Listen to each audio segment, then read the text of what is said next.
Horse number 81, very familiar looking, Norcia number 81.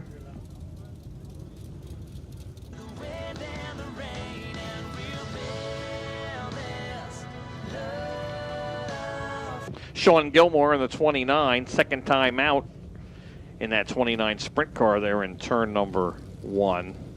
Right here on the front stretch,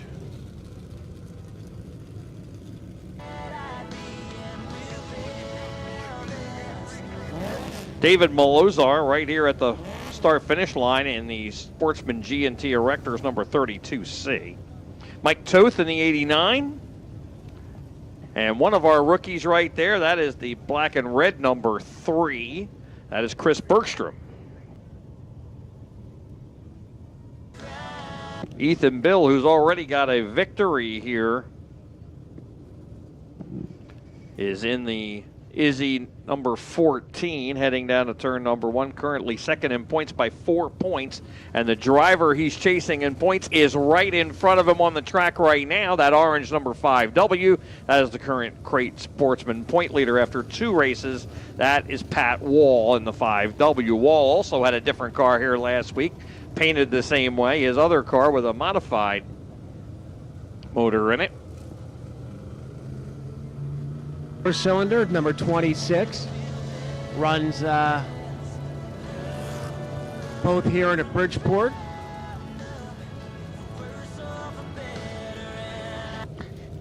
And heading over into turn number 1 in that S2, that is John Scarpati Jr. in the Scarpati Recycling number S2. And we want to send our condolences and our thoughts and prayers out to the Scarpati family. A little over a week ago, they lost the patriarch of the family, that being John Scarpati Sr. John, of course, was a very strong competitor around the dirt tracks, especially in New Jersey at Flemington and East Windsor, and he will be greatly missed. Nick Van Wickel in the 41, heading down to turn number 1 as the A. Yaros Industries number 41. A third rookie coming down, the other car tied with Aiden Spencer for the point lead. That is Hunter Plosky, a 4th generation racer in the Flemington Department Store Izzy Trucking and Rigging number 27. And over in turn 1, Matt Ellery in the Ellery's Neighborhood Pub and Grill number 29.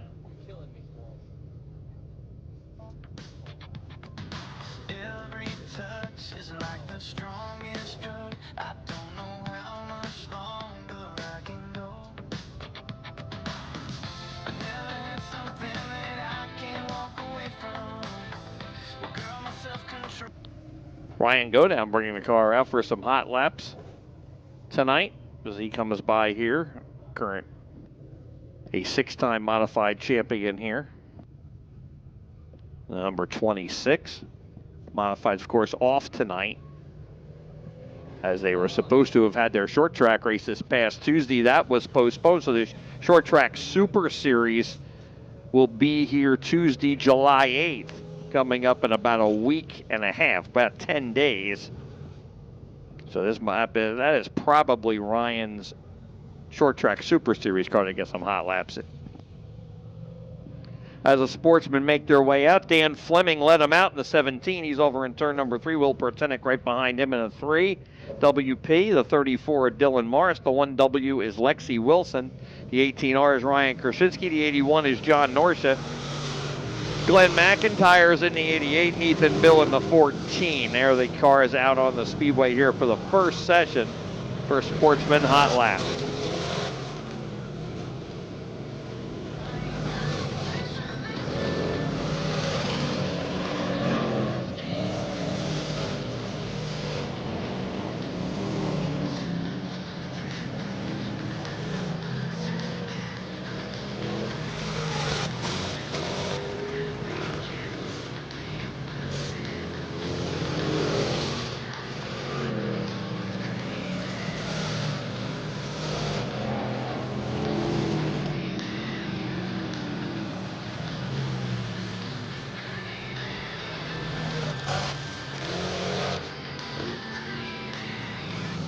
Checkered flag dropping on the first session of hot laps here.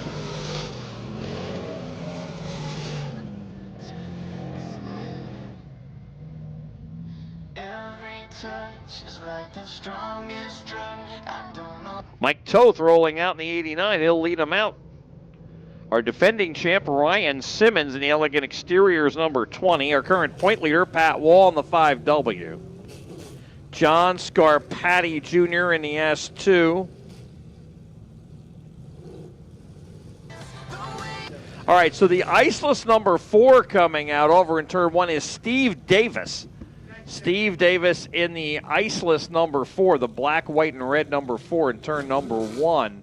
The car he usually drives, which is 2 cars behind that, in the number 72. That's the Premio Sausage white and blue number 72. Joseph Brown is behind the wheel of that tonight, modified driver and former Sportsman driver Joseph Brown. In between the two of them is Steve Davis's old car, the Premio Sausage number 13. That was bought by Tommy Klimkowski, who was working on getting that car lettered with a new wrap. As the green light's coming on for the second set of hot laps.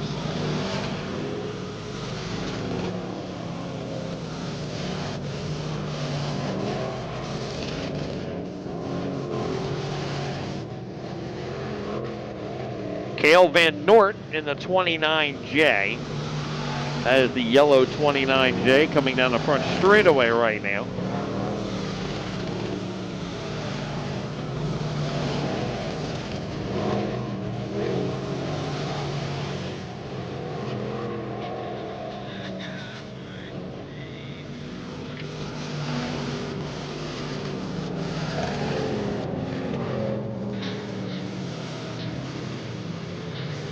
And for those of you tuning in on YouTube, welcome to the New Egypt Speedway live broadcast. We want to thank you for tuning in, and we know we'll be picking up more and more here. Hot laps currently going on. We've had 2 of 3 sessions out and now completed for the Swagger Factory Apparel Crate Sportsman. The last session rolling out right now. Stephen Puglisi, defending rookie champ in the 43. John Malozar, David Malozar. His uncle is John Malozar, and that is his former car, by the way. David bringing the 32C out, former rookie champion. The 9 on the backstretch, I believe, is Sean Cook. I don't have my lineups yet. That is usually who it is. Don't think it's Zach. Zach usually runs the 28.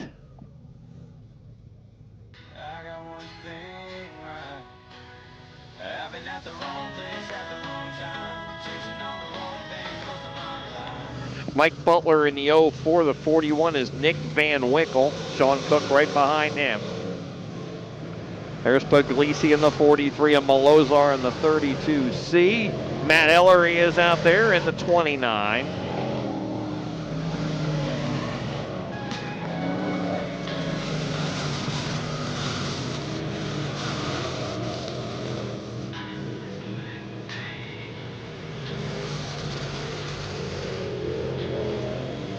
Ryan Heim with a new car in the number 18.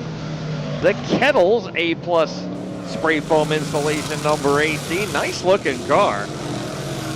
He had his regular dark blue one he's been campaigning for several years at Georgetown on Thursday night. Had a good run.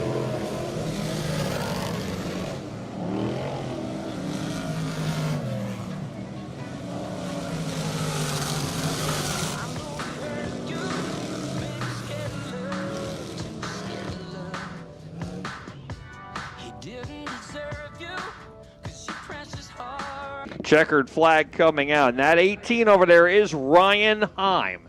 Ryan Heim in the number 18.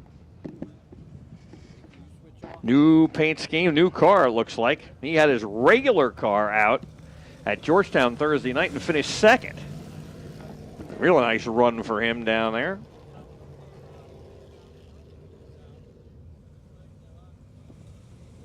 He was the only one that stayed remotely close to Matt Peck, who was the winner down there on Thursday. Ryan Simmons out there at 20.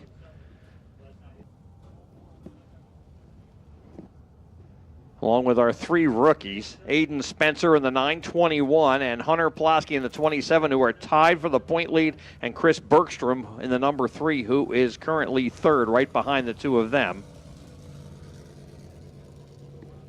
The other rookies seem to have dropped off.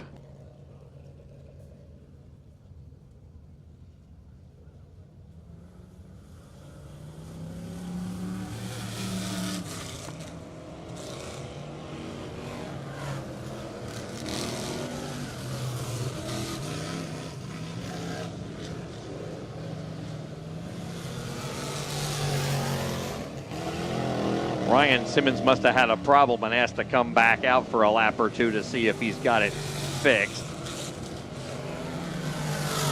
White flag coming out.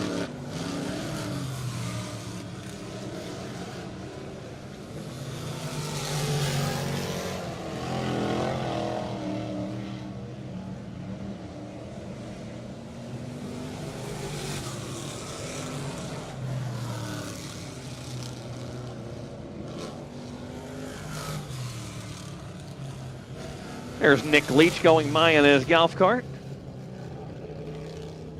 Nick has done a great job over in the bits. If you have not tuned into our social media page, you need to do that and check out the content he has been putting up, especially some of the cool interviews he has with the drivers, especially the more in-depth ones for the winners each week in their trailers after the races.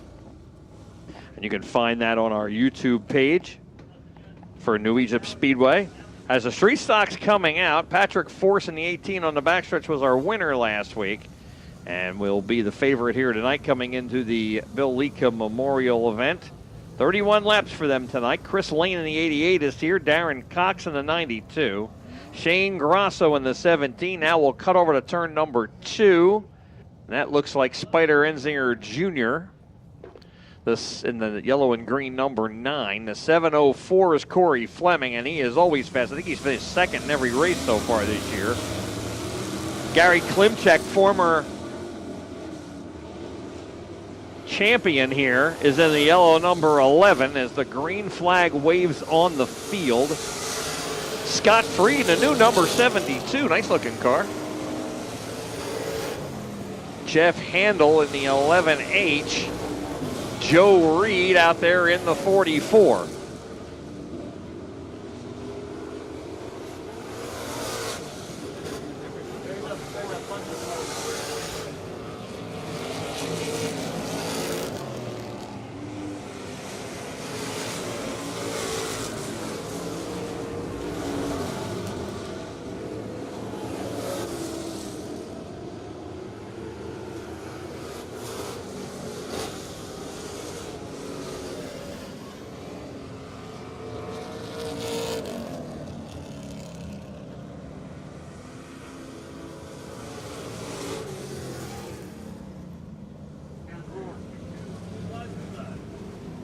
Checker flag comes out on the street stock. Some more cars back in the pit area that were not out for the street stock hot lap session. Up next, the Northeast Wingless Sprint Cars. Rich Meller, four-time champion in the Woodland Trucking number 02. Heidi Hedden in the 3H. Good run for Heidi last week. Mick D'Agostino in the 91D. The 83, Ronnie Pavia, going into turn 1, former street stock driver. 22 is Joey Crilly. The 29D, Sean Gilmore from New Egypt, making his debut a week ago. Greg Shepsis is in the 75.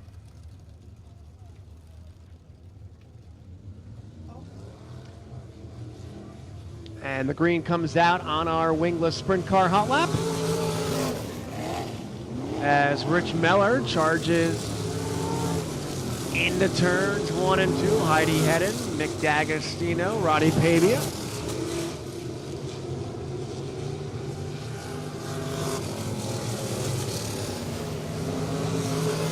Sean Gilmore in that 29.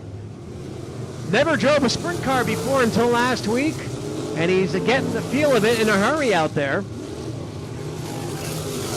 White flag on the sprint car hot lap session.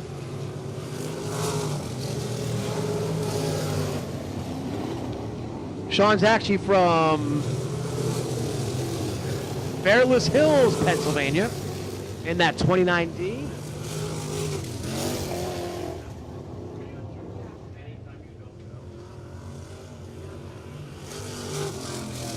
Checker flag comes out.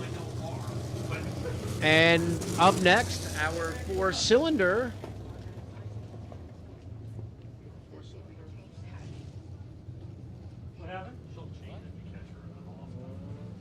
Four cylinders up next for their hot lap session.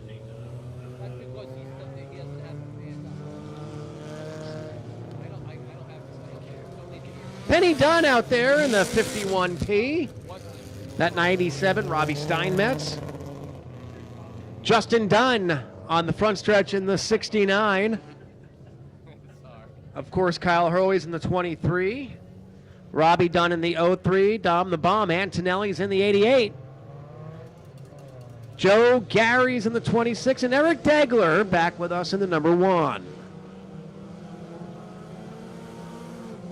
This will be our final hot lap session for the four cylinders. We may have a car or two to come out after this.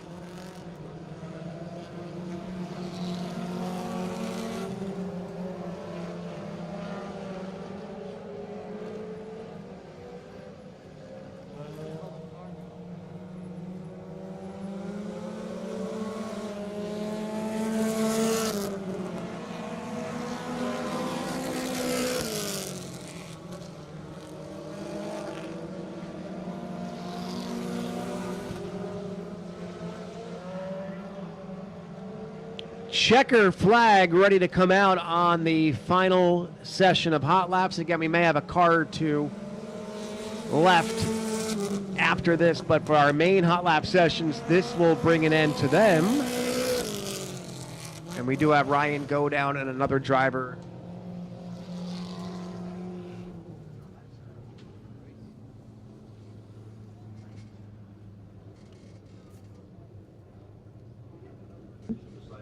Ryan go down, and I believe that's George Garris coming out for one more session of hot laps.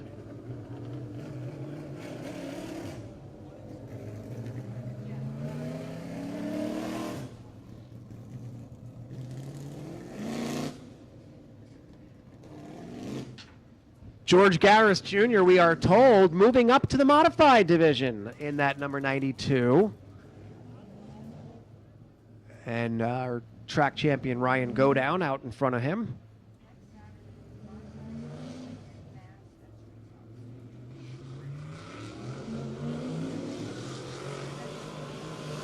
And the green flag comes out.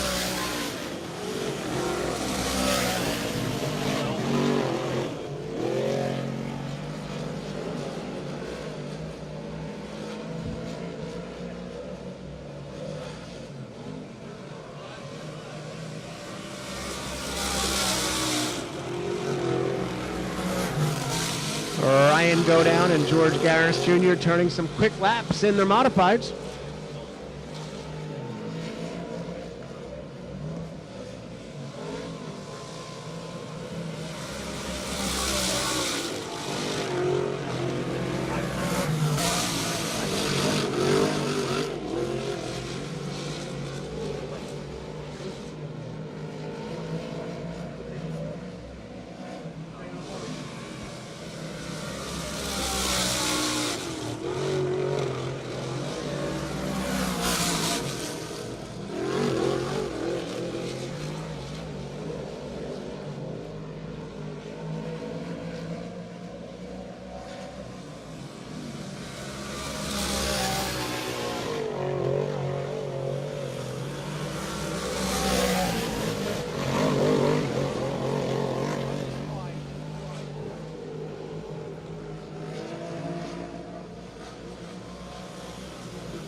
All right, we have about 20 minutes before post time, and we'll get opening ceremonies underway in about 10 or 12 minutes. So right now, a good chance to check out our concession stands, our novelty stand, our T-shirt and apparel stand, all open underneath the main grandstand.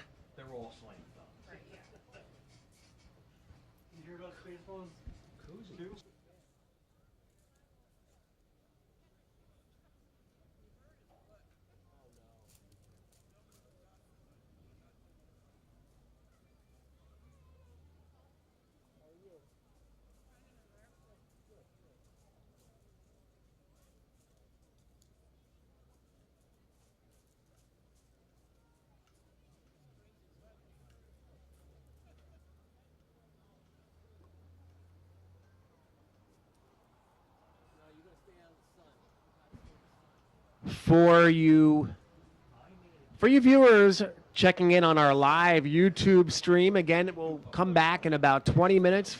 But for now, we will rejoin you on our YouTube stream right after this. Ryan, next week's a big race in the street stock division in honor of Bill Liedtka, and we're going around talking to some of the top drivers. Attention, kids, club members, the bus. Line up for the bus. Yeah, I got Kids Club, get ready for the bus ride. Through the pit area right now, right behind the grandstand. Line up for the bus, folks. Kids Club bus right now. 50/50 is also being sold. And we have a cool thing with our 50/50 going on at Intermission. And Nate will tell you about that in a little bit.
My longtime partner, Nick Leach, is down there, and he's going to talk about Bill tonight. And Jim Murdoch also making his way down there. Tonight, a cool thing, 50/50. And I believe in between their feature, or maybe early on here tonight, Mike Butler and Ryan Simmons are competing against each other of who can sell the most 50/50 tickets. Well, that's kind of a cool thing. That's two drivers who are going to try to sell the most 50/50 tickets. And the one thing he does, he will take the ticket that one sold and draw an extra winner. And that person will win 2 free passes to next Saturday night's event, which also, besides the modifieds and the crate Sportsman and the street stocks, also highlights the Mass 305 sprint cars returning here next Saturday night. 4 divisions. If you had the original schedule, it only had the modifieds, the crate Sportsman, and the Mass 305 sprint car having it like a while ago. It's on all schedules that were running.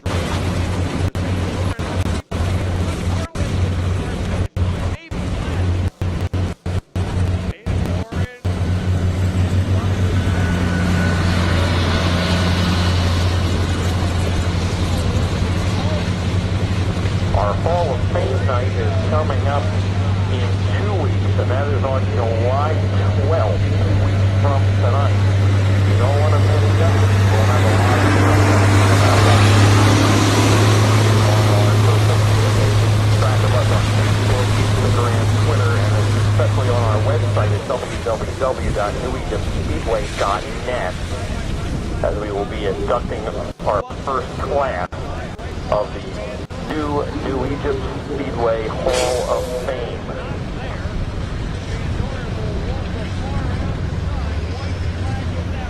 And of course, our only midweek show of the season is the Short Track Super Series for the Dirty Jersey Modified event. This is a 50-lapper, which was supposed to be this past Tuesday night, but with the high temperatures, that race was postponed 2 weeks. July, so it's 10 days from now, this is the Short Track Super Series visiting here. Let's hear it for Danny Bach.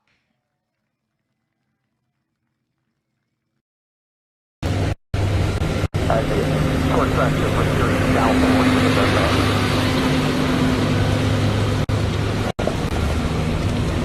So the Bob Milford Sportswear Short Track Series is on March. That is on July 8th, Tuesday night, July 8th.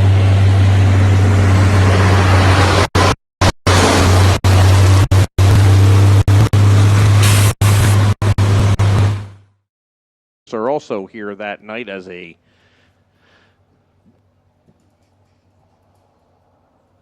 third division for that Tuesday night show.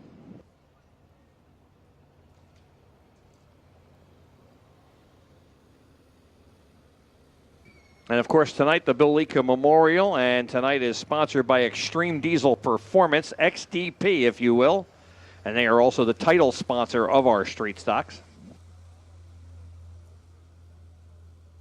Swagger Factory Apparel is the title sponsor for our crate sportsmen that are here tonight. And, of course, the rookie sponsored by Fastline Performance out of Chadwicks, New York. But XDP sponsoring our night tonight. They are the leading retailer, distributor, and manufacturer of top-quality OE, OER, and aftermarket diesel parts and accessories. Strategically positioned across the United States, XDP houses one of the largest and most diverse diesel-specific inventories in the industry. For the last 20 years, XDP has proudly served the diesel community and diesel industry across North America and Canada. You can visit them on the web at www.extremediesel.com. That starts with an X. Just don't think about the E in extreme. The way they spell it is extreme. So it's extremediesel.com, and you can learn more on their website. And they are the proud sponsor of the New Egypt Speedway Street Stock Division for 2025.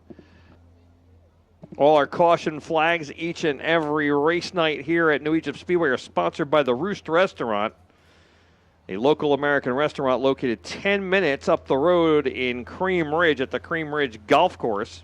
They offer a dependable team, 3 experienced owners, and a beautiful and relaxing atmosphere. You can visit them on the web at theroostrestaurant.com or check them out on their Facebook page to learn more. And if you head there after the races, you get your first domestic beer free with your wristband. And it could be a pits or a grandstands wristband. Doesn't matter, as long as you got a wristband from that night at New Egypt Speedway. And that is every Saturday night.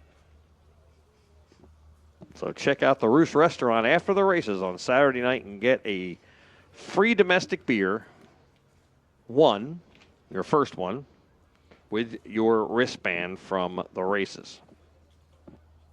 Our apparel stand is open. All new 2025 New Egypt Speedway apparel from Bob Hilbert Sportswear is available at our merchandise stand located behind the main grandstand right here next to the sweet shop. We got t-shirts, hoodies, hats, and blankets. Well, I'm not sure you need a blanket, but there won't be a rush on if you get one now, so you're prepared for the fall. Parts Garage has been in business for 60 years strong and is an avid supporter of dirt track racing. Bring your new Egypt Speedway ticket stub for $15 off your next service. Scott Freed and Brian Ludwig, your front row. Double green flags in the air. We're racing with the street stocks. Charging into turns 1 and 2, 3 wide. Look at that run on the outside by Corey Fleming, Brian Ludwig, and Pat Force. Here comes Rob Ormsby up the inside of the 19. Scott Freed going to lead lap 1 as, wow, Pat Force all sorts of sideways.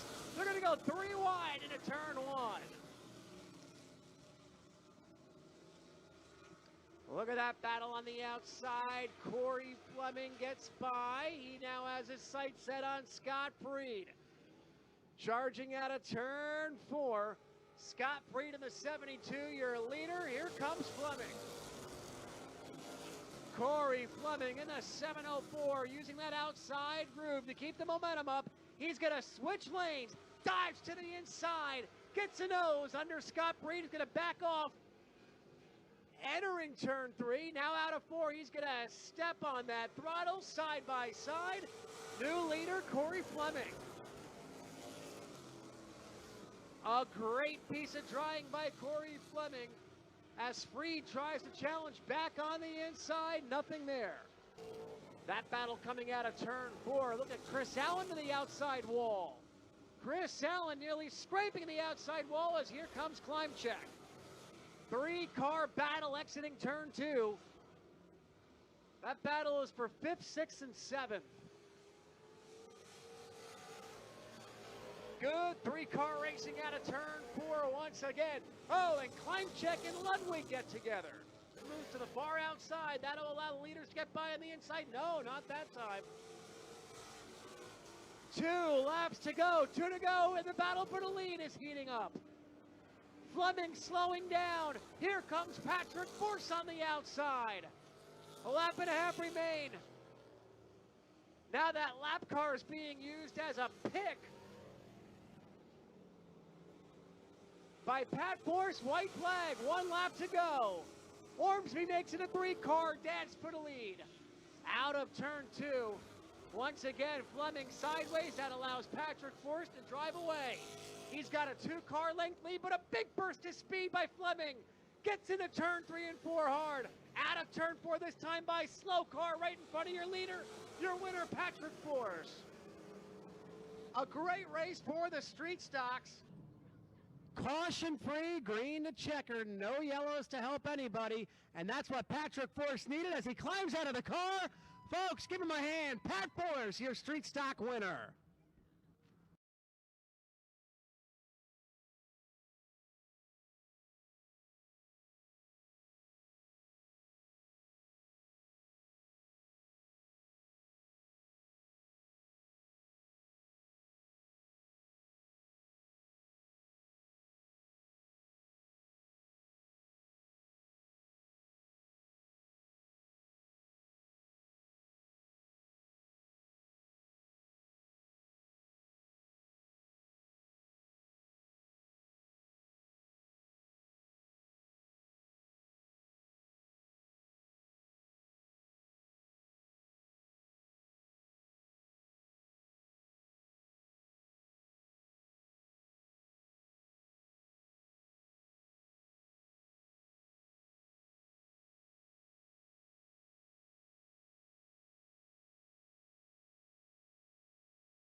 last gleaming, whose broad stripes and bright stars through the perilous fight, o'er the ramparts we watch, were gallantly streaming, and the rocket's red glare, the bombs bursting.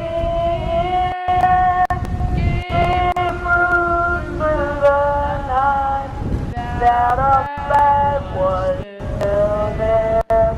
Oh, say that star-spangled banner yet waves o'er the land of the free and the home of the brave.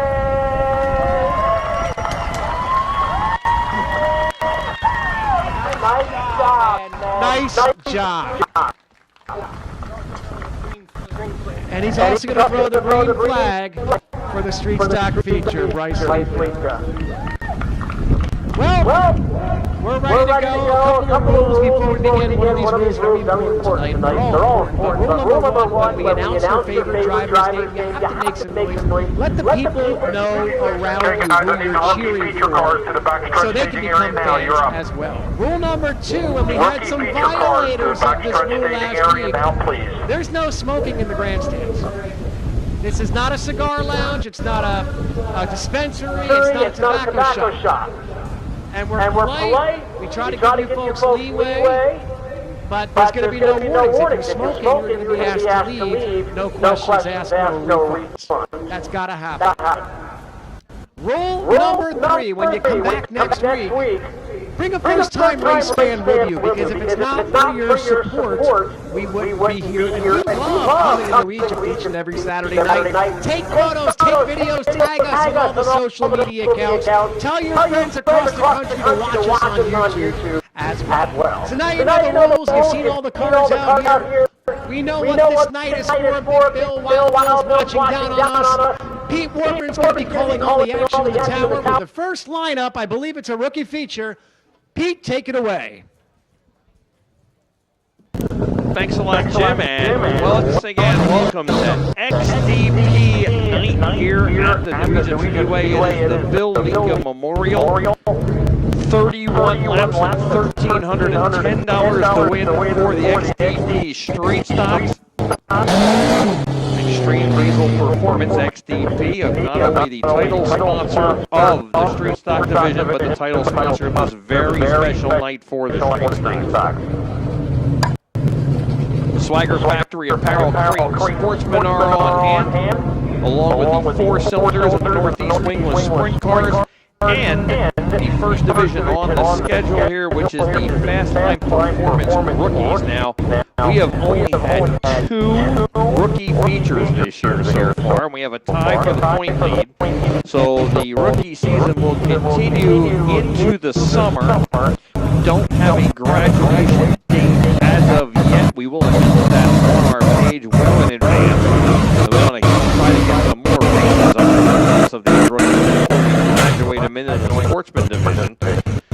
And also we got to have a decent amount. I think the least we ever ran was 6, and it was only one time to crown a rookie champion. We ran 7, maybe it was twice, and then we ran 7 races numerous times. We ran as many as, I believe, 13 or 14. So we need to get some races under our belt here, and we're going to continue to run them. They're going to run 2 features tonight, one to start tonight, and one to end tonight.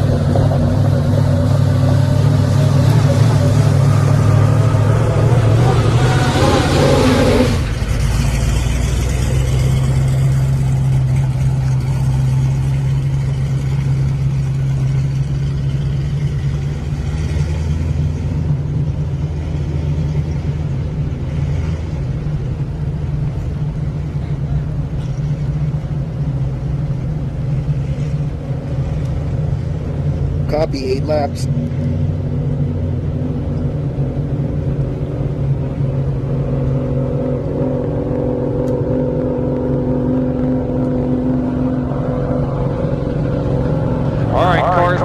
out on the Speedway, this is how they will line up. Chris Bergstrom in the MW number 3 will start on the pole. So Bergstrom, check the points here after 2 races. I know he is 3rd in the points standings. They have not been back since the first race. He has 6 on 9. Second race we had 3 and they've only been here the 2 times. And tonight we have 3 and we get 2 more features under our belt. But Bergstrom has 104 points, so he is 12 points off the point lead. And when you're trailing, 12 points isn't a lot, but when there's only 3 cars, it's kind of hard to make up. You can make 8 points up on one of them if you can win. We've had 2 races so far. Second place starter Hunter Pulaski out of Ringo's, 4th generation driver in the Izzy Trucking and Rigging and Plumbing Department number 27. Has a feature winner with one of the cars tied for the point lead. Nathan Spencer in the Shockwave Racing Technologies number 921 will start the 3rd spot.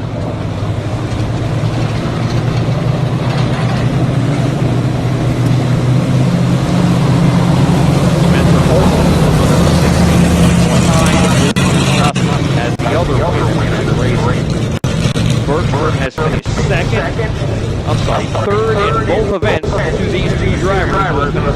2nd. They reversed it in the second race, so each of them have 1 win and 1 second, and Bergstrom has finished 3rd to them both times, so he's going to see if he can turn that around tonight and at least get a second. As he waves to the crowd, this is your wave lap as we'll get ready to go rookie racing. This is Fastline Performance Rookies.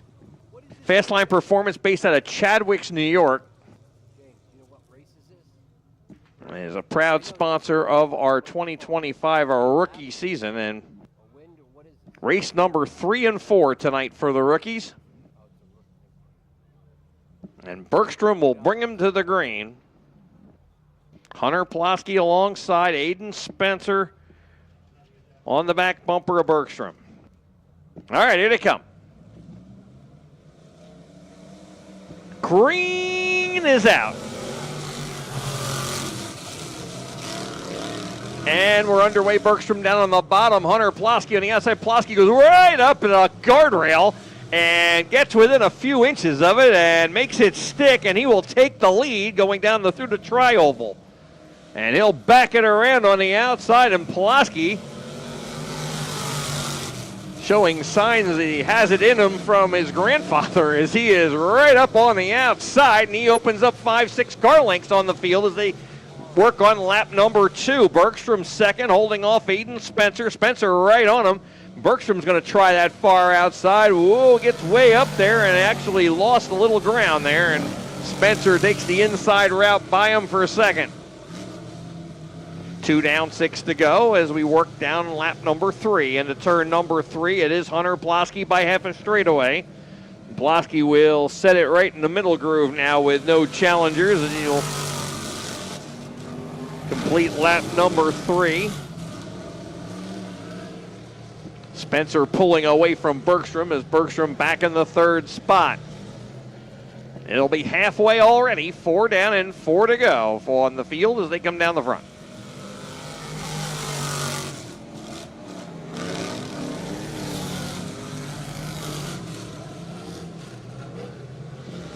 Pulaski with that exciting start got out in front and has not been headed, and he continues to stretch his lead, although Aiden Spencer pedaling hard trying to keep up with him here. Hunter Pulaski completes lap number 5.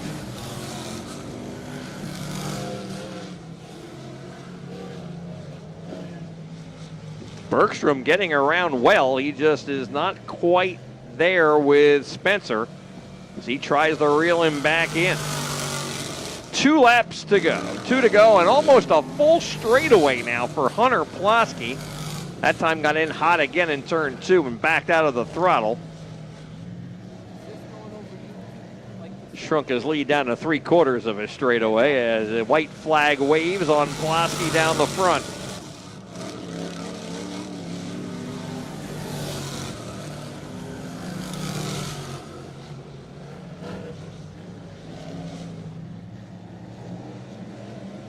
Final time around. Last turn for Hunter Plosky. He will take the win here tonight in our first Fastline Performance Rookie Feature event.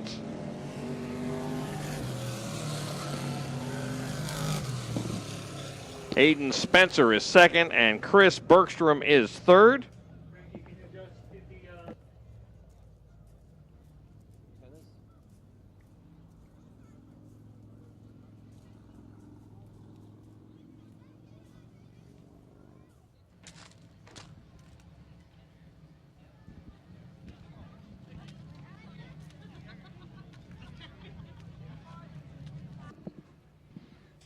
So Hunter Plosky is your winner as Jim Murdoch makes his way trackside to interview him. Hunter with a great move on that opening lap.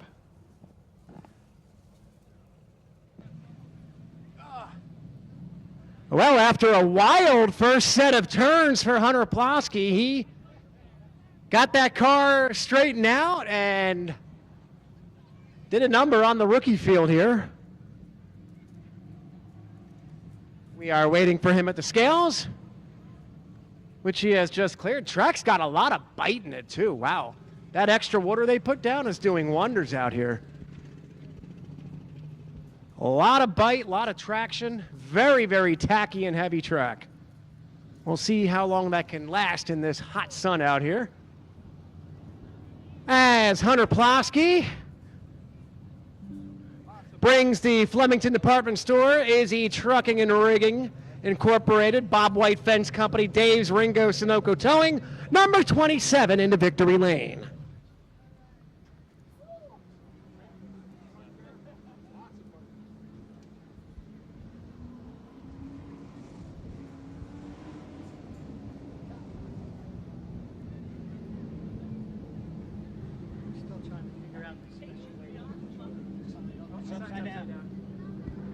Hunter getting a cold bottle of water.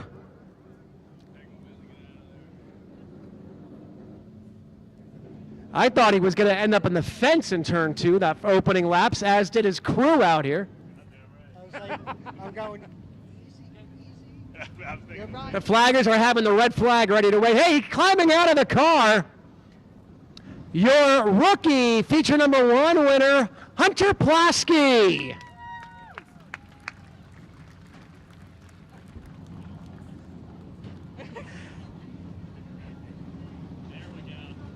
He's got the flag. Come on over here, Hunter. My goodness, what a eventful set of first and second turns there on that opening lap. Did you think you were going to end up in the fence? I did a little bit. I got squirrely going there. I was like, all right, I got to let off a little bit, and luckily it worked out. And then you mashed it down in 3 and 4, and you saw the track's got a lot of bite into it, and you used that momentum to carry you out of turn 4. Again, sideways, but you knew how much speed you could take into these turns. Yeah, definitely. The car was fast. Track felt great. Still a lot to learn, but I'm happy with the outcome. It's a heck of a lot hotter than the last time you guys were out here. Any adjustments with the heat and the humidity? My fiance has been pouring water over my head and down my back the entire time so far, so that's about it. Hey, but it feels good, wet or not wet, standing in Victory Lane. Sure does feel good. Good job. Thank you. Hunter Plosky, rookie feature number 1 winner. Up next, the first of a pair of heat races for the Bill Liedtka Memorial XDP Street Stocks. And with the lineup, we'll go back upstairs to Pete. Thanks a lot, Jim. And the XDP Street Stocks are up next, 2 heats. They have 12 cars here, so we'll have 2 6-car heat races, obviously all qualifying, but the top 3 will redraw for the first 6 starting spots. So we'll have half the field will redraw for the first 6 spots, and then the other 6, finishing 4th back through 6th in each heat, will start behind the top 6.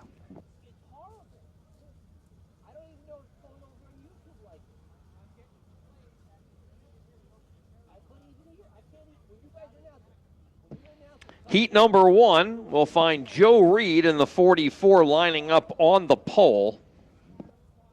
And starting alongside of him, driving in the number 98, will be Chris Allen Sr. Chris Allen Sr. in the number 98. There is a letter on that car. I think it's a B. But he's the only number 98, so you won't have any problems. That's that red and white car. Nice looking car. He'll start outside the front row. Third starting spot. The winner last Saturday night always has immaculate looking cars. In a couple of years he's been running here. That is Patrick Force in the number 18. He'll start third.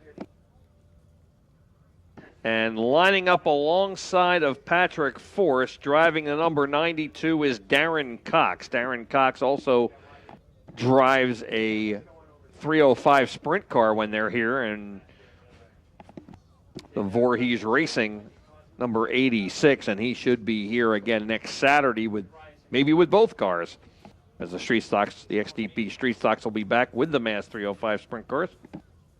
But Darren Cox out of Howell will start fourth in the 92. The last row on the inside is Gary Klimchek out of Chatsworth in the number 11. Klimchek, a former track champion here. Back in, I believe, I'm going to guess, but I think it was 2007, and I'm going to check that.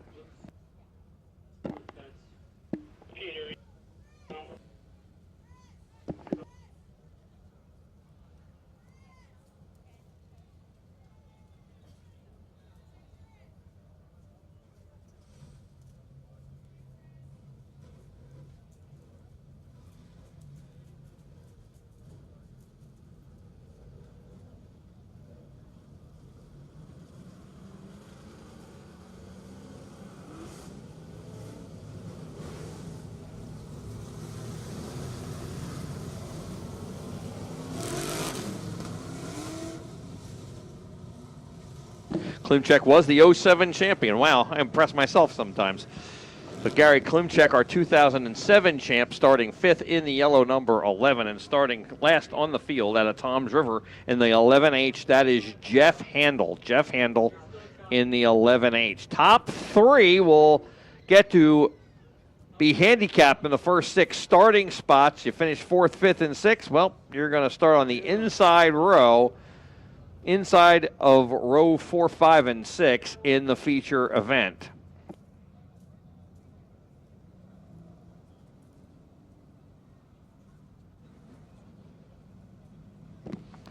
And Klimchek in 07 was our first ever street stock champion after we came out of the super stock era. Which, if you remember, the super stocks were called street stocks the first couple of years, but were similar but slightly different cars. And if you also remember, I'll throw you down memory lane here a little bit. When we first started the street stock division in 2007 after the super stocks, we called them outlaw stocks for quite a while. 6 years, as a matter of fact. All right, here they come. First of two heats for the street stocks, and we're green.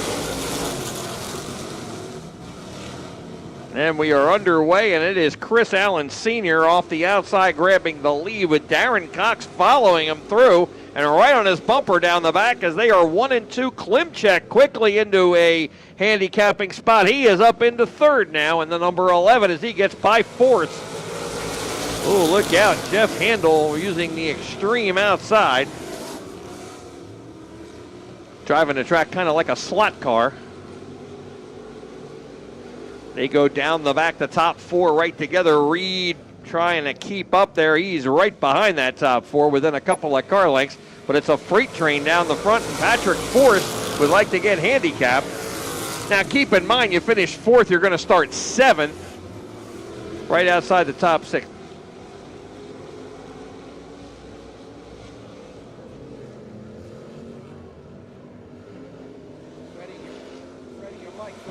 Down the front, Allen leading the way by 2 car lengths. Klimchek underneath Darren Cox. They're side by side into turn number 1. Whoa, Klimchek sliding up in front of Cox.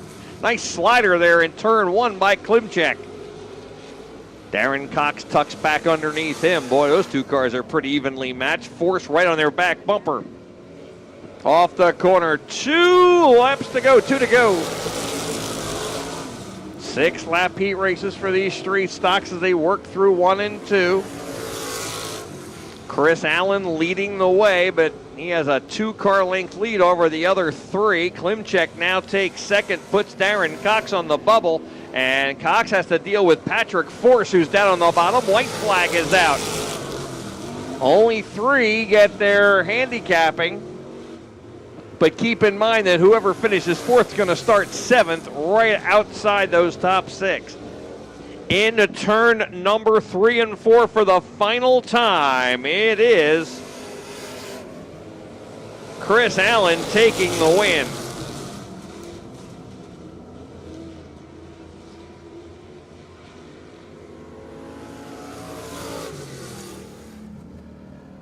I had no idea that was a checker flag. You gotta get that thing fixed. I had no idea. So Chris Allen Sr. is your winner in the 98.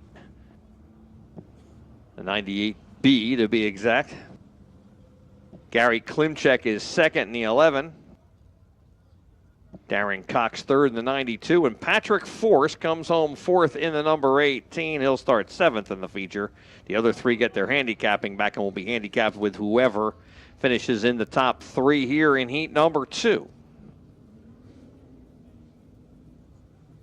And this is how they're going to line up here in heat number 2 once again. 6 laps the distance. 6 cars will start, and the top 3 will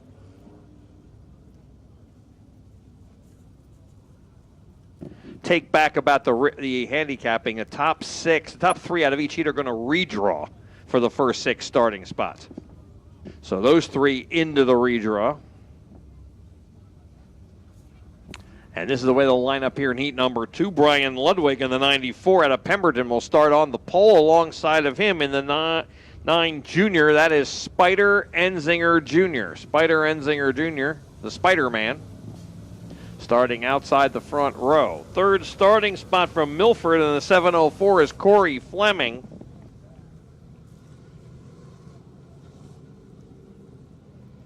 Fleming currently tied for the point lead after 2 races. The other point leader is not here. Rob Ormsby not here tonight. Scott Freed will line up outside of Corey Fleming in the number 72. And then the 3rd row, Shane Grasso is in the 17. And Chris Lane is in the number 88. Ludwig 4th in points, and he's a 3-time champion here. We are green.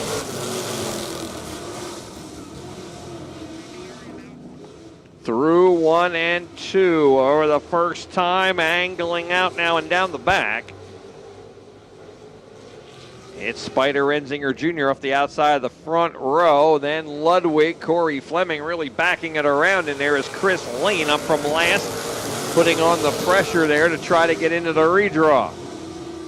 Then Grasso and Freed side by side right behind them. All the cars bunched together. Enzinger getting about a 3-car length advantage now as Corey Fleming races side by side with 3-time champ Ludwig, and he works around Ludwig and into the 2nd spot. Fleming ran in this division as super stocks back in the day before moving up through the ranks. Fleming was running modifieds when he moved back to this division last year. Maybe 2 years ago. He is right on Enzinger now and looks to the outside as he catches Enzinger. Now side by side with the lead. It's Spider-Man on the inside and Corey Fleming on the outside. Fleming, who has finished 2nd in both features this year so far. This is race number 3 for the Street Stocks, and Fleming has the lead at the start-finish line and now gets around Enzinger in turn 1 and opens up a couple of car lengths. Chris Lane side by side with Ludwig for the last redraw spot. And Lane makes the pass going into 3. Well, Ludwig steers it to the bottom, trying to find a way back by. 1 lap to go as the white flag is waved on the field. Corey Fleming into turn number 3, final 2 turns. And Fleming is going to cruise after getting that lead. And Corey Fleming is your winner.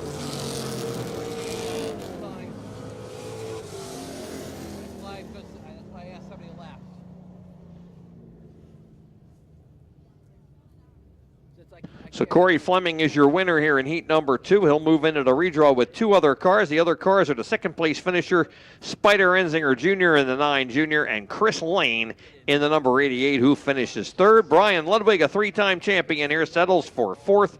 That means he'll start 8th in the feature in the number 94. Remember, that feature will be 31 laps in tribute to Bill Liedtka, paying $1,310 to win.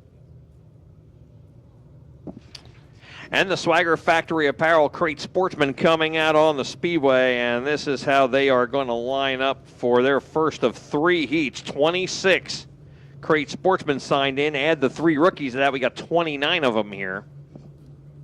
And this is how they'll line up in heat number 1. Top 6 will qualify. The top 5 will get their handicapping back for the first 15 starting spots in tonight's feature event. Starting on the pole from Cookstown in the Spellbound Brewing, number 34, that is Dylan Morris. Lining up alongside of Morris, driving the number 43, that the Mancini Custom Homes 43 of Stephen Puglisi. Steve Puglisi in the 43, our rookie champion last year. He'll start outside the front row. 3rd starting spot in the Scarpati Scrap Metal, number S2. That is John Scarpati Jr. in the Scarpati Auto Parts. Scrap Iron and Metal, number S2. And lining up alongside of Scarpati, driving the Elegant Exteriors, number 20, that is Ryan Simmons, our defending champion. Matt Ellery out of South Plainfield is in the Ellery's Neighborhood Pub and Grill, number 29. He'll start in the 5th spot. And alongside of him, a winner this year, driving the Izzy Trucking and Rigging, number 14, that is Ethan Bill. Cale Van Nort out of Vernon, New Jersey is in the 29J. He's going to elect to start at the rear. So the last row is the 81 of John Norsha and the 27 of Hunter Plosky as we go green. Ryan Godown way back there just getting a few laps. Look out, 3 wide, and Scarpati and Ethan Bill getting together. Bill bounces around and falls back as Puglisi leads him into turn number 3 for the first time.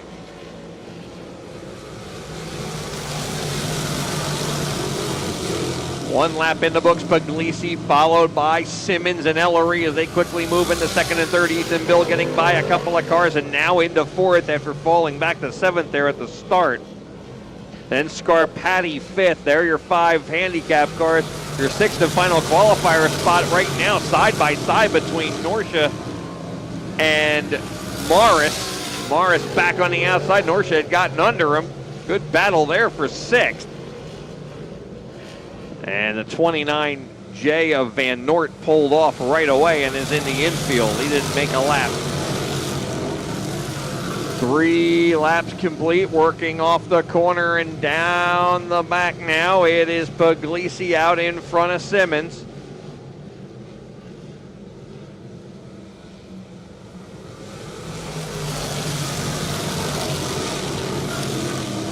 Through 1 and 2, Puglisi out in front of Simmons, off the corner and down the back. Then it's Ellery and Ethan Bill. Puglisi off the corner and down the front. 5 down, 3 to go for Puglisi with Simmons all over him. Ethan Bill right up on Ellery, then a Scarpati all by himself in 5th. And Dylan Morris has taken control of the 6th spot as he pulls away from Norsha. 2 laps to go down the front, 2 to go. I do stand corrected if you're listening on YouTube. Do stand corrected. The 3 rookies were added onto the back of the fields for these 26 cars. So there's 23 Crate Sportsmen and then 3 rookies. White flag is out for Puglisi as Ethan Bill making the pass on Ellery for 3rd. Bill digging hard on the inside, getting the spot away. Ellery coming back around him. Final 2 turns, the top 4 right together. Puglisi looking good in the 43, and he's going to take the win here in heat number 1.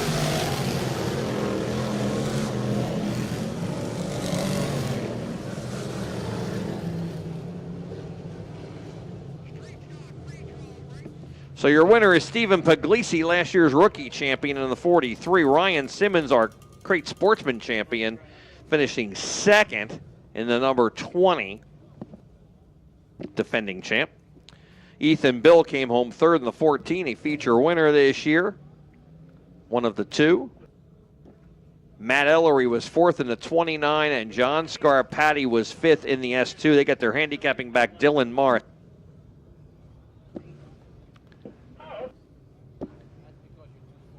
And Dylan Morris finished sixth. He was the other qualifier in the number 34. Once again, we want to send our prayers and condolences out to the Scarpati family who lost the patriarch of the family, John Scarpati Sr.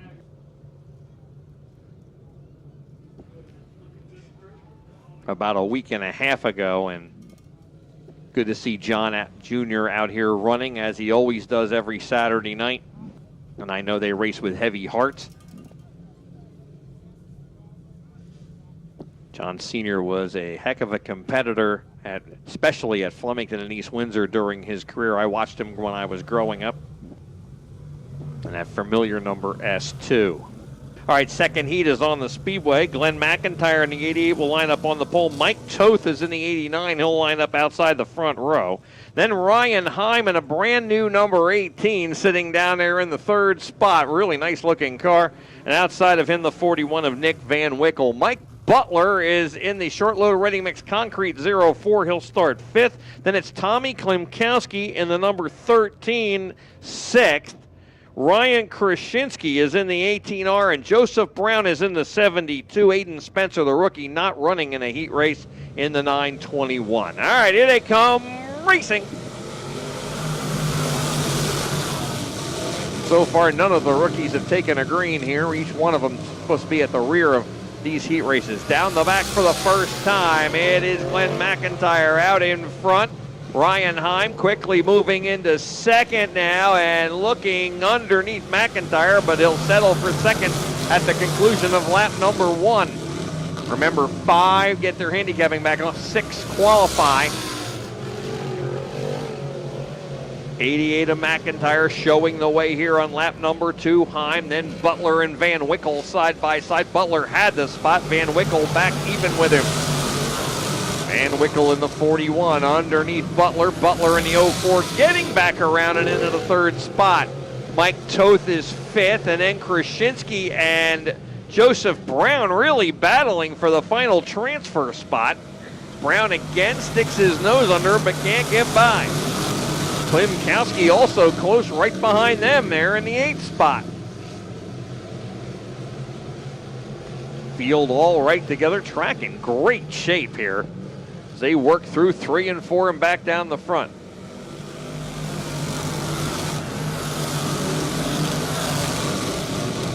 Krasinski down on the bottom, holding on to 6 as Brown tries the outside. Now got even with him on the front straightaway. Couldn't find a bite up top there, enough of one, and actually loses a couple of lengths there, and he'll fall back in and try to run Krasinski down again. 3 laps to go.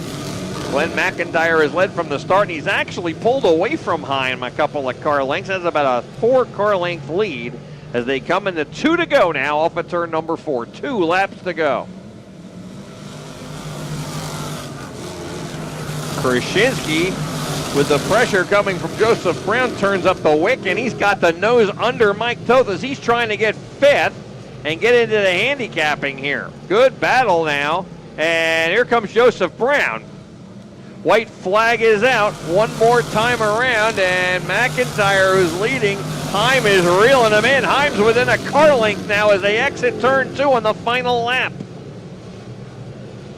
Final 2 turns. McIntyre will keep it low. Heim will then try to swing to the outside. He had nothing else he could do, and that is not going to be enough. Glenn McIntyre will win heat number 2.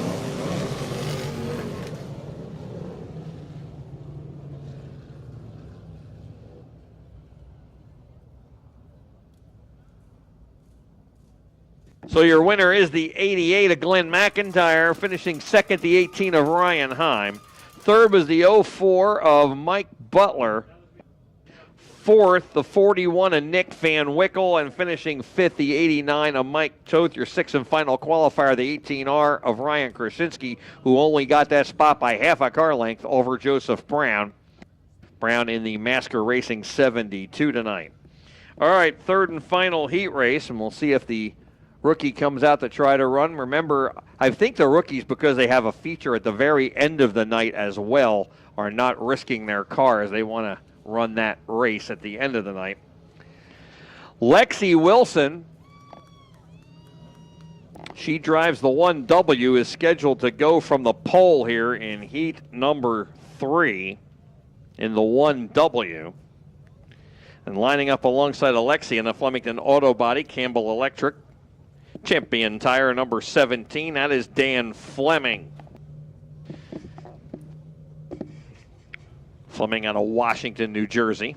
Third starting spot from Southampton, driving the G&T Erectors, number 32C, a former rookie champion here. That is David Malozar. Malozar lining up third. And starting alongside of Malozar, different look, but the same driver, currently third in the point standings, tied with Matt Ellery for third and only 6 points off the lead. Tonight, driving the iceless number 4, that is Steve Davis. Steve Davis in the number 4. Lexi coming around the Shockwave Racing Technologies 1W. Fifth starting spot, our current point leader by just 4 points. Driving the Service Tire and Truck Center number 5W is Pat Wall. Pat Wall, the winner here on opening night for them, which was May 3rd. He's won one of the 2 races. He finished 5th in the other race.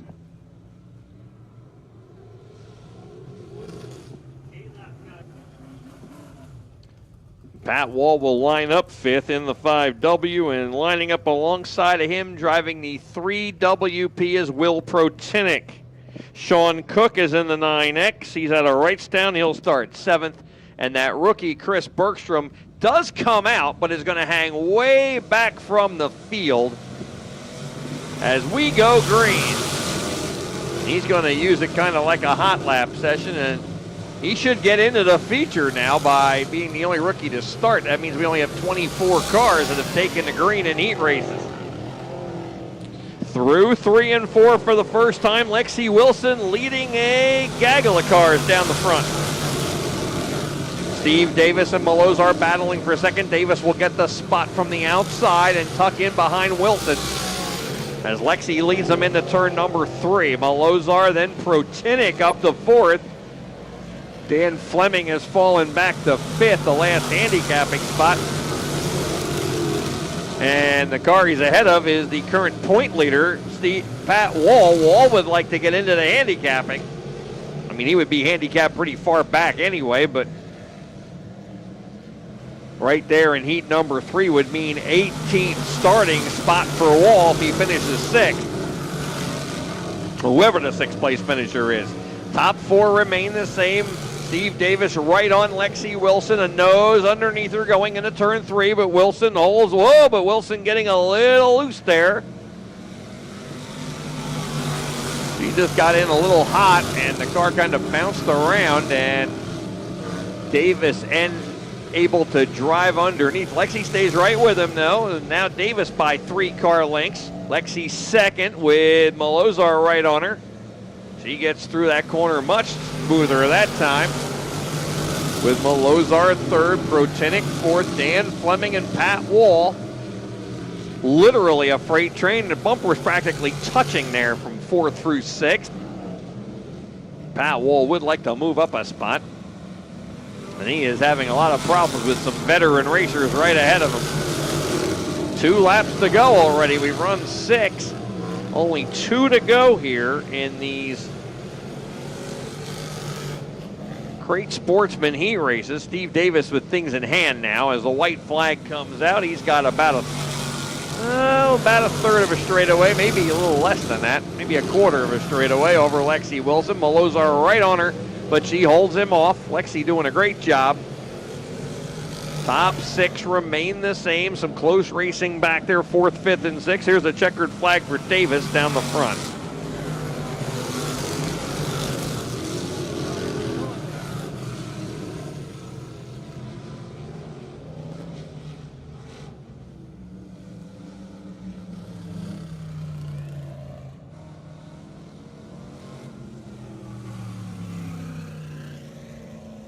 So your winner is the 4 of Steve Davis, followed by Lexi Wilson in the 1W. David Malozar was 3rd in the 32C, 4th the 3WP of Will Protinick, and finishing 5th the 17 of Dan Fleming. They're the cars that get their handicapping back. The point leader, Pat Wall, will start 18th in the feature. He was 6th in the number 5W. All right. Next up will be the heats for the 4 cylinders. They'll have 1. And then we'll have 1 heat for the Northeast Wingless Sprint Cars. And for those 2 events, I'll turn you over to my partner, Big Jim Murdoch. Jim? Well, thank you very much, Pete Wortman. On the track right now, the 4 cylinders. There are 10 of them, we're told. Top 6 will get their handicap. All will qualify. And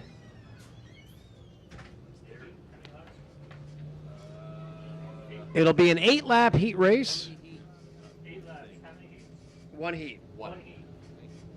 And then the sprints will run an 8-lap heat.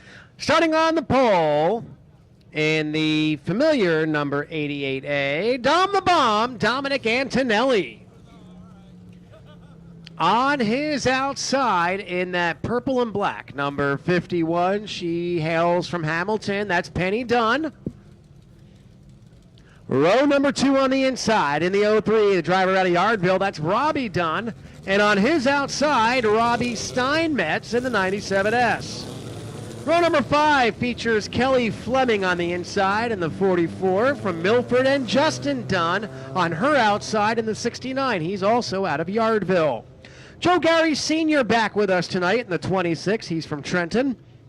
On his outside in the number 1 from Robbinsville, that's Eric Degler. And all by himself in the back row, your 2024 4-cylinder champion in the number 23 from right here in New Egypt, Kyle Hurley. 8 laps of distance, we believe. Green comes out, and here come the 4 cylinders.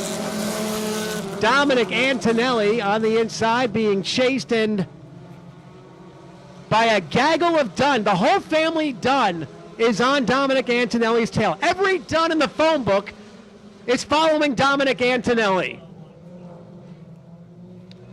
We've got more Dunns out there than an episode of Law and Order. Penny Dunn to the inside of Dominic Antonelli. Nothing there. Robbie Dunn, Justin Dunn, all the Dunns are chasing Dom Antonelli. Oh, someone's going to spoil that on the outside. Yeah, Eric Degler in the 1. I think he's in the 19 tonight. Eric Degler in the 19 on the outside. He's got a couple of different cars. He's in the 19 tonight. Back up front, it's Antonelli followed by a trio of Dunns. Dunn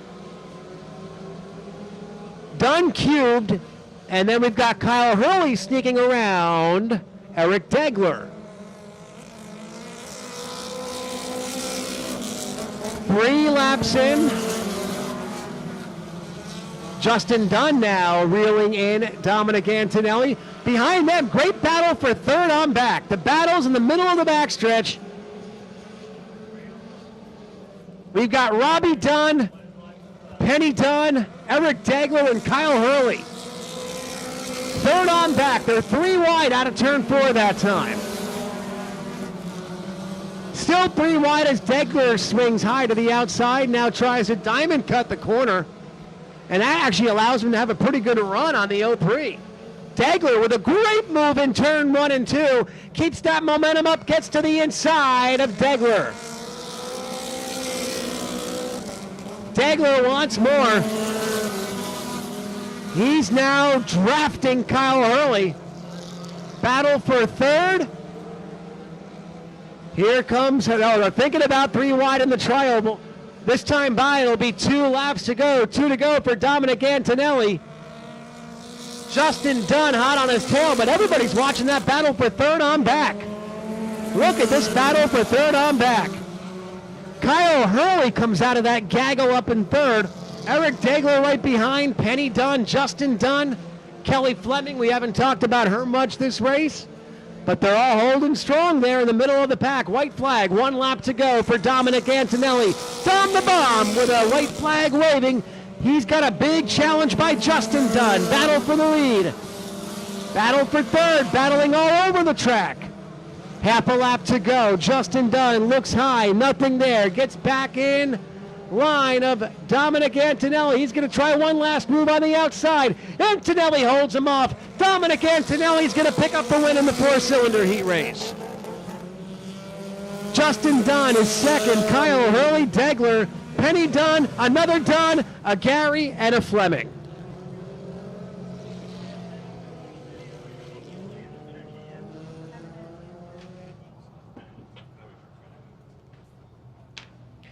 So Dominic Antonelli, your winner. Justin Dunn second, Kyle Hurley, Eric Degler, Penny Dunn, Robbie Dunn, and 26. Joe Gary Sr.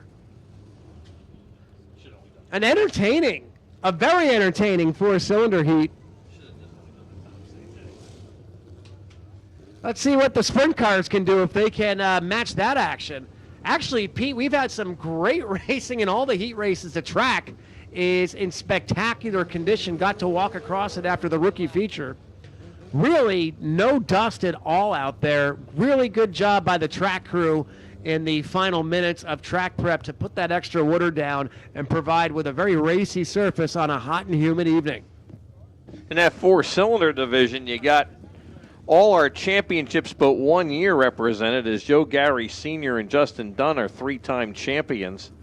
And Kyle Hurley, of course, winning the championship last year. The one notable car missing tonight is Bobby Drayton III, who is a winner and our current point leader. So that will cost him the point lead. Gary Sr. and Degler are tied for second coming into tonight, so it looks like they will be battling tonight in the feature for the point lead. Interesting stats there, Pete. Up next, the Northeast Wingless Sprint Cars are down a couple cars tonight. 7 with us in the pits. 5 handicap, of course, all will qualify. On the pole, former street stock driver out of West Creek, now driving the Wingless Sprint. In the number 83, that's Ronnie Pavia. Ronnie Pavia in the 83. Big Ronnie Pavia cheering group in the front stretch. I just heard them out there. Joey Crilly on his outside from Bordentown in the 22. Heidi Hedden will start third in the 3-8. She's from Doylestown, Pennsylvania. Mick D'Agostino, last week's winner, last year's champion in the 91D. The Long Haul Award, once again, from Taunton, Massachusetts, will start fourth. Greg Shepsis from Manalapan will go fifth. Sean Gilmore from Fairless Hills, Pennsylvania, will start sixth in the 29D. And Rich Mellor will start seventh in the 02 from right up the street in Wrightstown. Ronnie Pavia sets the pace. Green flag is out for the sprint cars. Through 1 and 2, Mick D'Agostino to the inside of Pavia. Joey Crilly leads the pack of sprints to turn 3. Mick D'Agostino wheel to wheel with Pavia. And, of course, Rich Mellor in the 02 running in fourth. Top 4 really bunched up as we complete lap number 1 through turns 1 and 2 for the second time. Rich Mellor thought about making it 3 wide for that battle for second. Pavia right there on Crilly.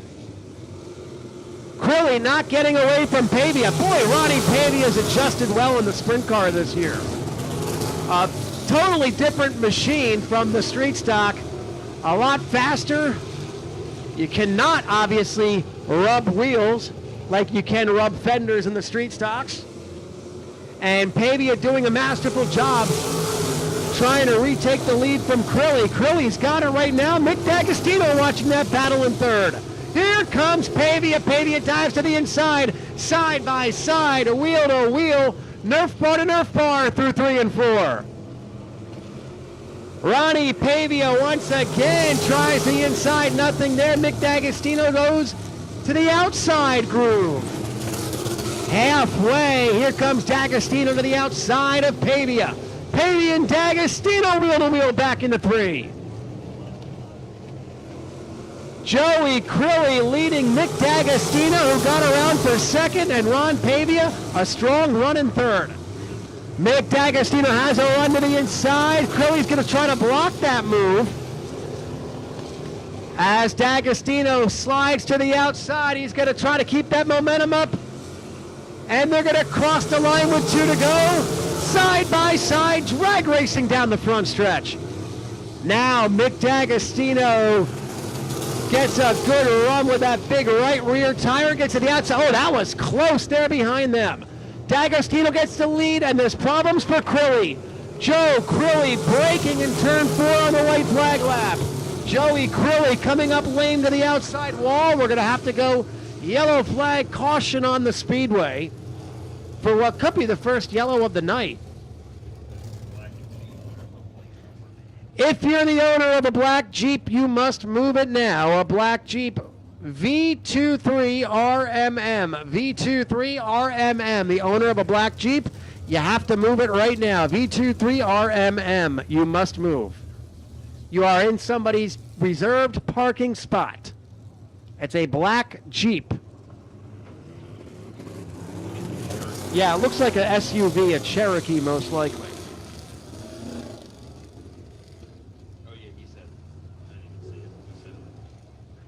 Yep, it is a black Jeep Cherokee with that license plate. You have to move it. You are in somebody's reserve spot. Tough break for Joey Crilly out there. He did a wonderful job leading these really good 4-car battle. And you have to really give a shout to Ronnie Pavia in the 83. Making the adjustment from a street stock to a sprint car. You could probably not find 2 more differentiating automobiles to race in than a big boxy street stock versus a very twitchy, vulnerable wingless sprint car. So it'll be green and then checker, green and checker, 1 lap to go. Mick D'Agostino, Ronnie Pavia. Rich Meller up in third, Heidi Hedden. Greg Shepsis, and Sean Gilmore. Green will come out, then we'll see the checker. Green flag. Heidi Hedden now trying to steal third away from Rich Meller, but she is content to run back in fourth. Half a lap remains in this entertaining sprint car heat race. Out of turn 4, Mick D'Agostino once again sees the checker flag first. Ronnie Pavia comes home in second. Rich Meller, Heidi Hedden, and the 75 of Greg Shepsis rounding out your top 5. So that, I believe, will wrap up qualifying for the night. I believe you are correct, and that means we have 2 features, 4 intermissions. One is 4 cylinders.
That lap was just over 18, 18.029. That is quick. Go down turning a lap of 17.402.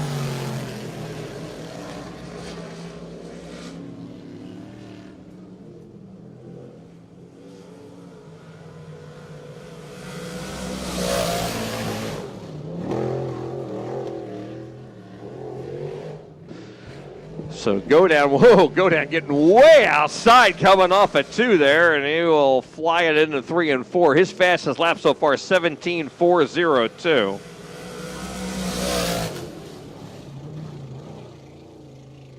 George Garris Jr.'s fastest time was 18.029.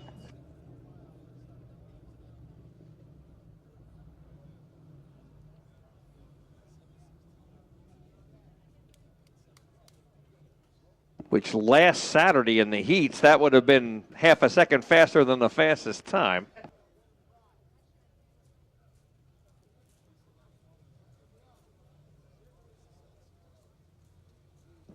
Go down looking very quick in his short track Super Series car. Got a little high up on that last lap. Scrubbed some speed off of there as he put the rooster tail up against the guardrail coming out of 2.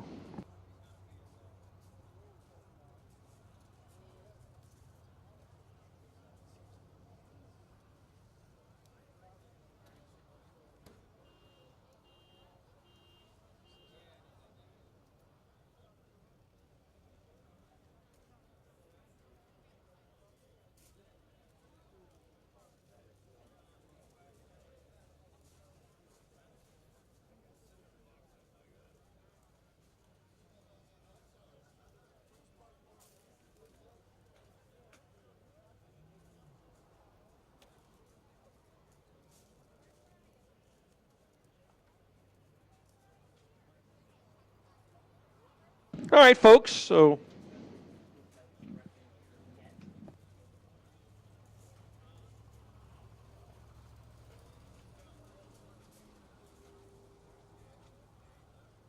of course tonight is Extreme Diesel Performance night here at the New Egypt Speedway as they sponsor they are always the headline sponsor of our street stock division. They're also sponsoring the Bill Liedtka Memorial Night here.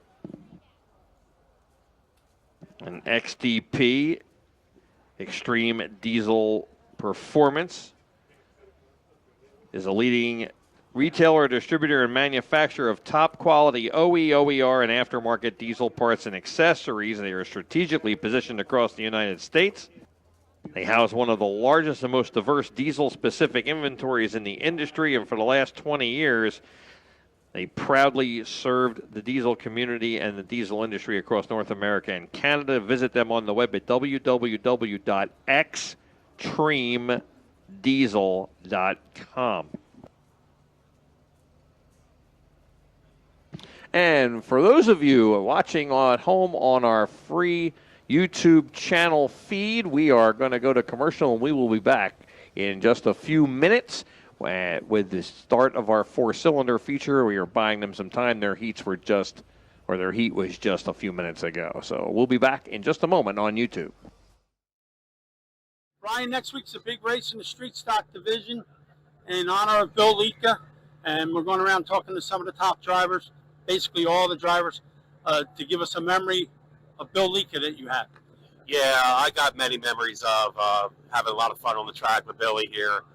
My most specific memory was the reason why I won a championship one of those years was when he lawn darted his car into, I think, the second turn there, and literally took down a pole and a bunch of wood and thought he was seriously hurt, but he walked away from it, built the car, and came back the next week. That was Billy, right? Billy was a true competitor, a great person. He's truly missed, and I put up some extra cash for that race next week too for some people to kind of give back a little bit. So. What would it mean for a guy like you to win that race in Bill's honor? Oh my God! I mean, I dedicated that championship last year to him because if he was still with us, he would have been the champ. There's no doubt in my mind. So that weighed heavily on me for a very long period of time. It would be probably the most ecstatic thing that ever happened to me in my racing career besides my first win. Well, I've been friends with you for a long time. I watched you win a lot of races here. I like you because of what you have in here, buddy. Thanks a lot. Thank you, guys. Thank you, New Egypt Speedway, and God bless Billy. Thanks, brother. Appreciate it. I always remember when we always raced, even way back then. He would race you hard, he'd race you clean. I've been side by side with him numerous times, never touched, never, you know, he was always friendly when you talked to him. Sometimes, you know, guys in divisions don't exactly see eye to eye. Bill was never that guy. He always had a smile on his face, whether he beat me or I beat him. If we passed each other, hey man, how's it going? Everything good, good, good. That's what I remember about Bill. He never had a bad thing to say about anybody. He was always friendly. Like I said, we get competitive, but sometimes it's better just to leave it out there, you know? Yeah, exactly. Well, like I said, I raced with him way back in the 2000s. I got to race with him a little bit when I came back. And everybody I've ever talked to, nobody's ever had a bad word to say about him. So. The last time I raced with Bill Liedtka, somebody got squirrely in front of him, and I ended up coming in contact with him, and I hit him. I hit him pretty good. You know, it wasn't intentional or whatever, but that night or the next day, I messaged him on Facebook, and I reached out and I said, hey man, you know, just saying sorry for hitting you. I didn't have anywhere to go, and he came back at me with the same thing. He said, you know, there was nowhere to go. It wasn't your fault. But that's happened multiple times with him. You know, when I first started racing here, he'd lap me by lap 4, and then he'd come over to the trailer and give me a couple of tips on how to get faster and how to not be in his way so much. You know, he was just that kind of guy. You know, anytime he needed parts or anything, or I could message him in the middle of the night, and next morning he'd message me back and give me advice on anything really. Just a stand-up guy, man. I really miss him. Me and Bill have battled it out there quite a few times. Just a good hard racer. You know, he's definitely missed. Well, probably one of my favorite memories would have to be when I first started about 2 or 3 years ago. It was just, I had a slower, just racing him. He's a clean racer, great guy, fun to race against, and he was a great competitor. Yeah, he's a good hard racer. You know, comes every week and puts the best effort forward, and just was a good time racing with Billy. You know, it was real good. No, he's a good guy. You know, family guy. Come every week, support the track, support the division. So he's a real pioneer. I'd probably say it was last year, week 2. We had a couple small issues. I went up to Billy and asked him for advice on something, and you know, not only did he give me advice, he gave me a couple other, you know, couple parts and stuff. Help. It's when I had my the other car before I had this car. So, and then we went out there that night, and it was a lot better. So I'd say, you know, that's a memory I had in here. Out on the track, you know, he raced hard. Right. He raced hard, and you know, he didn't mind getting into your door. He didn't mind getting to your side, but. You know, the one night last year in the heat race on the lap 1 when he got up on the side there going into turn 1, I'd probably say, you know, that was something. He got it right down, brought it in here, and he was right back out there. I thought that was pretty impressive.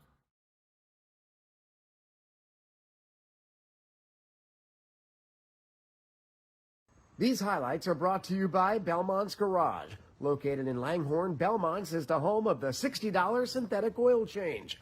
Belmont's Garage has been in business for 60 years strong and is an avid supporter of dirt track racing. Bring your new Egypt Speedway ticket stub for $15 off your next service. Because the modifieds are going racing!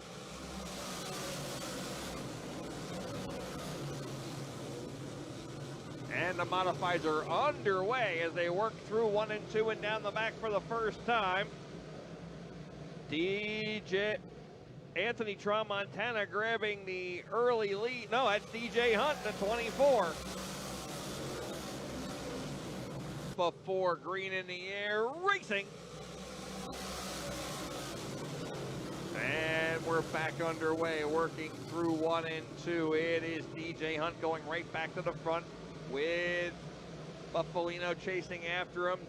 Tanner Van Doren up to 3rd, but he's got challenging on the inside, and it's Danny Buck. Buck, who was restarted 6th, he started 12th. Him and Van Doren side by side, and it is Buffolino going around DJ Hunt for the lead, and Buck and Van Doren pass him on both sides. Buck on the bottom, Van Doren on the top there, a 2nd and 3rd behind Buffolino as DJ Hunt drops the 4th. Off the corner and down the front, Buffalino is being stalked by Tanner Van Doren, and Van Doren goes to the outside. Gets two wheels alongside, but it is Buffalino coming back into the lead and sliding up in front of him. Buffalino down on the bottom, or Buck down on the bottom now, pulling up under Van Doren, tucks back in behind the top three. You can throw a blanket over him right now as Van Doren gets a better run on the outside of the 3V of Buffalino. He'll hang with two wheels next to him, now tucks right back in behind his Buck. Faded back just a car length or two, but he gets a great run through 3 and 4. Salmon's all by himself in fourth as DJ Hunt trying to hold Pouch and Tramontana back. Here comes Van Doren again. TVD even with Buffalino going into 3 on the outside. Buffalino in the middle groove, down the front. Tanner Van Doren is your new leader as he makes the pass. And he will complete it through 1 and 2 and open up 2 car lengths down the back. At least in 1 and 2. In 3 and 4, he'll get to his bumper but won't get next to him. 1 and 2, Buck dives in again. Not enough to make the old slider move. Van Doren around, but he just barely clears him and gets around as Pat Wall dives into the infield, pulling out of the event. Pat Wall is out. That was right in front of the leaders. Van Doren only by half a car length at the start-finish line, maybe less. Van Doren and Buck were side by side once again. Van Doren and opening up 2 car lengths down the back. But he will run it as hard as he can. 3 to go this time by. Van Doren walking around on the outside. Brian Cool, the lap car, the 37 right in front of him. Cool keeps it down on the bottom. Again, that's going to cause Buck to move to the outside as Van Doren passes Cool. 2 laps to go, 2 to go. Van Doren side by side with the lap car of Cool. Buck up on the outside right behind Van Doren, looking for a way through both of them. There's not there. And Van Doren will walk the far outside. White flag is out. 2 car lengths for Van Doren. Final time around. Van Doren again gets alongside of Cool. Cool's just running the inside. Buck right up on Van Doren's back bumper going into 3. He needs to create a new lane. He dives to the middle. They're 3 wide off of 4. Buck on the bottom, and Danny Buck beats him by a wheel.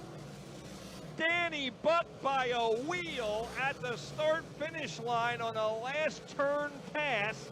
And Danny Buck sticks his head out of the car. He can hear you. Let's hear it for Danny Buck.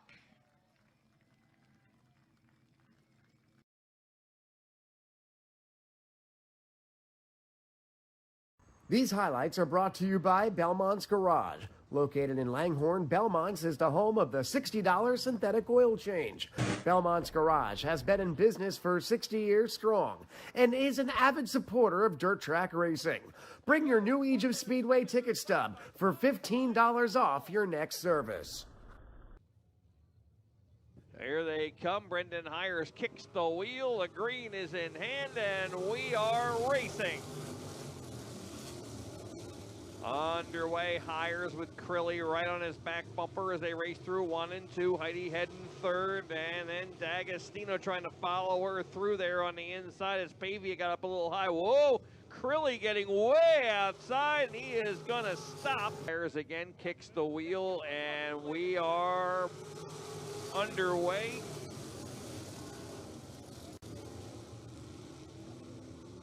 $15 laps the distance through 1 and 2 and down the back. Heidi Hedden coming back underneath Pavia as Pavia got second for a moment there. Heading back into the second spot, working the bottom and closing back in on Hires. Hires, though, getting a great fight off the corner. It's all Brendan Hires. D'Agostino decided to go to the inside and gets Hedden off of 4 and drives by and into the second spot, and Al Cheney is 5th now, and the yellow lights are on. Wasn't getting him anywhere. When he switched to the inside, he got Hedden, and he is staying right on. Matter of fact, he might be a little quicker than Hires is. Hires has been on the inside since the start. And here comes D'Agostino at the halfway sign. He'll go to the outside, realizing there's not a groove there, got some momentum, and now he's side by side. Hires edging back in front. and Hires decides to go to the outside. That opens the inside groove up for D'Agostino, and he drives by for the lead. Turn 2. Battle is for third. Cheney right on the back bumper of Hedden as D'Agostino takes the checkered and the win down the front. And Hedden will hold Cheney off right at the line by a wheel. Safety gear off, climbing out of the top. Folks, your Northeast Wingless Sprint Car feature winner tonight, Mick D'Agostino. As they come off of turn 4, racing.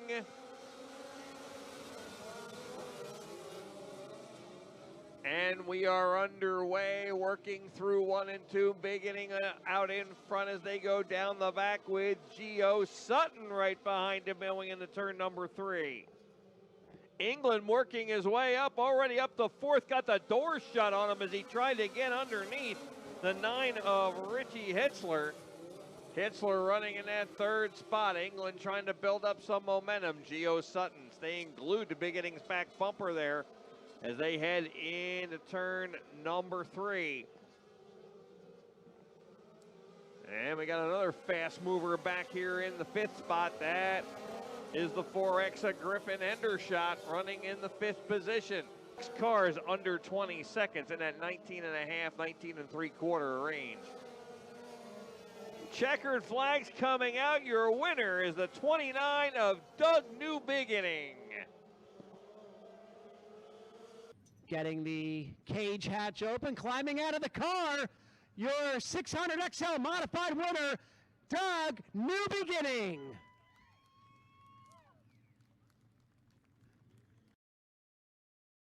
These highlights are brought to you by Belmont's Garage. Located in Langhorne, Belmont's is the home of the $60 synthetic oil change. Belmont's Garage has been in business for 60 years strong and is an avid supporter of dirt track racing. Bring your new Age of Speedway ticket stub for $15 off your next service. Scott Freed and Brian Ludwig, your front row. Double green flags in the air. We're racing with the street stocks. Charging into turns 1 and 2, 3 wide. Look at that run on the outside by Corey Fleming, Brian Ludwig, and Pat Force. Here comes Rob Ormsby up the inside of the 19. Scott Freed going to lead lap 1 as, wow, Pat Force all sorts of sideways. They're going to go 3 wide into turn 1. Look at that battle on the outside. Corey Fleming gets by. He now has his sights set on Scott Freed. Charging out of turn 4. Scott Freed in the 72, your leader. Here comes Fleming. Corey Fleming in the 704, using that outside groove to keep the momentum up. He's going to switch lanes, dives to the inside, gets a nose under Scott Freed. He's going to back off. Entering turn 3, now out of 4, he's going to step on that throttle side by side. New leader, Corey Fleming. A great piece of driving by Corey Fleming as Freed tries to challenge back on the inside. Nothing there. That battle coming out of turn 4. Look at Chris Allen to the outside wall. Chris Allen nearly scraping the outside wall as here comes Climb Check. 3-car battle exiting turn 2. That battle is for 5th, 6th, and 7th. Good 3-car racing out of turn 4 once again. Oh, and Climb Check and Ludwig get together. Moves to the far outside. That'll allow the leaders to get by on the inside. No, not that time. 2 laps to go. 2 to go, and the battle for the lead is heating up. Fleming slowing down. Here comes Patrick Force on the outside. A lap and a half remain. Now that lap car is being used as a pick by Pat Force. White flag, 1 lap to go. Ormsby makes it a 3-car dance for the lead. Out of turn 2. Once again, Fleming sideways. That allows Patrick Force to drive away. He's got a 2-car length lead, but a big burst of speed by Fleming. Gets into turn 3 and 4 hard. Out of turn 4 this time by slow car right in front of your leader. Your winner, Patrick Force. A great race for the street stocks. Caution free, green to checkered, no yellows to help anybody. And that's what Patrick Force needed as he climbs out of the car. Folks, give him a hand. Pat Force, your street stock winner. Down in the picnic area, but that is last week's action that you're watching. And it's good to say last week's action because we haven't had 2 weeks in a row, I don't think, at all this year. Maybe way back in May, but that was it. We should be up and running in just a couple of moments. Again, the 4 cylinders allowed a little bit extra time, and this will probably, be the longest break of the night. So if you need some food, cold beverages, ice cream, whatever have you, pizza, get it now. Hey, we got a cool deal coming up at Intermission, too.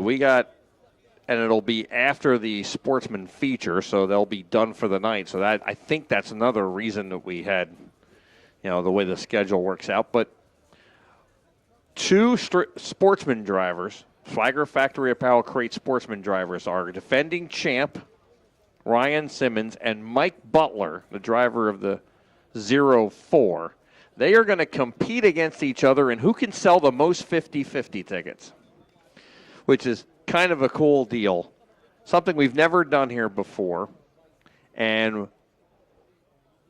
the winner of that, we will draw a ticket from those sales, and the winning person will get 2 free passes to next Saturday night's Christmas in July event here on July 5th. A bonus prize, if you will, besides the winner of the 50-50, which will be all the tickets combined, obviously.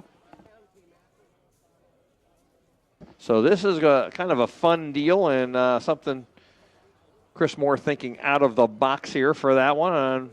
And, we like to see stuff like that. The pace truck makes its way out here to the track.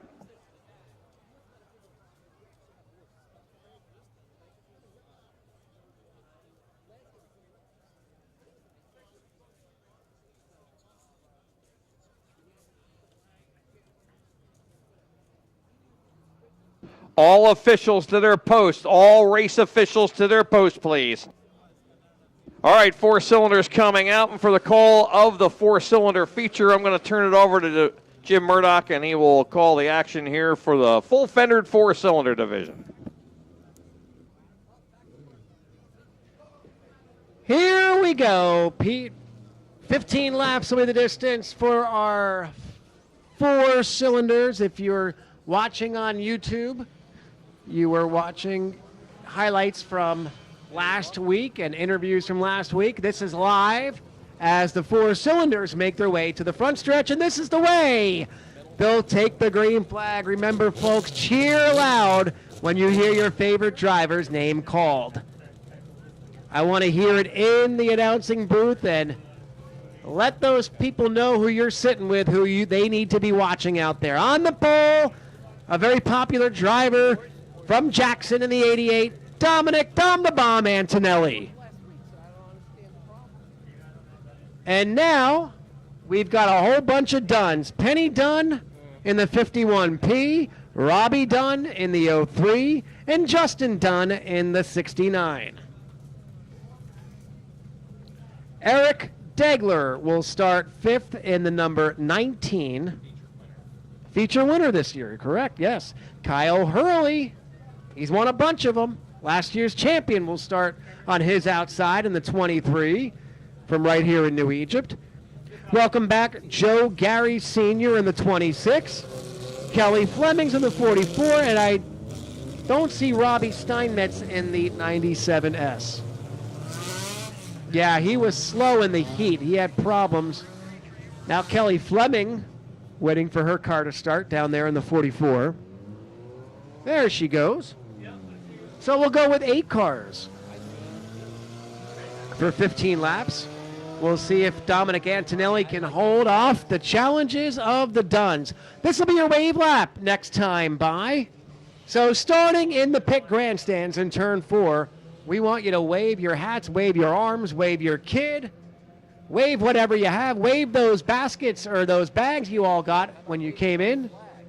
Keep that wave going big down the front stretch, right in front of the Diamond Suite. Miss New Egypt Speedway waving out at the top of the truck. Keep that wave going all the way into turn number 1 and turn 2. A couple of people sitting all the way down in the turn for a little bit of a different perspective of the action here at New Egypt Speedway. 15 elapsed the distance. How many people are going to be cheering for Dom Antonelli? How many people will be cheering for the Dunn family? All right, we wind them up 2 by 2. This time out of turn 4, Dominic Antonelli. We'll see the double green flags waving. 4-cylinder feature underway. Antonelli leads through turns 1 and 2. Still a little bit greasy out there. You can see the cars a little bit sideways as a couple of Dunn side by side, fender to fender, chasing Dominic Antonelli. Antonelli with a pair of Dunns on his bumper. Eric Degler breaking up the family reunion to the inside. They're 3 wide off of 4. 3 wide past the start-finish line as Eric Degler gets around one of the Dunns. Oh, and he gets drilled in the back. No harm, no foul. He straightens it out and only lost 1 spot. Robbie Dunn got in too hard. It's a little bit slick and gave Eric Degler a little bit of a love tap. There's a bigger love tap. And now he goes around. 1 car into him. Yep, Eric Degler now sitting sideways in turn 4. And, boy, he's a rolling punching bag out there. Eric Degler getting tagged by a bunch of cars. We'll have a replay momentarily for you folks watching at home as the safety crews make their way to Eric Degler. Pete, that looked like tight racing on a slick track. Well, it looked a little bit like a pinball there. But it looked like he may have been hooked with the 69 of Justin Dunn, and finally something had to give if they're hooked together like that. And he kind of started to spin, and either they broke apart or the car that hit him broke him off of Justin Dunn. So it looks like they're going to need the wrecker for Eric Degler, and that's a tough break. And it looks like Degler's got a broken left rear wheel there. It doesn't look straight up and down. Look at a replay as right there, see him? They may have just locked that front bumper of Dunn to... Let's try to watch that again. And we'll try to cue that up again and see another angle of that. Remember, if you're at the concession stand, you've never been here before, if you're at the concession stands or eating in the picnic area behind the main grandstand, we have a TV down there, a large screen TV that broadcasts our free YouTube feed. And even before it was free, it would do the pay-per-view feed here for the fans. If you went to get something to eat, you could watch the races and not miss anything if you weren't in the grandstand or if you were standing in line for food. So, and here's a replay once again. And it does. The reason I thought they were hooked together is because they both kind of spun until that other car hit Degler in the left rear, which is where the damage is, and it looked like it broke him off, and that allowed Justin Dunn to straighten out, just keep right on going. But they were both kind of spinning together, and it did definitely look like they were hooked together. Antonelli leading Penny Dunn. Horner was her maiden name. She's married to Robbie Dunn in the 03. Robbie dropping out, and with Degler out, Degler was tied for second in points with the 26 of Joe Gary Sr. Oh, and here comes Robbie Dunn back into the fray. So with Dunn getting towed here, that looks like Gary Sr. may take over the point lead. Now somebody behind him could better him and pass him. course, the point leader, Bobby Drayton III, not here tonight. Remember, they've only run 2 races. Every division you see on the track tonight has only run 2 races, except for the News Wingless Sprint cars. They've run 3. So they're on their 4th race tonight. All the other cars are in their 3rd race of the point race of the season. Yeah, Dale Mull's not here. Yeah, we're missing some of our top competitors. So Justin Dunn's 13 points behind Degler and Gary Sr. So Justin Dunn is 13 points behind Joe Gary Sr. and also significantly ahead of him to pass him. Billy Fleming is 3 points behind Justin. Steinmetz is 2, but he's only going to get 10 points. looks like the track is clear. We'll double him up. Unfortunately, Degler going off on the hook. He got hit in, it looked like that right rear quarter panel that probably bent the axle, and unfortunately that's going to knock him out. It wasn't a hard hit, but it was right at one of those vulnerable spots that you see people going after in the demo derby circuit that'll just knock the wheel out, unfortunately. And for Degler, who had a fast car, he's going to have to watch this from the trailer. So 1 lap in, a lot of action in that 1 lap. 14 to go, Dominic Antonelli.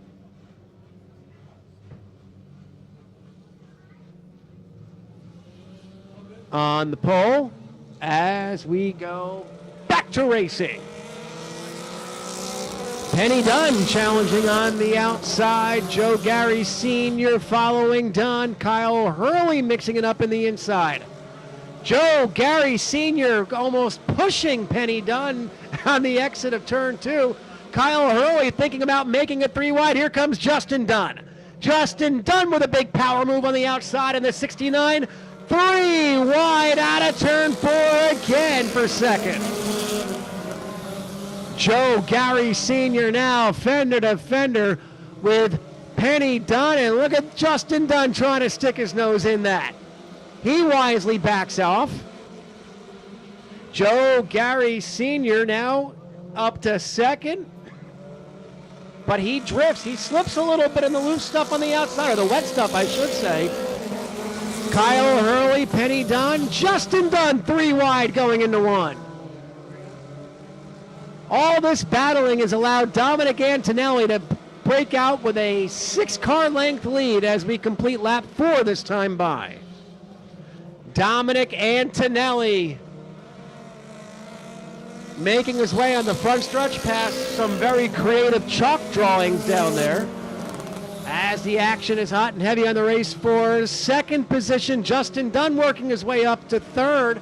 Wants that spot from Joe Gary Sr. Best battle is for second position as Antonelli watches it all in his rearview mirror.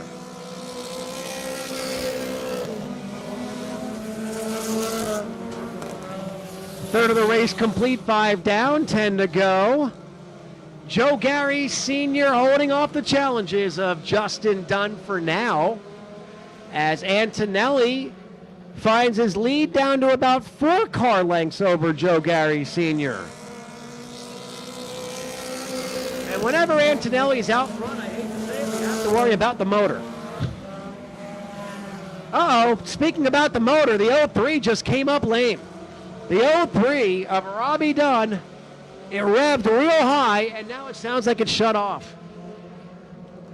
Robbie Dunn. No smoke visible. Uh-oh. I didn't like that out of Antonelli either at the start-finish line. So no contact for Robbie Dunn, but yeah, I heard it rev real high, and you believe that's the transmission, Pete. It could be. Something caused it to rev high like that, unless he just took it out of gear and saw something on the gauges he didn't like, and it revved up before he got out of the throttle. So the yellow lights are on. Nice battle going on for second, Jim, between Joe Gary Sr. and Justin Dunn. Both of them are 3-time champions in this division, And one of those championships for each of them was a tie between the two of them one year.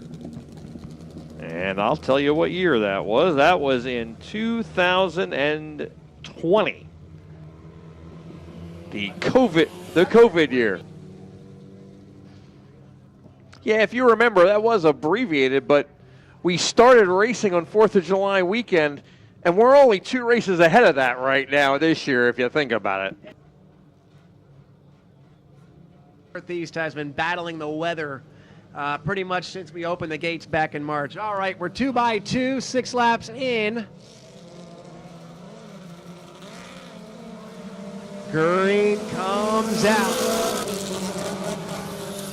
Antonelli slow on that restart. You know, you heard that car rev real high when the caution came out. I wonder, I think you're right, Pete. He may have missed a shift on that restart. That allows Joe Gary Sr. to battle it out with Kyle Hurley for the lead out of 4. Side by side for the lead, Joe Gary, your leader at the start-finish line. Dominic Antonelli's got the speed back in that automobile in the 88. He's going to try to reel in Kyle Hurley after that mistake. We're going to be halfway this time by. 8 laps complete, 7 to go this time by. We're halfway for the 4 cylinders. Justin Dunn back to the outside of Antonelli as Antonelli looks low on Kyle Hurley. Oh, Justin Dunn's got his back bumper flapping in the breeze, and there it comes off the car, right in the middle of the speedway. Everybody avoids it. That'll bring out a yellow flag. Caution on the speedway.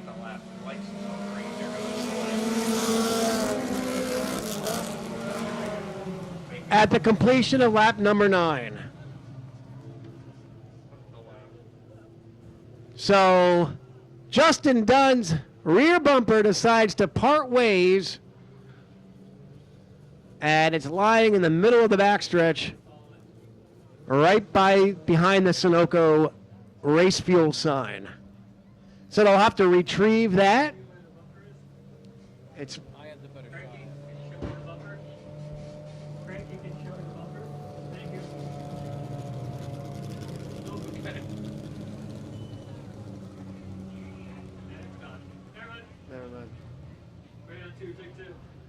all right, good work by the track crew to quickly retrieve that part of the bumper that came flying off Justin Dunn's car. I don't think it'll affect the handling, Pete. You know, we were talking about Joe Gary Sr. and Justin Dunn, both 3-time champions. They are also the top 2 in career wins here. Justin Dunn has 24 career wins. Joe Gary Sr. has 10, looking for his 11th. Kyle Hurley has 9. Short amount of time for Kyle Hurley as well. Oh, Robbie Dunn making his way back out. I believe he lost a couple laps there. Family very instrumental in getting this division off the ground about 10 years ago when we were thinking about kind of following the trend across the country with the popularity of the 4 cylinders. They've been with us since day 1, and here we go. A bunch of them in the field tonight. Joe Gary Sr. and his son, Joe Gary Jr., have also been with us since the very beginning as the green comes out. Once again, a slow start for Dominic Antonelli. Oh, Hurley just dropped 2 spots on that opening start. So problems for these cars getting in gear on the restarts, Pete.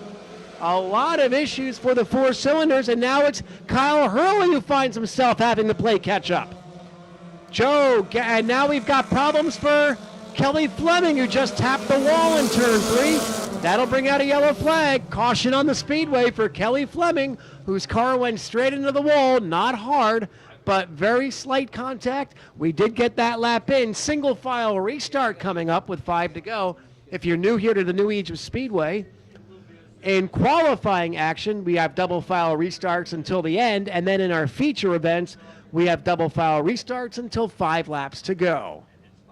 And it's 5 to go, so these cars that have had issues on the restarts, You're not going to have that extra ground for a double file restart. You're going to have to make it up. So we'll have to keep our eye on Dominic Antonelli and Kyle Hurley. Both of their cars are struggling to come up to speed on those restarts. Don't know what happened to Kelly Fleming. I looked up and her car was making slight contact with the right front against the outside. Well, it was not a hard hit by any means. Something had to have broke in that right front suspension or axle. Now, she got it woed down in a hurry before any kind of serious contact, but obviously whatever caused that breakage is unfortunately terminal for the number 44. Up to the leader, and he's by himself. So I actually like it. How many people here are cheering for Joe Gary Sr. in the 26? Anybody want to see Justin Dunn pick up the win? Where are the Dominic Antonelli fans at? Oh, they got the cowbells out. It sounds like a European downhill ski race.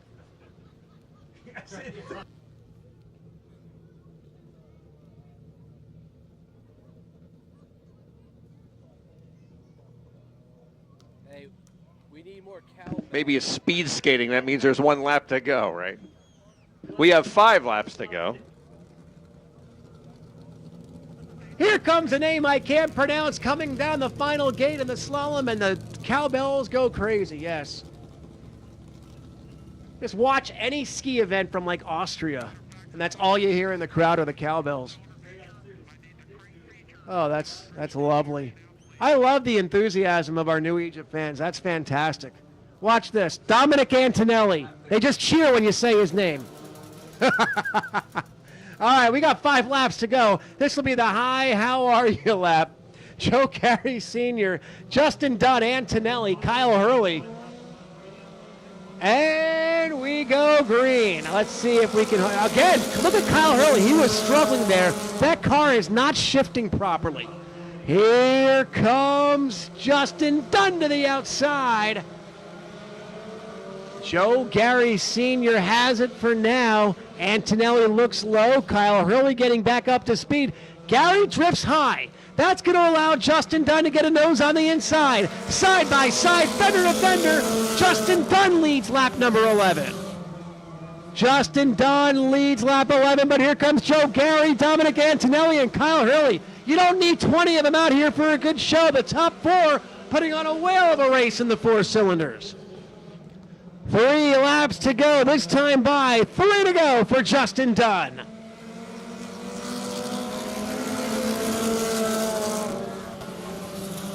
Antonelli again looking low to Joe Gary Sr. He's got a good run. Can he make it stick? No, not that time. Justin Dunn with a good burst of speed and the closing stages of this entertaining feature. See the 2 lap to go sign. 2 laps to go. 2 to go for Justin Dunn. Joe Gary Sr. maintains his 2nd position. Antonelli 3rd. Kyle Hurley, Penny Dunn, and Robbie Dunn. White flag, Justin Dunn. We'll see the white silk flying this time by. One more trip around the New Egypt Speedway, D-shaped dirt oval here in the Pinelands. Battle for 2nd, heating up again. Antonelli had a notion to go to the inside. Joe Gary Sr. slammed the door. But meanwhile, out front, it's all Justin Dunn with a 4-car length advantage. This time by, he sees the twin checkers in the air. Justin Dunn, your 4-cylinder feature winner. Career win number 25 for Justin Dunn. We'll go downstairs and have a word with your 4-cylinder winner.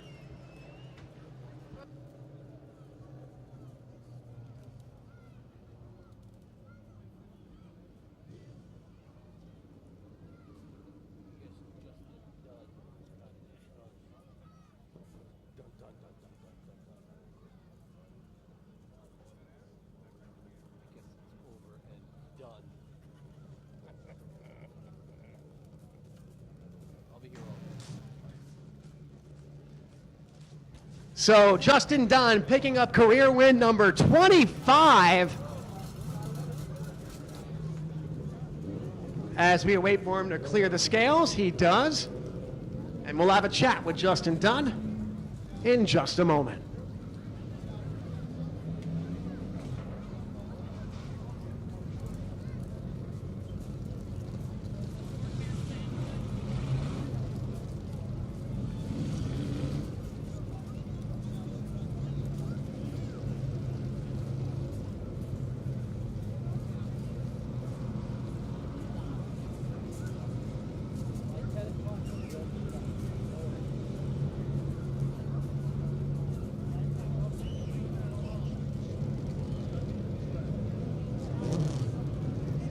Track still in excellent condition. This Sportsman feature is going to be a good one.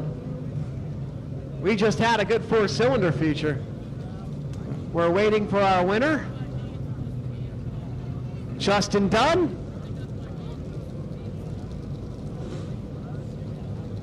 This is almost like a throwback surface here from many years ago. It's got a lot of bite and stick to it. With the humidity, when it gets real humid like this, the track really does hold in the moisture quite well. The Dunn boys. Justin Dunn in the 69 pulls into victory lane, gets the helmet off.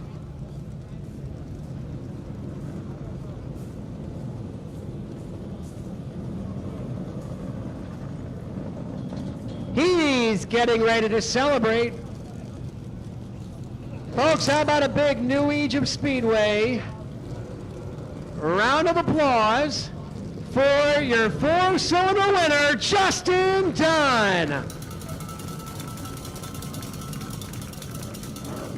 Congratulations out there.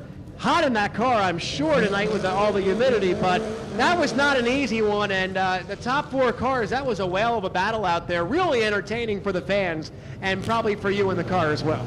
It was entertaining until about 2 laps to go when I lost brakes. Then it was just hold on and pray to God I don't mess up. So, yeah, I love racing with Joe. He slid up into that corner, and I took advantage, and I was just waiting for him. He's so damn good here, and I'm happy he's back. Just wanted to wish well to my dad. He's not feeling that good right now, but he'll be back. Good job. Thank you, sir. One more time, folks. Justin Dunn parks it in victory lane for the 25th time in his career, and we just had a crash down here. Oh, no.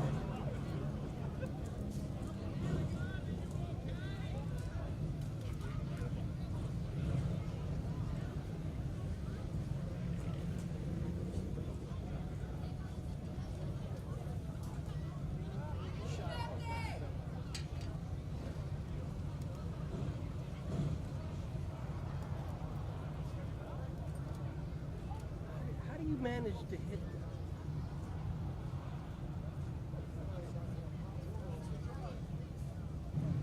Yes, but unless they passed out, they drove right into it. So Penny Dunn kind of nosed into the concrete block down here. She's talking to everybody.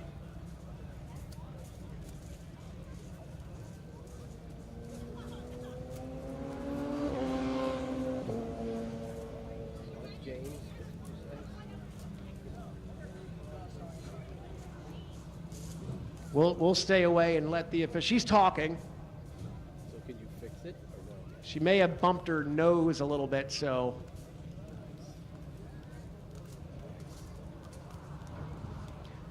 A little bit, the car just jumped out of gear and hit the inside guardrail, and then the front bumper made contact with that concrete block.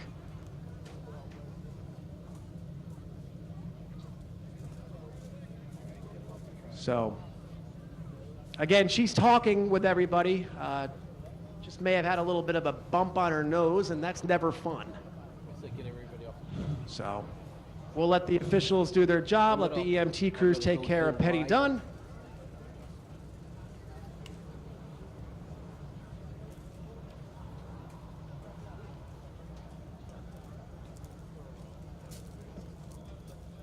So, folks, while they tend to Penny Dunn down there, and we'll get your report as soon as we have one. We do want to pass our thoughts and condolences, or not condolence, but our thoughts over to to Everett Taylor and his family. Everett Taylor, who raced here in numerous divisions over the years and has been a huge supporter of ours, is currently in the hospital, and he needs your thoughts and prayers. So,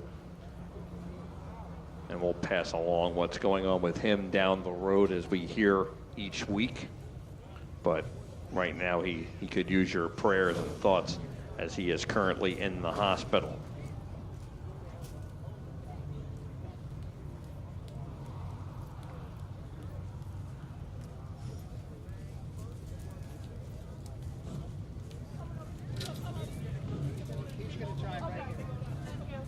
So the pace truck is going to pick up Bryce Liedtka, who's going to ride around with the pace truck to pace the field here.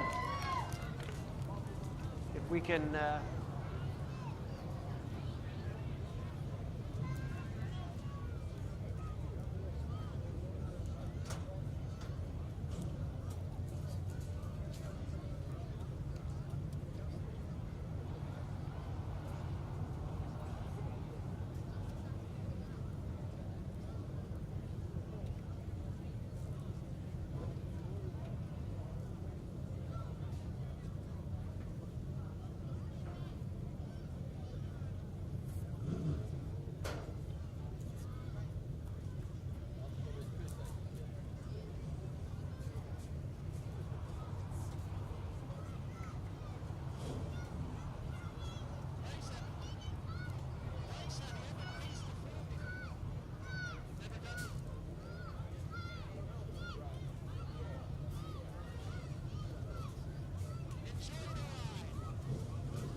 So, folks, Penny Dunn is in the ambulance. She is talking to them, but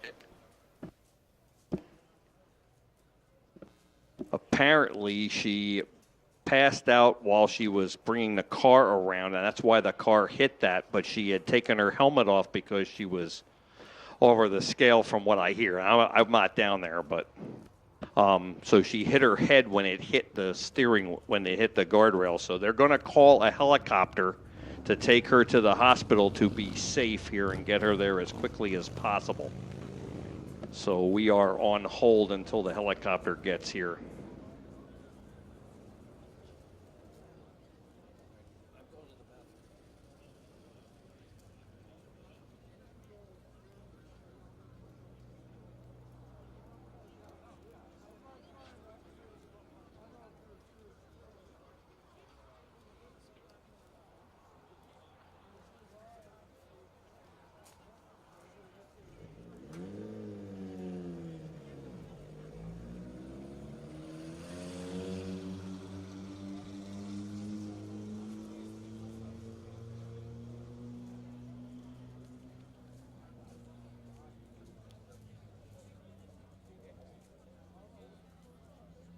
So, folks, we'll stay off the air here until the helicopter gets here. We'll just give you some updates as we know them.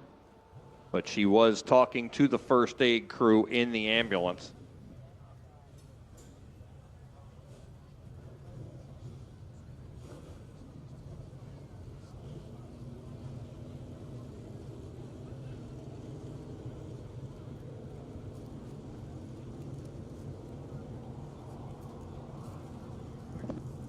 All right, with the helicopter coming, they're going to send the Sportsman cars back to the pits because they're sitting in their hot cars in all that gear, and it's better to let them get out and get a drink and wait until this is, and then we'll call them back to the staging area.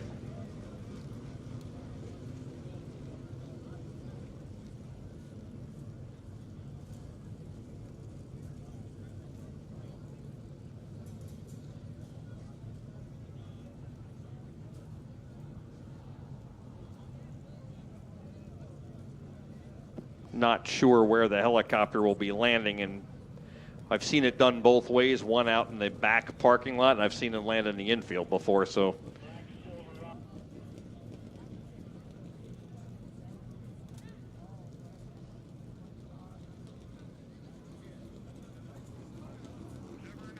They are going to land it in the back parking lot. We have a black Silverado camper that's in the back there that needs to be moved immediately. That's where they're going to land the helicopter. We need you to move that camper immediately. It's a black Silverado camper on the backstretch back there. We need you to move it immediately because that's where the helicopter is going to be landing. We need to clear the landing zone.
All right, folks, since we were waiting for the helicopter, we sent the Sportsman in. This is going to be your official intermission period. So if you need to get something to eat, you want to do something, do it now. We are going to run the show straight through once that is done.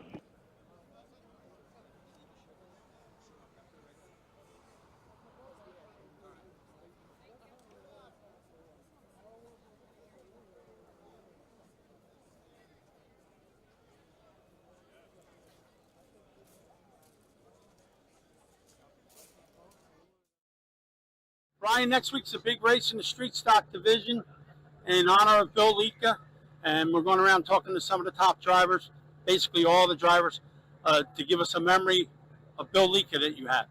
Yeah, I got many memories of having a lot of fun on the track with Billy here.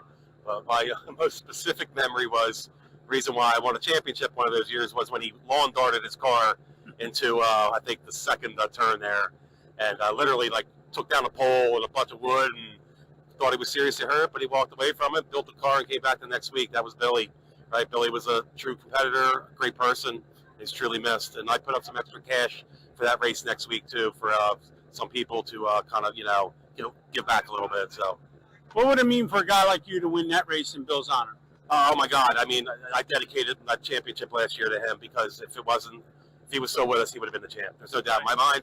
So that weighed heavily on me for a very long period of time. It would be probably the most ecstatic thing that ever happened to me in my racing career besides my first win. Well, I've been friends with you for a long time. I watched you win a lot of races here. I like you because of what you have in here, buddy. Thanks a lot. Thank you, guys. Thank you, New Egypt Speedway, and God bless Billy. Thanks, brother. Appreciate it. Thanks. I always remember when we always raced, even way back then. He would race you hard. He'd race you clean. I've been side by side with him numerous times. Never touched. Never, he was always friendly when you talked to him. Sometimes, guys in divisions don't exactly see eye to eye. Bill was never that guy. He always had a smile on his face, whether he beat me or I beat him. If we passed each other, hey man, how's it going? Everything good. That's what I remember about Bill. He never had a bad thing to say about anybody. He was always friendly. Like I said, we get competitive, but sometimes it's better just to leave it out there, Yeah, exactly. Well, like I said, I raced with him way back in the 2000s. I got to race with him a little bit when I came back. And everybody I've ever talked to, nobody's ever had a bad word to say about him. So. The last time I raced with Bill Liedtka, somebody got squirrely in front of him, and I ended up coming in contact with him, and I hit him. I hit him pretty good. It wasn't intentional or whatever, but that night or the next day, I messaged him on Facebook, and I reached out and I said, hey man, just saying sorry for hitting you. I didn't have anywhere to go, and he came back at me with the same thing. He said, there was nowhere to go. It wasn't your fault. But that's happened multiple times with him. When I first started racing here, he'd lap me by lap 4, and then he'd come over to the trailer and give me a couple of tips on how to get faster and how to not be in his way so much. He was just that kind of guy. Anytime he needed parts or anything, or I could message him in the middle of the night, and next morning he'd message me back and give me advice on anything really. Just a stand-up guy, man. I really miss him. Me and Bill have battled it out there quite a few times. Just a good hard racer. He's definitely missed. Well, probably one of my favorite memories would have to be when I first started about 2 or 3 years ago. It was just I had a slower, just racing him. He's a clean racer, great guy, fun to race against, and he was a great competitor. Yeah, he's a good hard racer. Comes every week and puts the best effort forward, and just was a good time racing with Billy. It was real good. No, he's a good guy. Family guy. Come every week to support the track, support the division. So he's a real pioneer. I'd probably say it was last year, week 2. We had a couple small issues. I went up to Billy and asked him for advice on something, and not only did he give me advice, he gave me a couple other, couple parts and stuff. Help. That's when I had my the other car before I had this car. So, and then we went out there that night, and it was a lot better. So I'd say, that's a memory I had in here. Out on the track, he raced hard. Right. He raced hard, and he didn't mind getting into your door. He didn't mind getting to your side. But the one night last year in the heat race on the lap 1, when he got up on the side there going into turn 1, I'd probably say, that was something. He got it right down, brought it in here, and he was right back out there. I thought that was pretty impressive.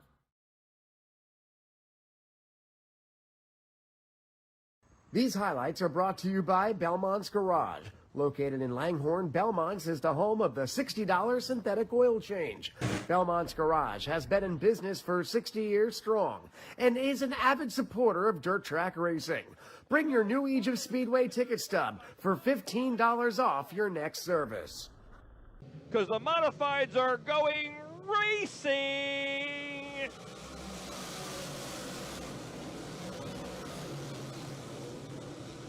And the modifieds are underway as they work through 1 and 2 and down the back for the first time.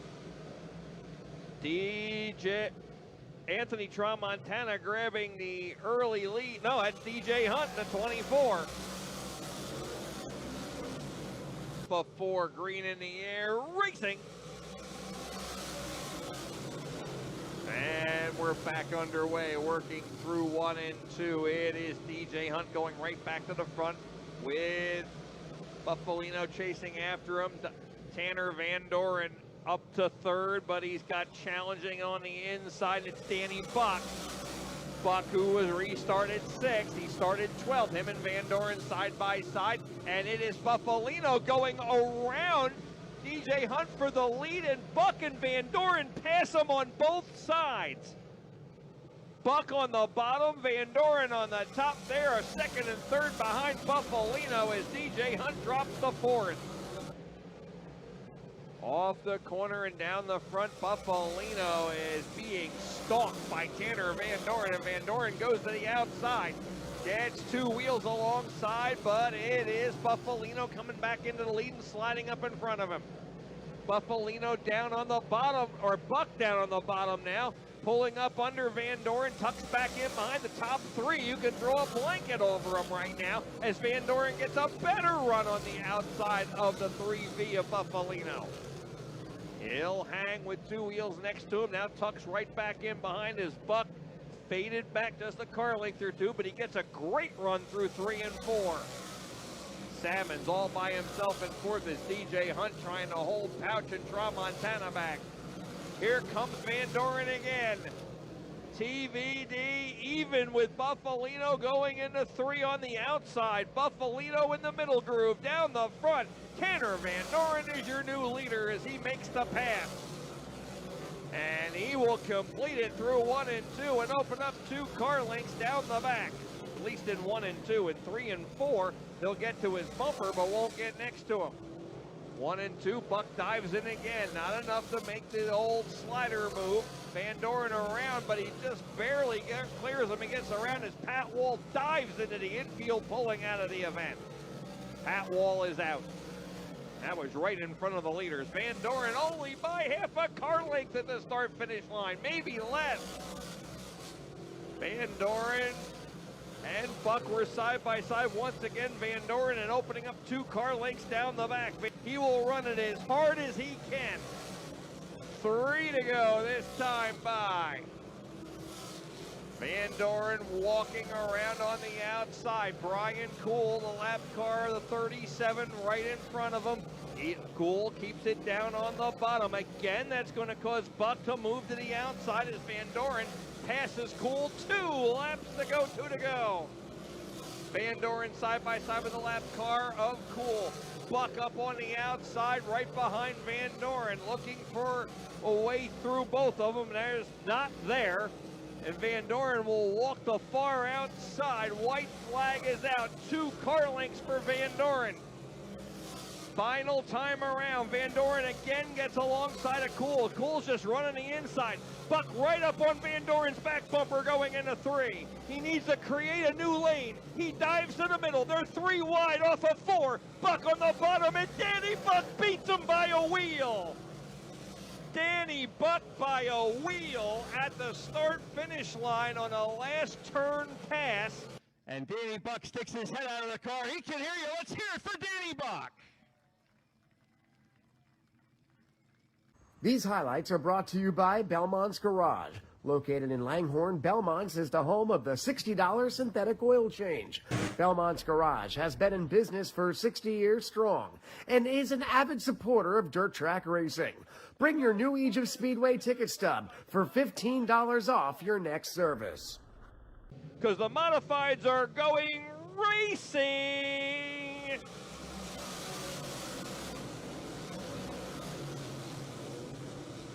And the modifieds are underway as they work through 1 and 2 and down the back for the first time. Anthony Tramontana grabbing the early lead. No, that's DJ Hunt, the 24. Before green in the air, racing. And we're back underway, working through 1 and 2. It is DJ Hunt going right back to the front with Buffalino chasing after him. Tanner Van Doren up to third, but he's got challenging on the inside. It's Danny Buck. Buck, who was restarted 6th, he started 12th. Him and Van Doren side by side, and it is Buffalino going around DJ Hunt for the lead, and Buck and Van Doren pass him on both sides. Buck on the bottom, Van Doren on the top. They are second and third behind Buffalino as DJ Hunt drops the 4th. Off the corner and down the front, Buffalino is being stalked by Tanner Van Doren, and Van Doren goes to the outside. Gets 2 wheels alongside, but it is Buffalino coming back into the lead and sliding up in front of him. Buffalino down on the bottom, or Buck down on the bottom now, pulling up under Van Doren, tucks back in behind the top 3. You can throw a blanket over him right now as Van Doren gets a better run on the outside of the 3V of Buffalino. He'll hang with 2 wheels next to him, now tucks right back in behind his Buck. Faded back just a car length or 2, but he gets a great run through 3 and 4. Salmon's all by himself in 4th as DJ Hunt trying to hold Pouch and Tramontana back. Here comes Van Doren again. TVD even with Buffalino going into 3 on the outside. Buffalino in the middle groove, down the front. Tanner Van Doren is your new leader as he makes the pass. And he will complete it through 1 and 2 and open up 2 car lengths down the back. At least in 1 and 2. In 3 and 4, he'll get to his bumper but won't get next to him. 1 and 2, Buck dives in again. Not enough to make the old slider move. Van Doren around, but he just barely clears him and gets around as Pat Wall dives into the infield, pulling out of the event. Pat Wall is out. That was right in front of the leaders. Van Doren only by half a car length at the start-finish line, maybe less. Van Doren and Buck were side by side once again. Van Doren and opening up 2 car lengths down the back. He will run it as hard as he can. 3 to go this time by.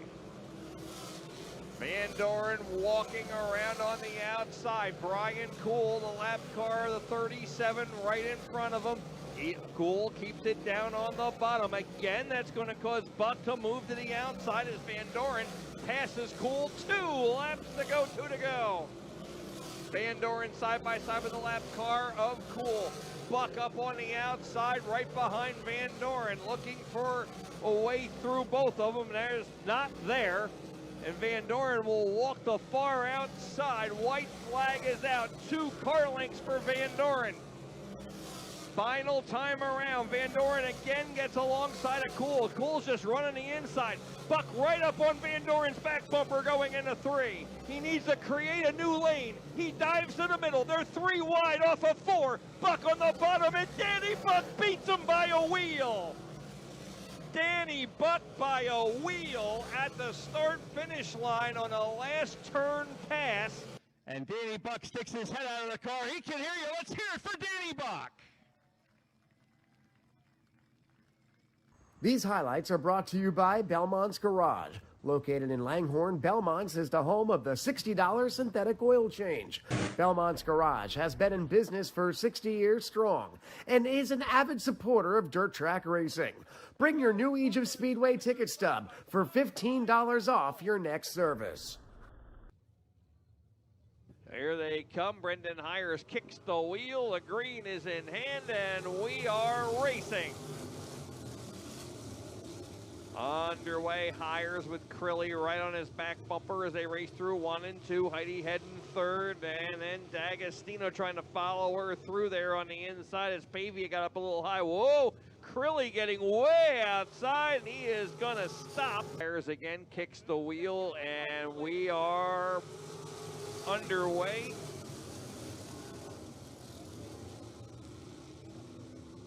$15 laps the distance through 1 and 2 and down the back. Heidi Hedden coming back underneath Pavia as Pavia got second for a moment there. Heading back into the second spot, working the bottom and closing back in on Hires. Hires, though, getting a great fight off the corner. It's all Brendan Hires. D'Agostino decided to go to the inside and gets heading off a 4 and drives by and into the second spot. And Al Cheney is 5th now, and the yellow lights are on. Wasn't getting him anywhere. When he switched to the inside, he got heading, and he is staying right on. Matter of fact, he might be a little quicker than Hires is. Hires has been on the inside since the start. And here comes D'Agostino at the halfway sign. He'll go to the outside, realizing there's not a groove there, got some momentum, and now he's side by side. Hires edging back in front. And Hires decides to go to the outside. That opens the inside groove up for D'Agostino, and he drives by for the lead. Turn 2. Battle is for 3rd. Cheney right on the back bumper of Hedden as D'Agostino takes the checkered and the win down the front. And Hedden will hold Cheney off right at the line by a wheel. Safety gear off, climbing out of the top. Folks, your Northeast Wingless Sprint Car feature winner tonight, Mick D'Agostino. As they come off a turn 4, racing.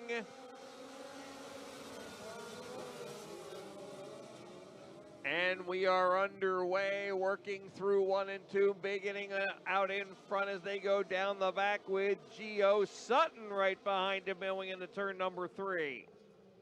England working his way up, already up to 4th, got the door shut on him as he tried to get underneath the 9 of Richie Hitzler. Hitzler running in that 3rd spot. England trying to build up some momentum. Gio Sutton staying glued to beginning's back bumper there as they head into turn number 3. And we got another fast mover back here in the 5th spot. That is the 4X Griffin Endershot running in the 5th position. Cars under 20 seconds in that 19 and a half, 19 and 3/4 range.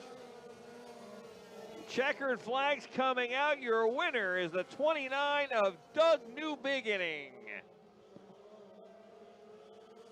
Getting the cage hatch open, climbing out of the car, your 600 XL modified winner, Doug New Beginning.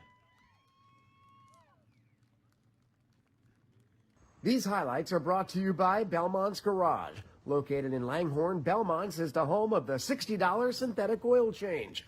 Belmont's Garage has been in business for 60 years strong and is an avid supporter of dirt track racing. Bring your new Age of Speedway ticket stub for $15 off your next service. Scott Freed and Brian Ludwig, your front row. Double green flags in the air. We're racing with the street stocks. Charging into turns 1 and 2, 3 wide. Look at that run on the outside by Corey Fleming, Brian Ludwig, and Pat Force. Here comes Rob Ormsby up the inside of the 19. Scott Freed gonna lead lap 1 as, wow, Pat Force all sorts of sideways. They're gonna go 3 wide into turn 1. Look at that battle on the outside. Corey Fleming gets by. He now has his sights set on Scott Freed. Charging out of turn 4. Scott Freed in the 72, your leader. Here comes Fleming. Corey Fleming in the 704, using that outside groove to keep the momentum up. He's going to switch lanes, dives to the inside, gets a nose under Scott Freed. He's going to back off. Entering turn 3, now out of 4, he's going to step on that throttle side by side. New leader, Corey Fleming. A great piece of drying by Corey Fleming as Freed tries to challenge back on the inside, nothing there. That battle coming out of turn 4. Look at Chris Allen to the outside wall. Chris Allen nearly scraping the outside wall as here comes Climb Check. 3-car battle exiting turn 2. That battle is for 5th, 6th, and 7th. Good 3-car racing out of turn 4 once again. Oh, and Climb Check and Ludwig get together. Moves to the far outside. That'll allow the leaders to get by on the inside. No, not that time. 2 laps to go. 2 to go, and the battle for the lead is heating up. Fleming slowing down. Here comes Patrick Force on the outside. A lap and a half remain. Now that lap car is being used as a pick by Pat Force. White flag, 1 lap to go. Ormsby makes it a 3-car dance for the lead. Out of turn 2. Once again, Fleming sideways. That allows Patrick Force to drive away. He's got a 2-car length lead, but a big burst of speed by Fleming. Gets into turn 3 and 4 hard. Out of turn 4 this time by slow car right in front of your leader. Your winner, Patrick Force. A great race for the street stocks. Caution free, green to checker, no yellows to help anybody. And that's what Patrick Force needed as he climbs out of the car. Folks, give him a hand. Pat Force, your street stock winner. Brian, next week's a big race in the street stock division in honor of Bill Liedtka. And we're going around talking to some of the top drivers, basically all the drivers, to give us a memory of Bill Liedtka that you had. Yeah, I got many memories of having a lot of fun on the track with Billy here. My most specific memory was the reason why I won a championship one of those years was when he lawn darted his car into, I think, the second turn there. And literally, like, took down a pole with a bunch of wood and thought he was seriously hurt, but he walked away from it, built the car, and came back the next week. That was Billy, right? Billy was a true competitor, a great person. He's truly missed. And I put up some extra cash for that race next week, too, for some people to kind of, give back a little bit. So, what would it mean for a guy like you to win that race in Bill's honor? Oh, my God. I mean, I dedicated that championship last year to him because if he was still with us, he would have been the champ. There's no doubt in my mind. So that weighed heavily on me for a very long period of time. It would be probably the most ecstatic thing that ever happened to me in my racing career besides my first win. Well, I've been friends with you for a long time. I watch you win a lot of races here. I like you because of what you have in here, buddy. Thanks a lot. Thank you, guys. Thank you, New Egypt Speedway, and God bless Billy. Thanks, brother. Appreciate it. I always remember when we always raced, even way back then. He would race you hard. He'd race you clean. I've been side by side with him numerous times. Never touched.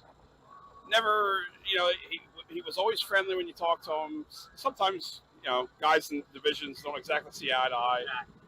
Bill was never that guy. He always had a smile on his face, whether he beat me or I beat him. If we passed each other, hey man, how's it going? Everything good, good, good. That's what I remember about Bill. He never had a bad thing to say about anybody. He was always friendly. Like I said, we get competitive, but sometimes it's better just to leave it out there, Yeah, exactly. Well, like I said, I raced with him way back in the 2000s. I got to race with him a little bit when I came back. And everybody I've ever talked to, nobody's ever had a bad word to say about him. So. The last time I raced with Bill Liedtka, somebody got squirrely in front of him, and I ended up coming in contact with him, and I hit him. I hit him pretty good. It wasn't intentional or whatever, but that night or the next day, I messaged him on Facebook, and I reached out and I said, hey man, just saying sorry for hitting you. I didn't have anywhere to go, and he came back at me with the same thing. He said, there was nowhere to go. It wasn't your fault.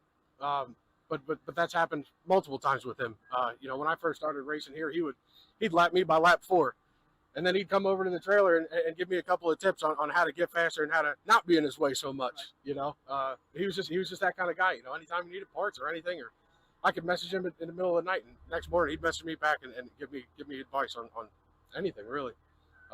Just a stand-up guy, man. I really miss him. Me and Bill have battled it out there quite a few times. Just a good hard racer.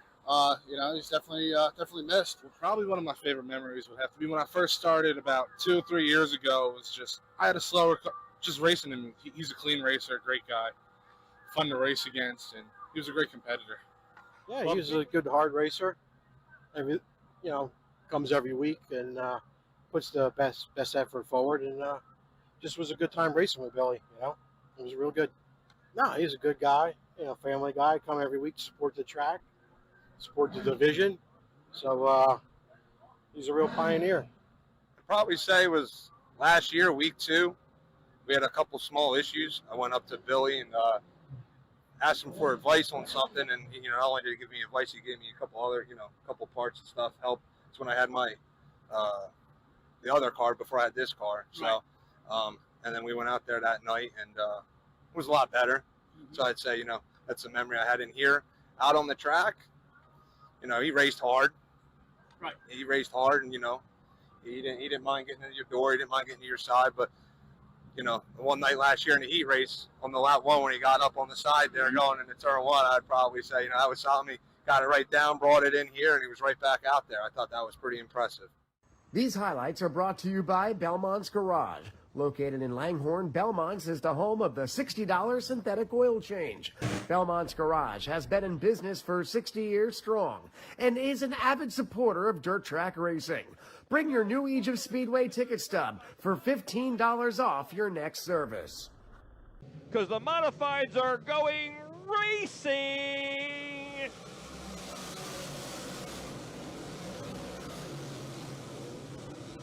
And the modifieds are underway as they work through 1 and 2 and down the back for the first time. Anthony Tramontana grabbing the early lead. No, that's DJ Hunt, the 24. Before green in the air, racing. And we're back underway, working through 1 and 2. It is DJ Hunt going right back to the front, with Buffalino chasing after him. Tanner Van Doren up to third, but he's got challenging on the inside. It's Danny Buck. Buck, who was restarted 6th. He started 12th. Him and Van Doren side by side. And it is Buffalino going around DJ Hunt for the lead, and Buck and Van Doren pass him on both sides. Buck on the bottom, Van Doren on the top there, are second and third behind Buffalino as DJ Hunt drops the 4th. Off the corner and down the front, Buffalino is being stalked by Tanner Van Doren, and Van Doren goes to the outside. Gets 2 wheels alongside, but it is Buffalino coming back into the lead and sliding up in front of him. Buffalino down on the bottom, or Buck down on the bottom now. Pulling up under Van Doren, tucks back in behind the top 3. You can throw a blanket over him right now as Van Doren gets a better run on the outside of the 3V of Buffalino. He'll hang with 2 wheels next to him. Now tucks right back in behind his Buck. Faded back just a car length or 2, but he gets a great run through 3 and 4. Salmon's all by himself in 4th as DJ Hunt trying to hold Pouch and Tramontana back. Here comes Van Doren again. TVD even with Buffalino going into 3 on the outside. Buffalino in the middle groove. Down the front, Tanner Van Doren is your new leader as he makes the pass. And he will complete it through 1 and 2 and open up 2 car lengths down the back. At least in 1 and 2. In 3 and 4, he'll get to his bumper but won't get next to him. 1 and 2, Buck dives in again. Not enough to make the old slider move. Van Doren around, but he just barely clears him. He gets around as Pat Wall dives into the infield, pulling out of the event. Pat Wall is out. That was right in front of the leaders. Van Doren only by half a car length at the start-finish line, maybe less. Van Doren and Buck were side by side once again. Van Doren and opening up 2 car lengths down the back. He will run it as hard as he can. 3 to go this time by. Van Doren walking around on the outside. Brian Cool, the lap car, the 37 right in front of him. Cool keeps it down on the bottom. Again, that's going to cause Buck to move to the outside as Van Doren passes Cool. 2 laps to go, 2 to go. Van Doren side by side with the lap car of Cool. Buck up on the outside right behind Van Doren, looking for a way through both of them. There's not there. And Van Doren will walk the far outside. White flag is out. 2 car lengths for Van Doren. Final time around. Van Doren again gets alongside of Cool. Cool's just running the inside. Buck right up on Van Doren's back bumper going into 3. He needs to create a new lane. He dives to the middle. They're 3 wide off of 4. Buck on the bottom, and Danny Buck beats him by a wheel. Danny Buck by a wheel at the start-finish line on a last turn pass. And Danny Buck sticks his head out of the car. He can hear you. Let's hear it for Danny Buck. These highlights are brought to you by Belmont's Garage. Located in Langhorne, Belmont's is the home of the $60 synthetic oil change. Belmont's Garage has been in business for 60 years strong and is an avid supporter of dirt track racing. Bring your new Age of Speedway ticket stub for $15 off your next service. Here they come. Brendan Hires kicks the wheel. The green is in hand, and we are racing. Underway, Hires with Crilly right on his back bumper as they race through 1 and 2. Heidi heading third, and then D'Agostino trying to follow her through there on the inside as Pavia got up a little high. Whoa! Crilly getting way outside, and he is going to stop. Hires again kicks the wheel, and we are underway.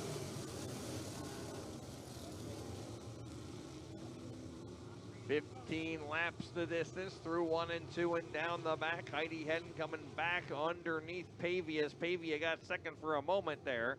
Heading back into the second spot, working the bottom and closing back in on Hires. Hires, though, getting a great fight off the corner. It's all Brendan Hires. D'Agostino decided to go to the inside and gets Hedden off a 4 and drives by and into the second spot, and Al Cheney is 5th now, and the yellow lights are on. Wasn't getting him anywhere. When he switched to the inside, he got Hedden, and he is staying right on. Matter of fact, he might be a little quicker than Hires is. Hires has been on the inside since the start.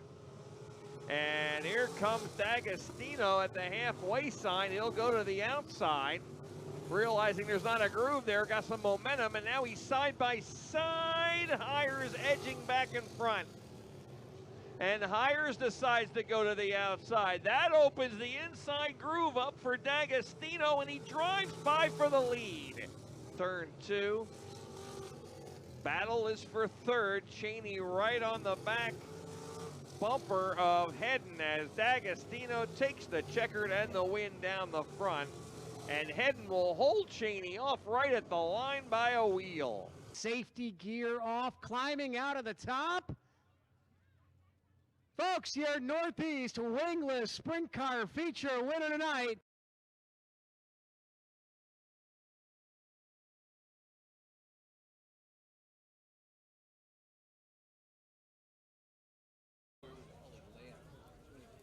As the fire unit coming back into the infield right now.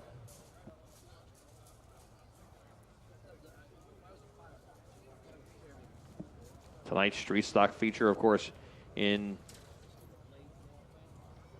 tribute to the late Bill Liedtka, who we lost on this week last year.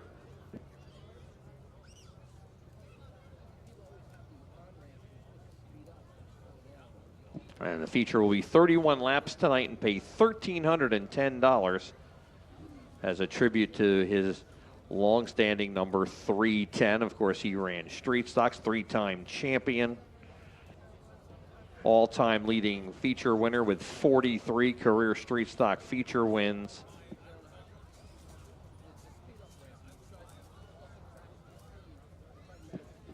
And he also had a Sportsman. That is correct. He ran crate Sportsman here for a couple of years and ran street stocks at the same time most of those years. I think one year he stopped running the street stock for a little while and then got back into it.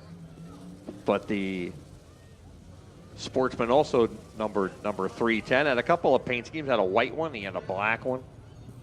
Of course, his street stock was black just about every year. That was very fast street stock and by far the best street stock driver. We've had a lot of good ones. And there's a few that are right up there with him, but he is the cream of the crop. He's the top driver ever in a street stock here. We've had a lot of good ones.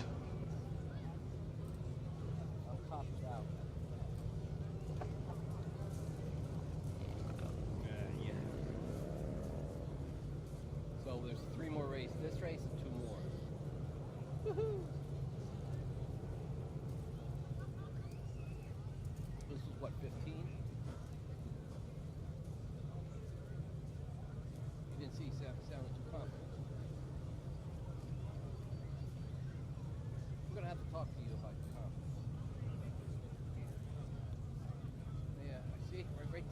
coming right to the crap. The dump. Yeah, well, I can't because the microphone here. All right, cars coming out and lining up. There's Ryan Heim and the Kettles, number 18, and also the A-plus spray foam insulation, a little smaller on that quarter panel down there. Used to seeing him in the same car since he's been a rookie in that dark blue with the yellow and white numbers. All right, we got a... So the final results of the 50-50 selling contest, Ryan Simmons sold 433 tickets, and Mike Butler sold 337. So Ryan Simmons wins that. They were selling pink and yellow tickets, so that's going to be where we pick the winning number for the 2 free passes to next Saturday night's Christmas in July. Then that ticket will go back in. You'll still have a chance to win the 50-50, and we'll mix them all together, and then we will draw from all 4 colors. And this is your last call. If you want to be part of the 50-50, you can still get tickets. We've sold quite a few. And if I do some quick arithmetic, we're probably in the upper 300s. 15, 1, 5. The number 1, and then the number 5. All right, race fans, an update on Penny Dunn. She was alert and conscious when the helicopter took off. So that is great news to hear. And if we get any other word, we will pass it along. But she was alert and talking and conscious when the helicopter departed the Speedway.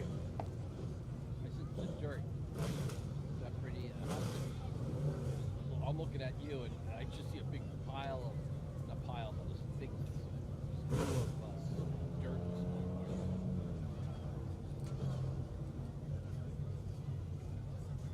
You're a smart man. Yes, you'll learn. You'll learn.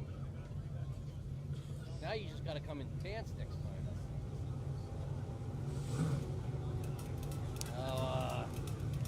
But then you can sit down.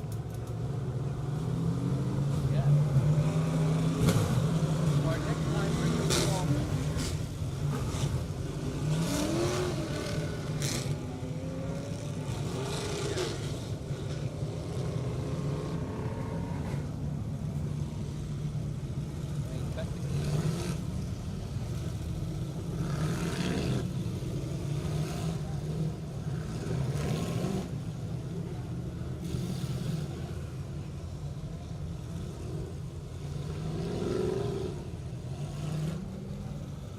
All right, cars behind the New Egypt Speedway pace truck as they'll line up 2 by 2 here for our Swagger Factory Apparel Crate Sportsman feature event, and we'll get them lined up here. Track in excellent condition. Yellow staying out, and make sure we have all the cars here. 26 are scheduled.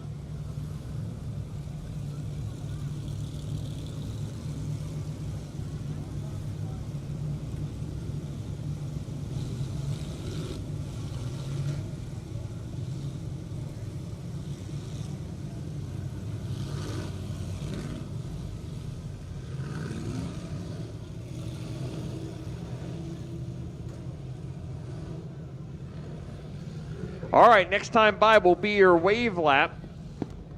I see 2 of the rookies at the back, but Hunter Plosky is the one car that did not decide to come out. He's going to save it for the other rookie feature. He was scheduled to start 19th on the field after the 6 qualifiers out of each heat because he was the rookie feature winner.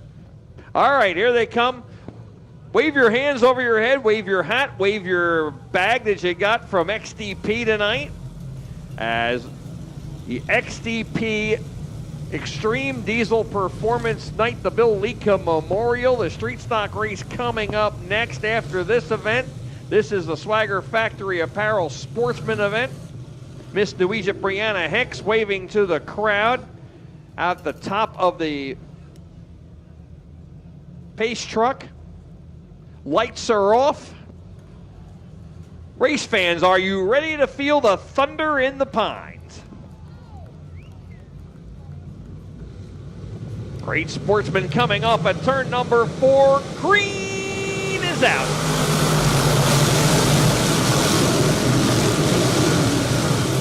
And we are underway with the Swagger Factory Apparel Great Sportsman as they race down the back. Lexi Wilson, who looked good in her heat race, working the high side and has the lead as he exits turn number 4. She'll lead lap 1. Mike Toth moving to second. Toth up to the second spot, then it's McIntyre. Look, I got a car backwards or sideways in front of the crowd, and in front of the field, and 4 cars into him, making it 5 over there, and then Mike Butler spun separately past there in turn number 2. We'll see if we can identify the car that got sideways. I think is Dan Fleming. No, it's Dan Fleming.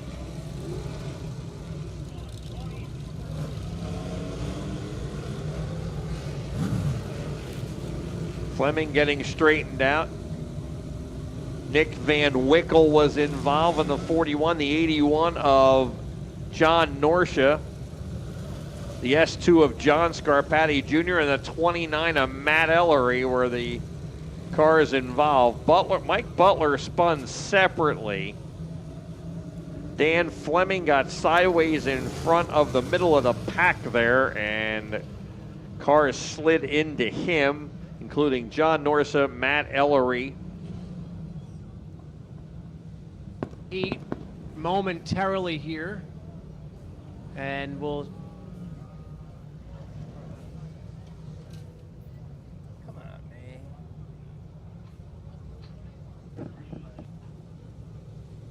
man. Yeah, if you're watching at home on YouTube or you're down in the picnic area, we are setting up the replay, trying to get it set up for you here. Pete, it looked like Fleming and Puglisi made contact into turn 1. Puglisi may have gotten a little bit out of shape right in front of Fleming. Fleming got out of shape after that, and then everybody piled up with nowhere to go. So, and some of the cars involved were some higher up in points cars, including Nick Van Wickle in the 41 and the 29 of Matt Ellery. And Van Wickle, you can see the right side damage, but he went in to make sure it was okay, and the car is okay, and he is back out. So Van Wickle will rejoin at the rear of the field. Here comes Scarpati back, so the only car now we're looking for is Matt Ellery. And now Aiden Spencer, the rookie, going off slow down the ramp. He decides to pull pit side in the 921. Ellery currently tied for 3rd in the point standings, and now Ryan Simmons has stopped here on the front straightaway, and he fires the car back up.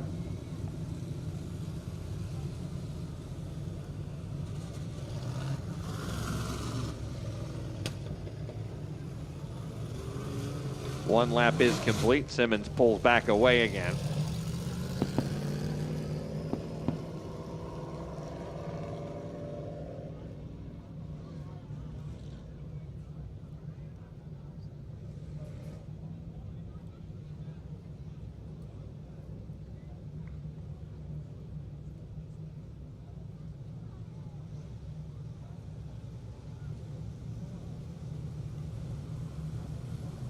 One lap is complete. Lexi Wilson is your leader, and Mike Toth runs 2nd. Glenn McIntyre is 3rd. We'll set the rest of the field for you once we get them set or reading them the lineup over the in-car radios.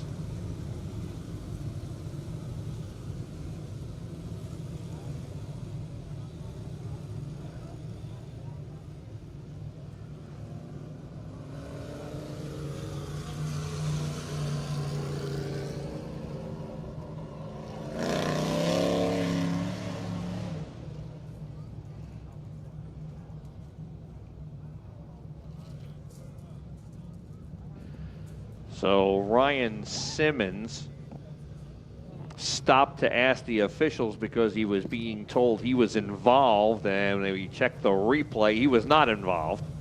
And I don't remember reading his name, so I didn't think he was either, but they checked the tape to make sure that was correct, and they found he was not involved. They see him continuing right through and on, and he will get his spot back.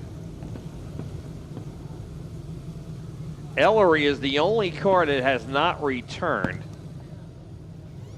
We should have 24 cars out there.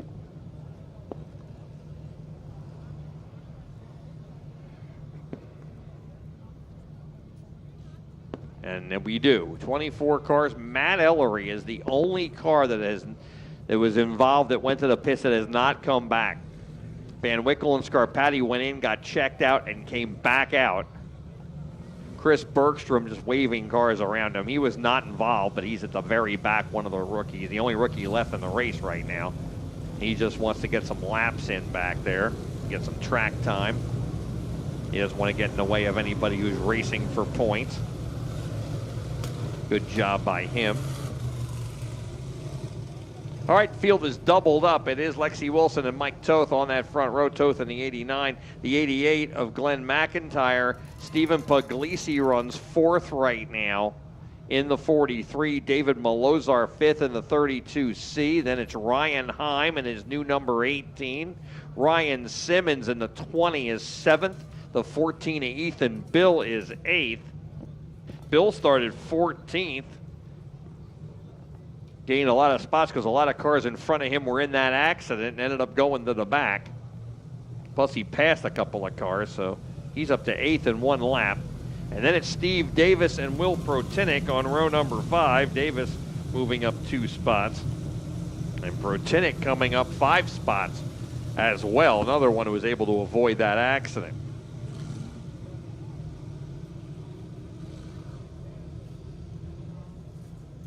Then Krasinski and the 72 of Joseph Brown. Brown started 21st. He's up to 12th. He passed a bunch of cars there. Brown, of course, getting the ride in the Masker 72 for tonight. Usually runs modifieds in his 5J. And we are green down the front. Back to racing. 1 lap in the books. They work into 1 and 2. Some faster cars in the back trying to move their way up. Oh, Pat Wall got shut off and got way out of the throttle. Now he falls almost to the far back here, and he'll pick it back up. Down the front, Lexi Wilson leading Mike Toth as they complete lap number 2. Toth nose under Lexi Wilson, pulls back in behind her off of turn 2. But Puglisi up to third. Then it's McIntyre and Heim, the top 5. Simmons and Ethan Bill running side by side. Off of turn 4 and back down the front. Malozar has lost several spots there. He's at the back of the top 10 right now.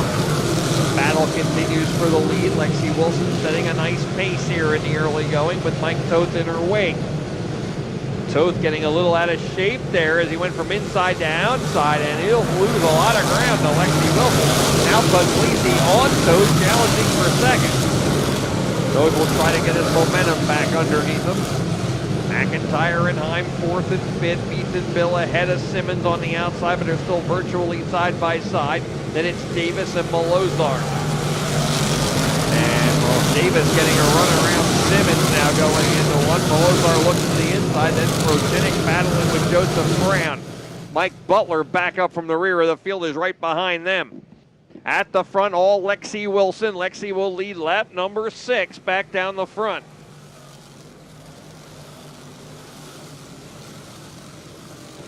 Mike Toth in the second spot. Those two have kind of settled out in front. Then it's Puglisi, McIntyre, and Ethan Bill now in the top 5 as he got by Ryan Heim.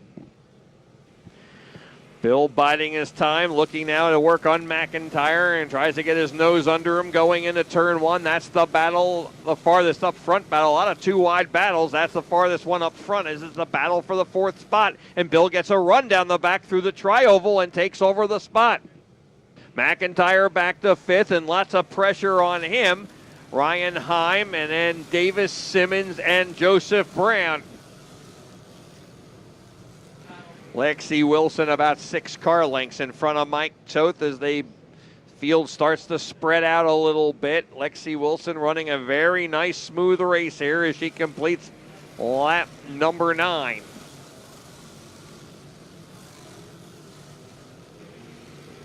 Mike Toth back in the second spot. Puglisi, Bill, and McIntyre holds on to 5th and open up a little bit of breathing room between Heim and Davis, who are side by side as we complete lap 10. Simmons right behind them. That's the battle on the track. Also, Bill right on Puglisi, challenging for 3rd now. Track in excellent shape as now Ethan Bill makes the move on Puglisi and drives by on the inside and into the 3rd spot. Not sure if he had him at the line or not, but he's got him now, and they'll come around and complete lap number 12. And Bill 3rd and trying to chase down 2nd place Mike Toth. It's all Lexi Wilson here in the first half of the event. Davis trying to get around McIntyre and does the move into the top 5, but McIntyre back underneath him. Oh, look out. Ethan Bill spins by himself in turn 4 right in front of the field, but everybody taking evasive action and gets a bye. Ethan Bill was running 3rd and running down Mike Toth for 2nd when suddenly the car got out from under him right in the center of the speedway in turn number 4.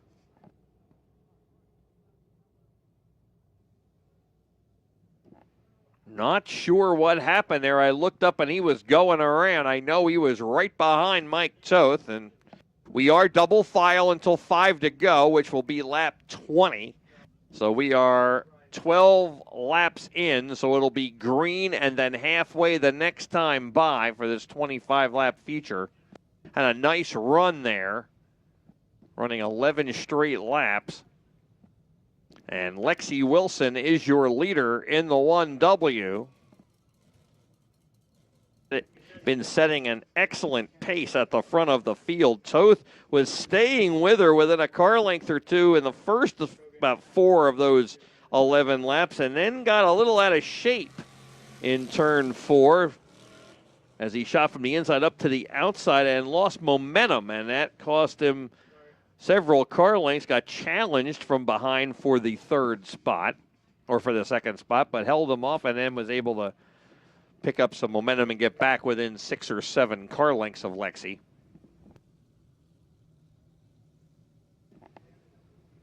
Well, Lexi has lane choice, as is the leader's choice here on each double file restart.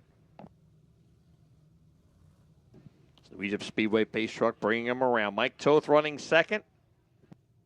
Steve Davis now is recorded in the 3rd spot as he had taken the 4th spot from McIntyre, and Ethan Bill was ahead of them. Now Bill at the back after that spin. Ryan Heim would now be the 5th place car ahead of Ryan Simmons. They'll be on row number 3. Then there'll be Mike Butler running 7th. I'm reading him right off the track here. Then David Malozar, Joseph Brown, and Will Protinick, the top 10. Krasinski and Wall run 11th and 12th. Dan Fleming is 13th. John Scarpati Jr. is 14th. And then Tommy Klimkowski runs in the 15th spot. All right, field goes 2 by 2, and we'll bring them around for the white flag before we go green.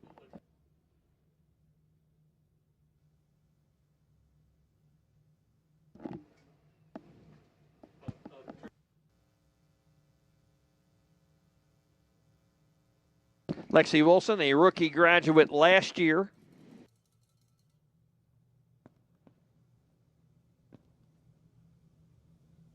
Had a feature win in the rookie division. I believe she had 2.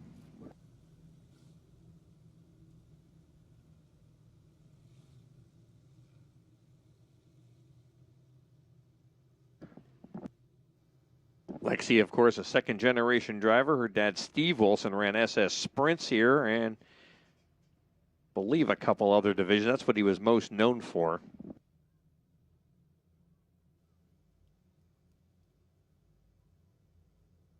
All right, it's up to Lexi. She's on the inside. She picked the inside of that row. She fires in turn number 3 and 4, and we are green.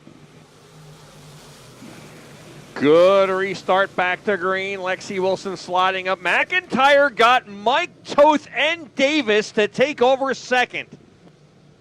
Glenn McIntyre from fourth back to second as they come off of 4 and down the front.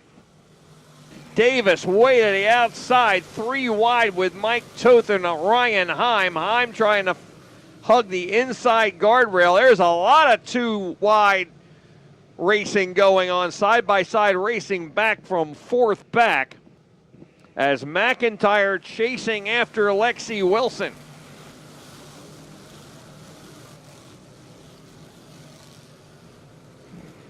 Down the back and into turn number 3. McIntyre about 3 car lengths behind Lexi as they come off of turn number 4. Then it's Davis who got away from the cars behind him and is running down McIntyre. 10 laps to go. McIntyre by a car length in front of Davis as they head into turn number 3. Toth is 4th, the battle is for 5th, and Mike Butler has quietly come back from that first lap spin. He is in the top 5. Butler to 5th now in the 04. Heim is 6th, Simmons is 7th. Battle for 8th between Malozar and Pat Wall, and then Protinick is 10th.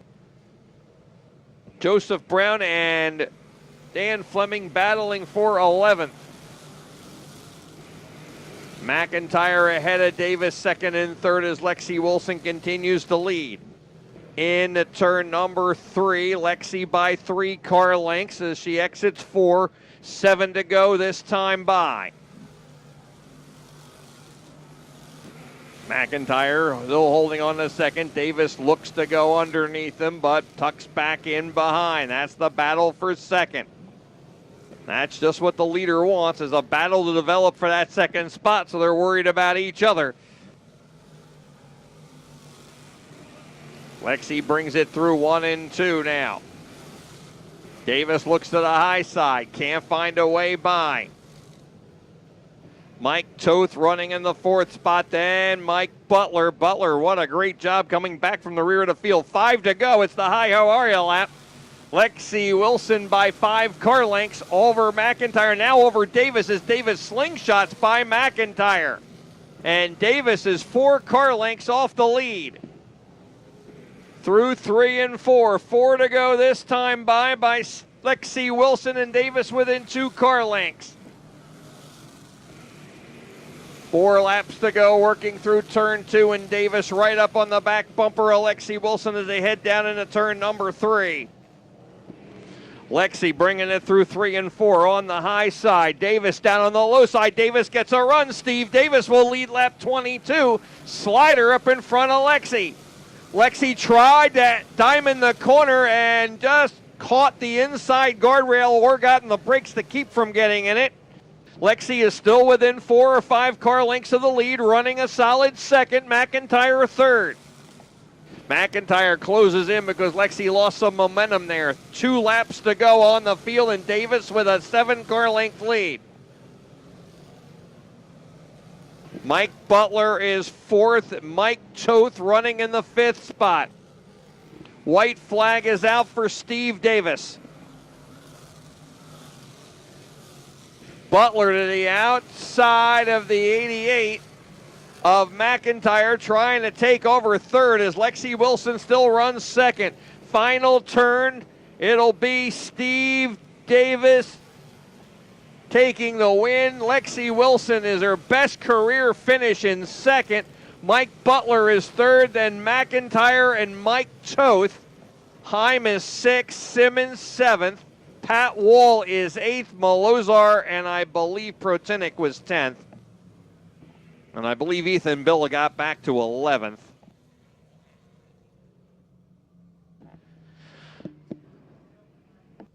So Steve Davis's 6th career win, his first since last September.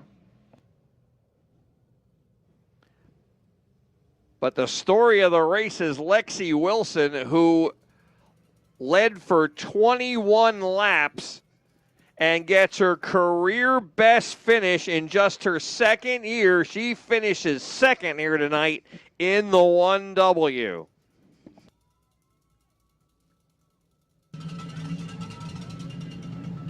Well, Lexi Wilson probably wishing this was a 20-lapper. Steve Davis, grateful it was a 25-lapper tonight.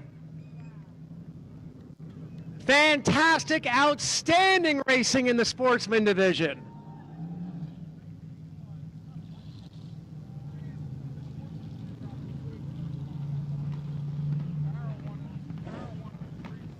We're waiting for Steve Davis as fireworks going off at Loretta Winery. Sounds like behind us.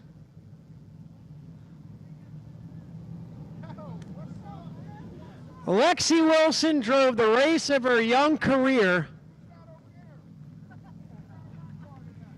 and only got passed by one of the best in the business. In the Iceless, number 4, icelessllc.com.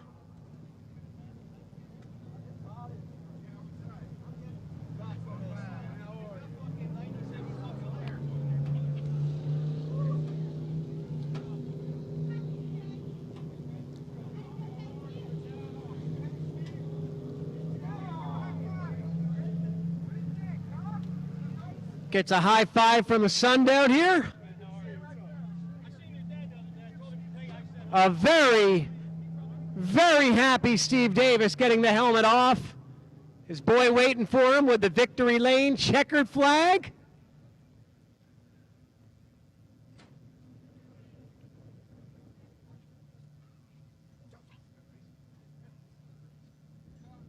Belt's coming off.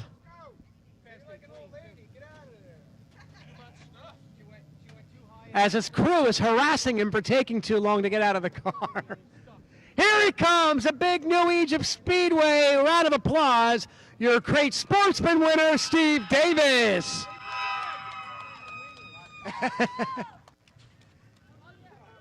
His boy's up on the roof with the checker flag. The boy's like, wow, I'm taking my picture right now. What's going on? It's because Dad just parked it in victory lane. Hey, first of all, how about that run by Lexi Wilson? What a drive by her. You can't take anything away from her. If it was a 20-lapper, she'd be here. You'd be in second place. But 25 laps, that's the distance. And here you are. How was it out there? It was awesome. The track cleaned up really good, and you can move around a lot. And if you could get into 3 through the hole pretty good and keep the car square and not bouncing, it really got your momentum rolling off of 4 there. And she missed it once. She caught that slick spot off of 4 once, and I was right there for it, and that was the only mistake I needed. You know what? One mistake by a sophomore year driver, you can't hold that against her. She drove a whale of a race out there. Oh yeah, she was cooking. Like I made a momentum line that I needed to try to even catch her, and she just got a little too high off of 4 into that slick stuff, and I was able to make the ground up there. In the beginning of the race, everybody's fast on a track like this. This is old style New Egypt right here. This is 15 years ago New Egypt right here on a hot, humid night. What's it like with all that traffic around you in these crate motors? Everybody's about the same speed. Yeah, it's really tough. You kind of try to just bide your time at the beginning and let everybody get into their groove and see where they're going to run, and guys move around up and out of the way, and you just try to stay consistent. And you know, luckily for us, the management this year put a vote to the drivers to go to 25 laps instead of 20 like last year. It was really hard last year coming from 14th and 15th every week to try to win in 20. We had a lot of seconds and thirds and fourths, and this year they gave us 25 laps, and it helped us tonight. Enjoy victory lane. Thank you. I just want to thank all the sponsors, Howie Finch from Iceless, especially Jim Ram.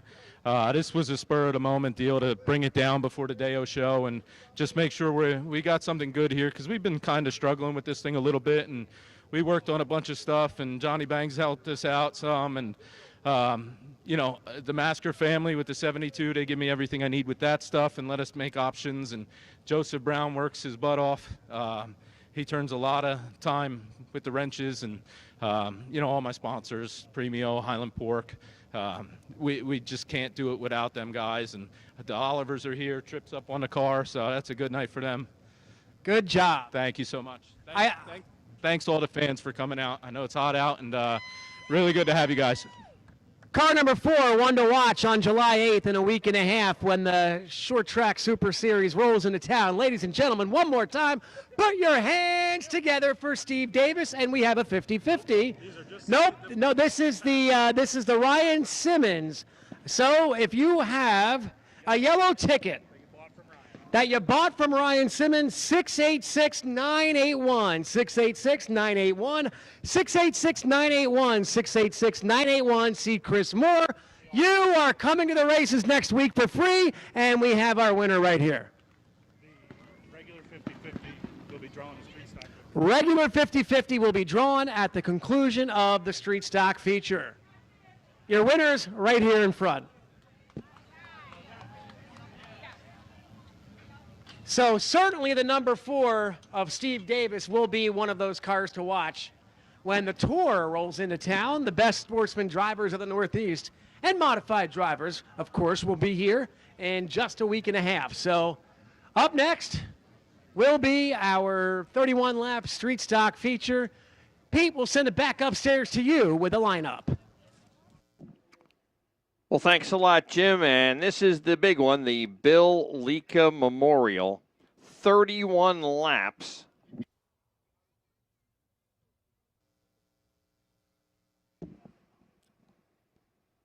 $1,310 a win for the Street Stocks. George Garrish Jr. will bring his new modified out for some hot laps here right before we bring the Street Stocks out. But we'll give you the lineup for the Street Stock feature. Remember, the top 3 in each heat drew for the first 6 starting spots. Chris Lane and that number 88 will start on the pole. Lane out of Howell, New Jersey. Then it'll be Spider Enzinger Jr. out of Bayville in the 9 Junior starting outside the front row.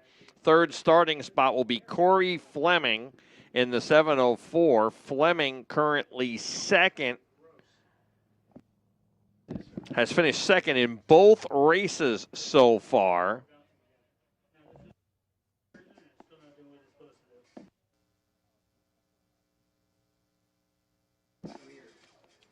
Putting him tied for the point lead. However, Rob Ormsby not here tonight, so Fleming is technically the point leader now. He'll start third in the 704, and lining up alongside of Fleming will be Gary Klimchek, our 2007 champion. He drives the number 11. He hails from Chatsworth. Darren Cox is in the 92. He'll start in the 5th spot out of Howell, New Jersey. Then it'll be Chris Allen Sr., who lives right up the road here in Wrightstown. He drives the 98B. He'll start in the 6th position. Patrick Force will start 7th. He finished 4th in that first heat. Force was the winner here last Saturday night for his first career win, looking to duplicate that feat here tonight. They say the first one's the hardest to get, so we'll see if he can do that. Then it'll be Brian Ludwig. He's a former 3-time champion. The only other driver to win 3 championships here was Bill Liedtka. And Ludwig will start 8th in his number 94, the purple 94. Joe Reed in the 44 will start 9th. Then it'll be Scott Freed in the number 72. Freed from Jackson, also just down the road here. The last row, Jeff Handel from Toms River is in the 11H. And then it'll be Freehold's Shane Grasso in the number 17, starting in the 12th position. 12 cars, 31 laps for $1,310 to win. A good person. We got some specialty awards here.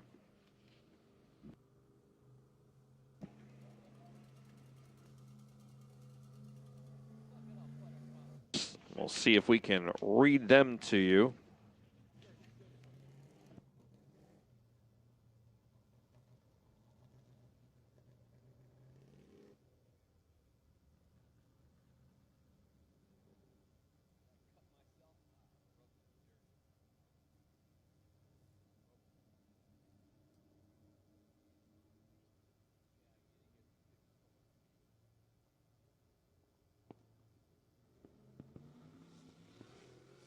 All right, Garris will get a couple of laps here, and then we will bring the Street Stocks out.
All right, folks, these are the contingency bonuses for this race. There are quite a few of them.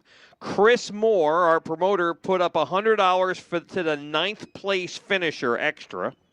There'll be an extra $100 for the Hard Luck Award from NS3 Racing. Kelly Fleming is giving $100, the 4-cylinder racer, to the extra to the 3rd place finisher and $100 extra to the 10th place finisher. Brian Ludwig, racing in the 94 in this one, gave $25 times 7 or 8 because he is giving $25 to each extra to the 12th through 19th place finishers. It'll be the last 8 finishers, so it'll be 4th through 8th. Or 4th through 12th, I mean. Allison and Simmons gave $100 to whoever drew 3rd. Dina and D. Leach, $200 to the Hard Charger, the driver that passes the most cars in this race. Jim Brown, an 11x14 photo to 3rd place finisher and a 10th place finisher.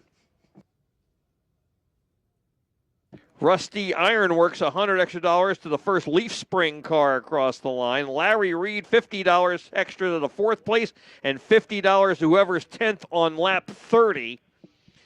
Miss NES put $75 up to the highest outside pass. So whoever makes the biggest pass. This is your wave lap. Wave to them and hold 3 fingers over your head for Bill Liedtka as you wave. This is your wave lap. We salute Bill Liedtka, and if you can hold those 3 up for the 3rd lap. Why don't we do the 3rd lap? Want to do the 3rd lap? All right, we're going to do another wave lap. You can do this again. We want to keep the pole open for Bill Liedtka. We were a little slow reacting to that on the Speedway, so we're going to do one with the pole open in honor and memory of Bill Liedtka. And if you want, wave to him with 2 hands and hold a 3 and a 1 up. I think that would be a nice gesture. His car number, of course, was 310. If we hold a 3 up and a 1 up, doesn't matter which hand. We won't get picky here. And wave to these drivers. They'll wave back at you as we pay tribute to the greatest street stock driver to grace our Speedway.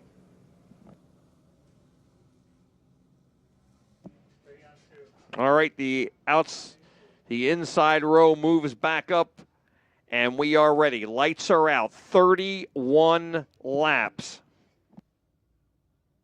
Prime Rib Racing put $75 up to the highest finishing older style body, Freddie Bittner. $50 to the fastest lap of the feature, and DJ Hunt Tools. Snap-on wrench ratchet set to the worst heat race draw. And the green flag is out, and we are underway in the Bill Liedtka Memorial 31 lap event. And it is Chris Lane grabbing the early lead here. Corey Fleming getting under Spider Enzinger there as Enzinger and Klimchek were battling. Through 3 and 4. Oh, look out, Enzinger is around and Klimchek is hooked into him. And now Jeff Handel got in the brakes, and Shane Grosso got in the back of him and pushed him into the pile there. We also have a black car on the inside, and that's not Darren. That's Joe Reed in the 44. So 5 cars involved out of the 12. And most of the cars moving again. Enzinger moving. Coming by the front straightaway here. Shane Grosso in the 17. Klimchek moving, but cutting through the infield. He's going to head to the pit area in the number 11. Joe Reed now moving in the 44. He'll come around the track. Klimchek is off. Enzinger went around on the Speedway. He didn't cut through the infield to get a feel for the car, and he doesn't like it. He's going to the pits in the 9 Junior. The 17 of Shane Grosso is rejoining at the rear. The 44 of Joe Reed moving and coming around. He'll stay on the track. And Jeff Handel in the 11H, who got pushed up there into Enzinger. ends up needing the wrecker. So they will tow Jeff Handel, it looks like. And it looks like the wrecker is going to tow him from the, oh yeah, the back wheel is way out of alignment there in the 11H. You can see it from here, and the wrecker will pick him up from the back. So he will need a tow back, and it looks like he's out of the event and will finish 12th. So a lot of money on the line here, Jim, for an event that is really a great event here that we're going to memorialize one of our greats here at New Egypt Speedway. It's been a whole year since we tragically lost Bill. Year goes by in a hurry, but the memories of him just sliding that 310 into turn one, I've been talking about it all night. No one has ever driven a race car like Bill Liedtka before or after. And you think about all those battles he had with Brian Ludwig and Rob Ormsby and so many of the great other street stock drivers out here. He just found a groove to put that 310, that older body style that he loved so much, and that car would just go where he swung that back end around, and he was able to just grab so much momentum out of turn two and win so many races that way. And he was always right on the edge out there, but he always made it stick, and that's how you ended up with dozens and dozens of feature wins. And to give you an idea, in the street stock, since we started them in 2007, because we changed the rules dramatically from the super stocks to the street stocks that year. So that is a separate win list. Liedtka has 70. He ended up with 43 career wins. That's 17 more than the next person on the list, who's John Carpenter. Johnny Carpenter has 26. Rob Ormsby, 19. So that gives you an idea of how far dominant he was with that 310. And he worked hard on that car to make that car that fast each and every week. That was not an easy thing, and he put a lot of time in the garage, a lot of time into that car. Well, good thing is it looks like that Klimchek and Spiderman have rejoined the field. Not a lot of hard contact, just unfortunate that Jeff Handel got caught up at the end of it as everybody was hard on the brakes, and just, the right contact, not hard contact, knocked that left rear wheel out of whack. So we're going to get to do it all over again, Pete. Now we've got a couple of fast cars starting in the back. Absolutely. Hopefully this will be a yearly event, and we will see more cars come each year now that they've seen what kind of money is on the line here. All right, green flag is in the air. We're racing.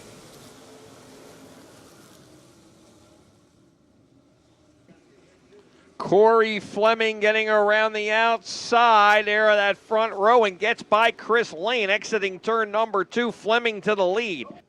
Whoa, go! It's the second place runner, Chris Lane, snap spinning in turn 4, but everybody easily gets by. Darren Cox, little heart-stopping moment there, but made it around no problem with no contact. And we're back to yellow again, and we're having a little trouble getting this first lap in. Identical to what happened to Spider Enzinger. That same exact spot, and Spiderman lost it by himself and unfortunately collected Klimchek and a bunch of others. But when Chris Lane went into that same exact spot in turn 3, the back end just snapped around, and I don't know if there's just a slick spot up there, or, the track is extremely tacky, but there must be a little patch up there that's just like ice that has somehow managed to slick over. That's the second time at the same spot, the first time up to speed for these street stock automobiles, where the same exact identical thing happened. Pete, we're going back to green.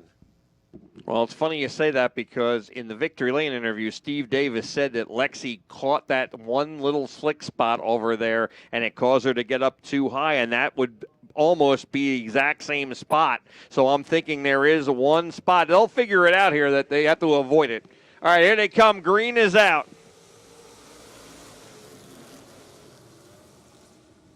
And we're underway through 1 and 2, and it is once again Corey Fleming, this time beating Darren Cox off of turn number 2. Cox second.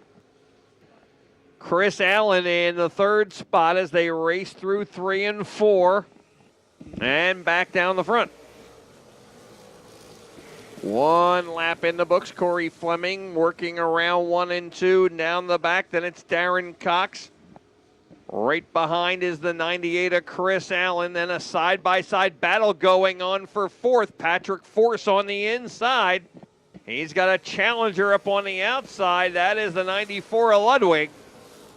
Patrick Force holding him off. Force moving up into the 4th spot. He started 7th on the field. Now in the 4th position. Off the turn number 4 and back down the front for Corey Fleming.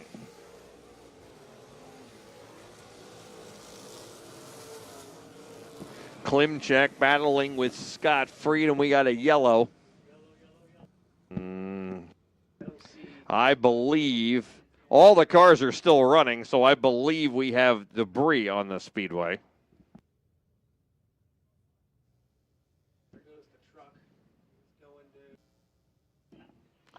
Spider Enzinger is very slow going to the backstretch, but he was not when the yellow came out.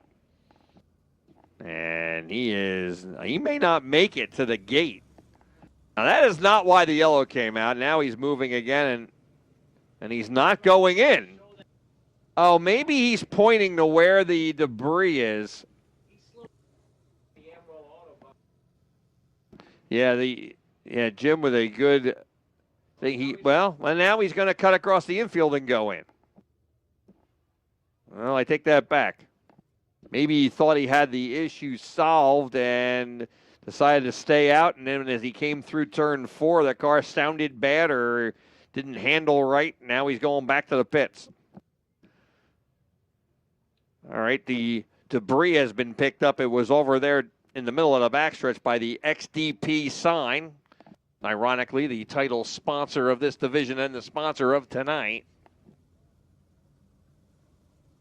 Though we have 3 laps in, they were going lower in turn 3, and unfortunately whatever that slick spot is right in the middle of the fastest part of that groove. If not for that slick spot, you can see the cars trying to make an adjustment, and they're going low in turn 3, and they're losing that momentum. It's a very tacky track except for that one little spot, and they're losing that momentum by trying to bring it down to the inside guardrail. They're not able to let the car kind of just glide in the middle. It's right in the middle groove, right where the pace truck is right now.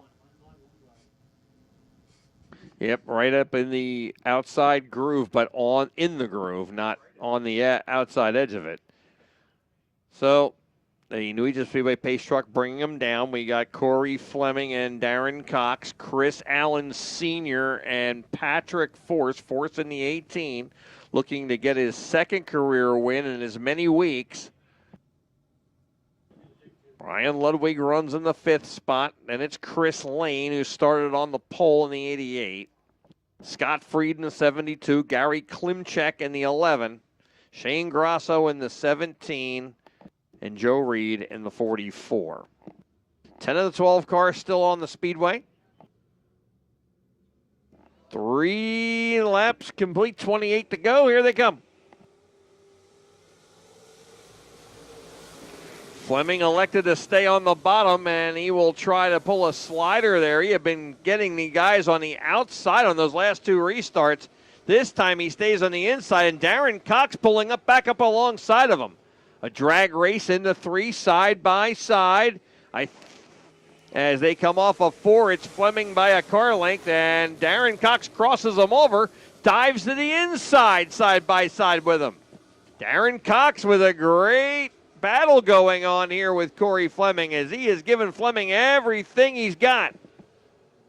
Fleming back into the lead, and he'll lead by 2 car lengths as they complete lap number 5. Allen Sr., then Chris Lane moving up to 4th. He's by 2 cars since that last restart. He now is ahead of Patrick Force and in the 4th position. It is all Corey Fleming right now, but he's got Darren Cox hanging tough there, just about 2.5 car lengths behind him. Chris Allen Sr. battling with Chris Lane.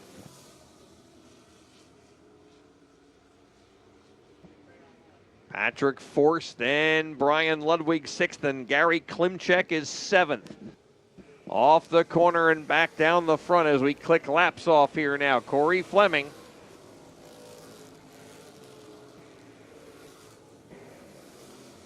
Fleming in that immaculate number 704. He's finished second in both races we've run this year so far. Always the bridesmaid lately, and looking to pick up a win here tonight in this big memorial race that everybody's looking to get a win.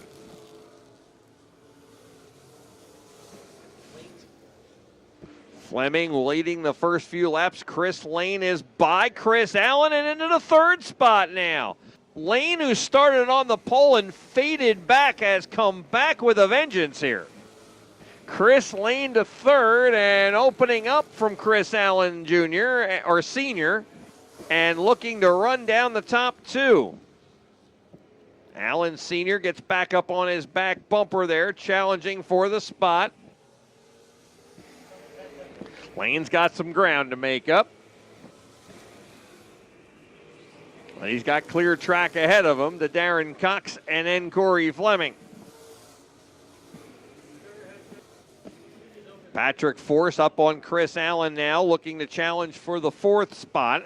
They complete lap number 11 here down the front straightaway.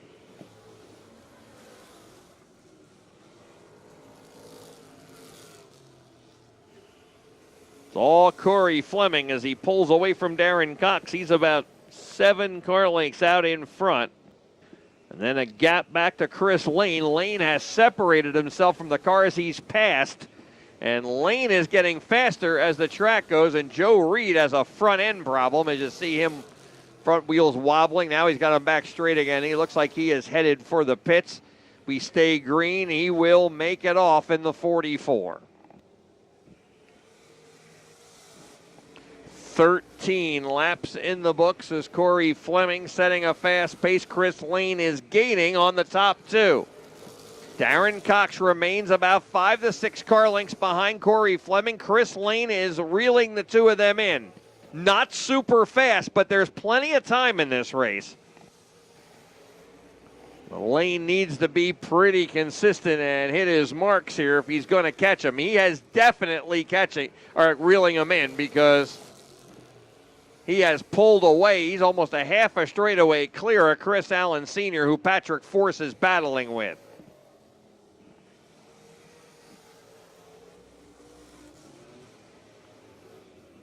We are 1 lap from the cross flags for halfway.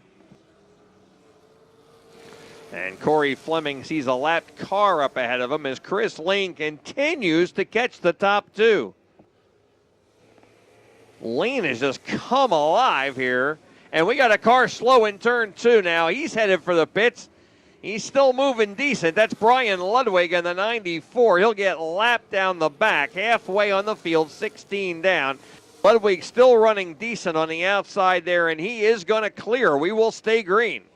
Ludwig is off here on lap 16, and Corey Fleming completes 17 going into turn number 1. Ludwig only completed 15 laps. He had been lapped on the backstretch by how slow he was going. Darren Cox is a distant second, about a little less than half a straightaway, but Chris Lane's within about 4 or 5 car lengths of him now with a lap car in front of them. And Lane looking for second. Chris Lane is probably the fastest car on the track. He might be the same as Corey Fleming. He hasn't gained a ton on Fleming, but he has reeled in Darren Cox. And now on Cox's bumper here.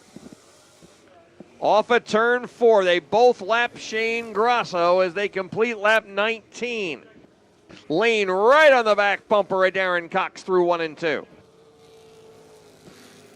Meanwhile, battle for 4th. Chris Allen Sr. continues to hold off Patrick Force. Force got next to him that time entering turn number 1. Corey Fleming has completed lap 20. He is 3/4 of a straightaway ahead of second place. Maybe a little more than that. Chris Lane working on Darren Cox for second. The 17 is lapped. Then you go back to Patrick Force. Finally got by Chris Allen Sr. Patrick forced the fourth and opening up some car lengths on Chris Allen Sr. pretty quickly.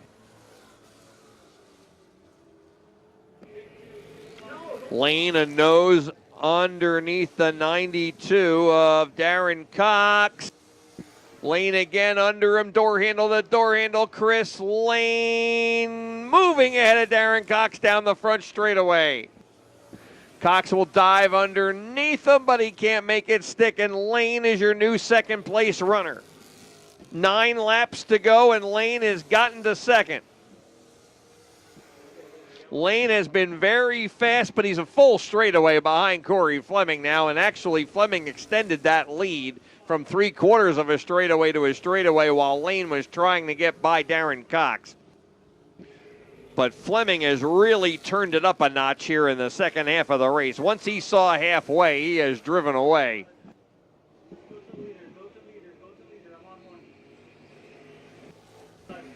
Chris Lane now a solid second and pulling away from Darren Cox. Patrick Force trying to reel them in as he has pulled away from 5th place Chris Allen Sr. Everybody kind of spread out now.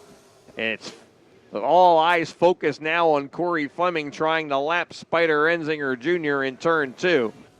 Chris Lane would love to see Fleming get hung up a little bit here so he can get back within sight of him. Right now, Corey Fleming is a distant memory to the rest of the field. Fleming will bring it in right by the inside guardrail and swing it around through turn 1 underneath Enzinger. Enzinger back around him.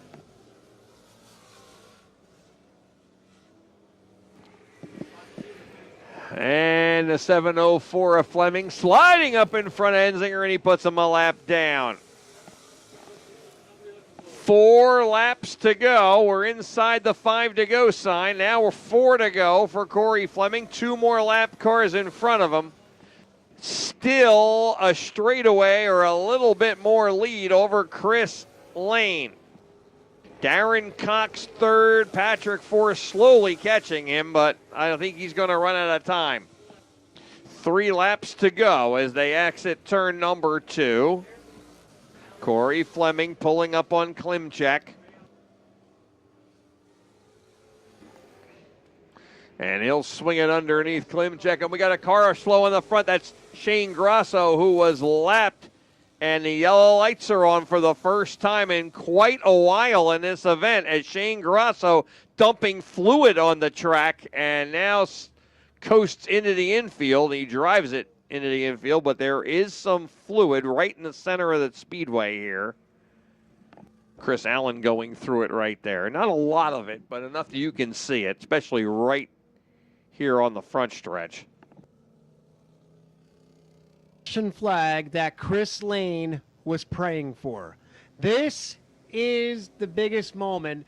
Remember, Chris Lane started on the pole, then he hit the slick spot, spun out, had to go to the back, challenged his way, fought and clawed his way back up to the front. Great battles with Darren Cox.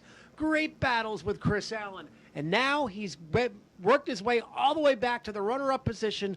3 laps to go. Single file restart. Chris Lane with one of the fastest cars on the track. Does he have enough to get around Corey Fleming? Folks, how many people are cheering for Chris Lane in the 88? Does anybody want to see Corey Fleming hang on for the win? Well, the crowd seems to be on Chris Lane's side if we just poll the folks right in front of the booth here. But it's going to be exciting for the last 3 laps with this late stage yellow flag bunching up the field for the final stages.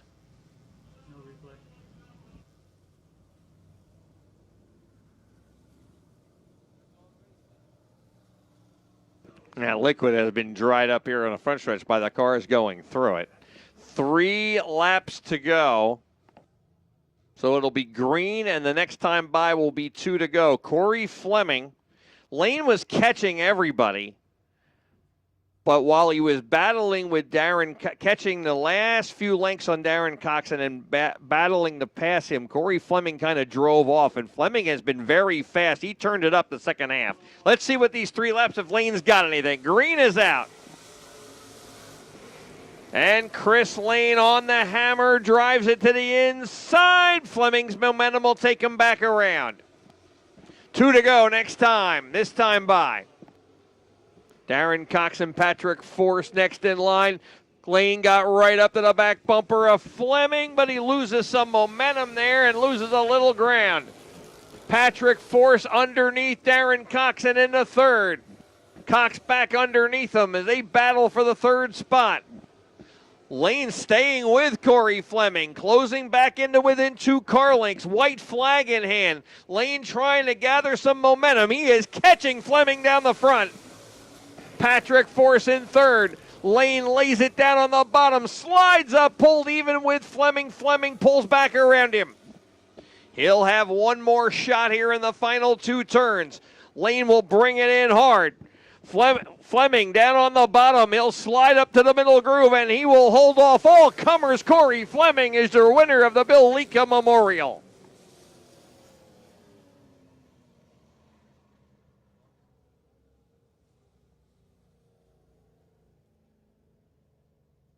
So Corey Fleming holding off a hard-charging Chris Lane. We'll get the official rundown momentarily from our timing and scoring right next door. But we can tell you, as long as he passes the scales, Corey Fleming will be the winner of the first annual Bill Liedtka Memorial Street Stock feature in exciting fashion. Pistol Pete Wortman heading down to victory lane to chat with our winner. And you got to give it to Chris Lane, too, for that hard charge back to the field. Finishing oh so close in second place. And you can see Pete making his way down to victory lane. I'm sure what'll be a very, well, Corey Fleming now making his way to the scales. And they'll bring the 704 up on the scale. And once he's cleared that, he'll drive over to victory lane and have a chat with Pete. Good battles, exciting racing. I know we were down a few cars than what we expected, but the dozen cars that did show up put on a whale of a show for you race fans in the street stock. Still to come, wingless sprints and your second rookie feature as we close out another hot night at the races. Well, they're rolling Corey Fleming back again on the scale. I don't know if it's just not lined up properly or we have a little bit of drama going on in the infield. We'll see what happens this time. Okay, Corey Fleming inching back up on the scales again.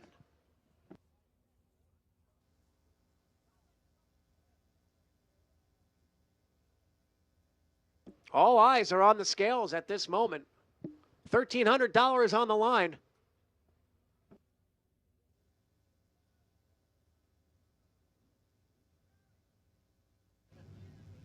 All right, waiting for Corey Fleming here in victory lane.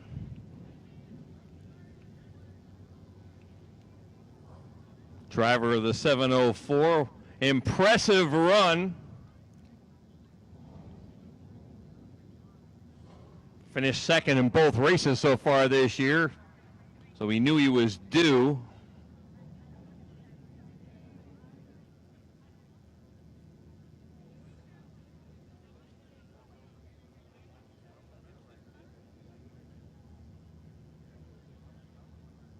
Fleming pulling up on the scale.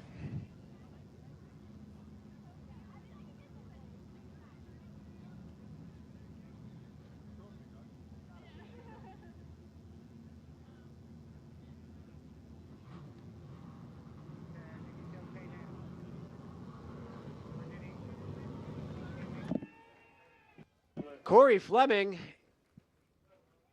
is going to the pits. All right, well, we're waiting to hear what's going on here.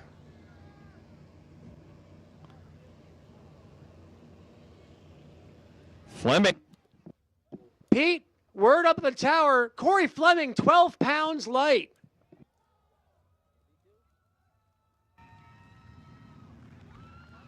Well,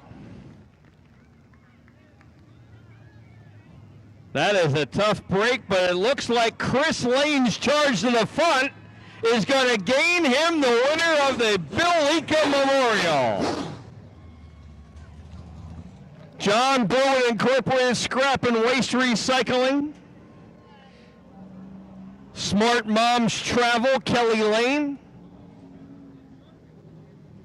The Original Mulligan's Restaurant and Grill.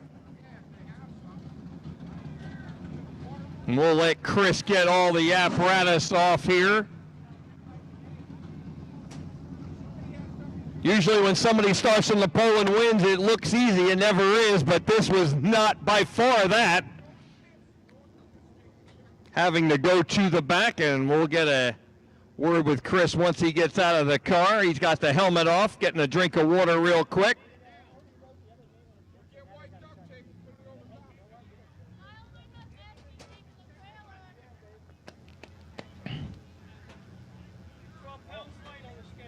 Chris Lane given the checkered flag. And he can hear you. Let's hear it for Chris Lane, the winner of the Bill Liedtka Memorial.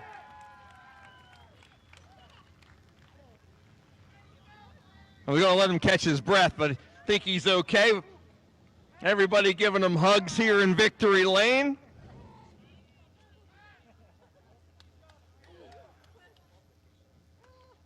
A lot of congratulations going around, and well-deserved. Well, Chris, you know, you start on the pole and you're like, okay, well, I'm on the front row, and the next thing you know, you're backwards and going all the way through the field, and you were the show. You came through everybody except for Corey, and you gave him a shot there in those last 3 laps. Yeah, I don't know what happened down there. There was a little bit of moisture or something from that accident. I think I just caught it with the right rear and just kind of sent me around. I didn't think I drove it in too bad. But then, yeah, coming through the field, man, I was hooked up. And I was just like, don't give up, don't give up, don't give up, don't give up. And I kept searching for moisture. And I finally found it really good coming off the bottom. And I run the car straight, and it was fast. And when I caught Corey, we got that yellow, and he really stopped coming in like 3 and 4. And I was on the binders bed. I didn't want to spin them and win like that. I mean, I don't like winning like this either, but I'll take it. I just kind of, you know, winning Bill's race, that's like the biggest one for me. So racing with Bill was a lot of fun. We ran like that every lap, you know, as hard as you could, as sideways as you could. So I miss racing with Bill and racing, you know, street stocks together. So to get this win in his honor, that means a lot to me. Yeah, it really does. You know, Bill was a great guy both on and off the track. He was a great family man, and his family's here. What do you want to say to them? We're always thinking about you, and you're always in our thoughts. And if there's anything you guys need, don't hesitate to reach out to us. The racing family is strong, and we're always here for you. And that's really all I got. I'm kind of speechless at this point. Chris, who you want to thank? I know a lot of people help you behind the scenes. First off, I got to thank my cousin Mike. He's in the shop with me every week. I got to thank my brother Steve, his daughter Emily. My brother Steve's not home. He's watching on YouTube. He should have been here tonight. Biggest race of the year. I got to thank my wife especially for putting up with all this, like being in the garage every night and, you know, spending all kinds of money to go racing. But we sure have fun doing it. My kids are hanging out in the stands. They love it when Daddy's in Victory Lane. So, and my father for always being there for me. And I haven't done this yet. I lost my mother almost 10 years ago, and I won one, but I didn't say anything. So this one's for her. Chris, always a class act. Great to see you in Victory Lane. Let's hear it for Chris Lane, the winner of the Bill Liedtka Memorial tonight. And Chris echoing all of our sentiments to the Liedtka family. Well, you're going to have to. All right, it's a pink ticket on the 50-50. Pink ticket. 140-424. 140-424. Go to the main office if you have that. If you have that, you're the winner of the 50-50. We're not sure of the exact amount. Oh, we got second and third. Hold on. Second and third are here. Didn't want to drive by you.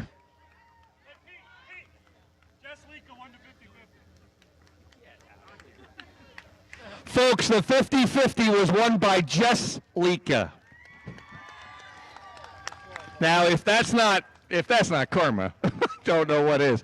Pat, Hey, you end up second here tonight. The car was fast, but it wasn't quite what Chris had. They had a good battle with him for a while in the middle of the race. Yeah, I mean, I got hung up behind Chris Allen for way too long. You know, I should have made a move sooner and put ourselves in a better position. You know, but it was a good race. You know, we raced hard. Fortunately, when, you know, Chris got by me, he went up and raced Darren really hard, which opened up the door once I got by Allen, you know, to close the gap. And, you know, just wish there was a couple more laps and could have made something out of it. But you know what? Listen, I'm happy we avoided wrecks, we avoided issues, and, you know, I'll take a second place in a car and a trailer to go home. Hey, and you know what? You got that first win out of the way now next week, so they always say the second one comes easier anyway. Yeah, for sure. I mean, I told my guys and my family, you know, coming here, you know, I thought chasing the first one was hard, and then the hunger you get to want the second one's even worse. So, you know, it'll come. Just got to be patient, and, you know, we got a good car. Should be a good season, and, you know, we'll see what, happens. You know, I'm glad that we could put on a good race for the Liedtka family and everything, and, you know, we'll see what next week brings. Let's hear it for Patrick Force, your second place finisher tonight. We'll grab a word with Darren Cox. Hey, Darren, you know, so next week you get to do double duty. You're going to have both cars here? I'm hoping to have that sprint car going about as good as this old, whatever you want to call that thing. But, man, this track is awesome tonight. You couldn't ask for any better. I would have won this race. My reasons, and, you know, we all know. But third, I'll take that. And the car seemed good all night. You know, every time somebody got by, you gave them everything you had and didn't make it easy on them. She started getting warm, and she started slowing off. But third, I'll take it. Let's hear it for Darren Cox, your third place finisher.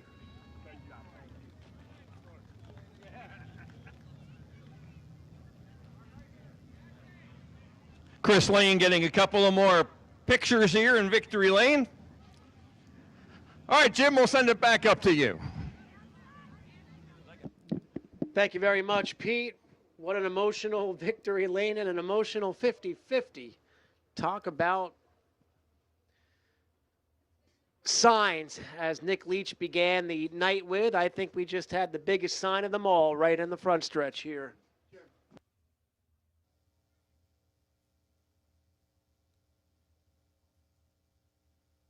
Word from officials, Chris Allen Sr. also light at the scales. So we're waiting for an official rundown. And Jim Mitch will have that over to me in just a second. So congratulations to Chris Lane, Pat Force, and Darren Cox, your top three. And what will be the beginning of a celebration of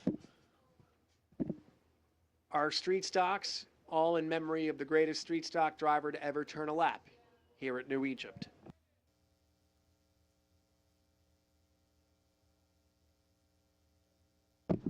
Here's the official finish, and if you're keeping track, pay attention. There are some changes on it. Chris Lane was your winner. Pat Force was second. Darren Cox was third. Gary Klimchek was fourth. Scotty Freed was fifth. Spiderman 6th, Shane Grosso 7th, and then Brian Ludwig, Joe Reed, and Jeff Handel were 8th, 9th, and 10th. They were not running at the end. And DQ'd from the event, Corey Fleming and Chris Allen Sr. for being light at the scales.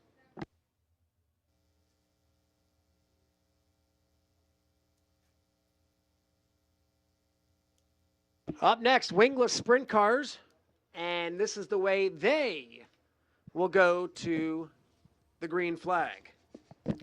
On the pole from West Creek in the 83, that's Ronnie Pavia. Heidi Hedden will start on his outside in the 3H from Doylestown. Inside of row number 2, last week's winner, Mick D'Agostino in the 91D from Taunton, Massachusetts. Greg Shepsis will start 4th in the 75. Rich Miller will start 5th in the 02 from Wrightstown. Sean Gilmore, rookie driver, will start 6th in the 29D. And Joey Crilly will start 7th in the 22.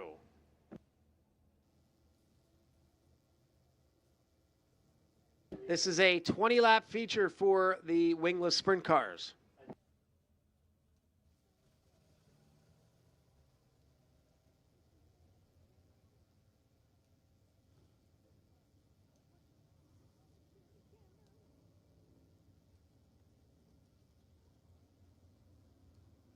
All right, sprint cars rolling to the grid as our street stock top three clear the speedway. And we will get ready with the wave lap here momentarily for our sprint cars. Pat Force still on the backstretch in the street stock.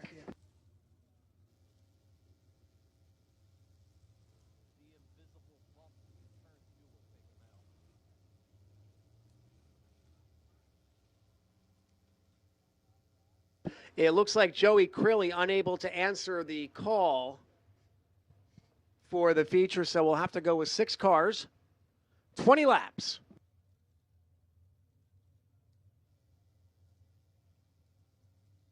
This should be a good one. We'll do the wave lap in one more lap.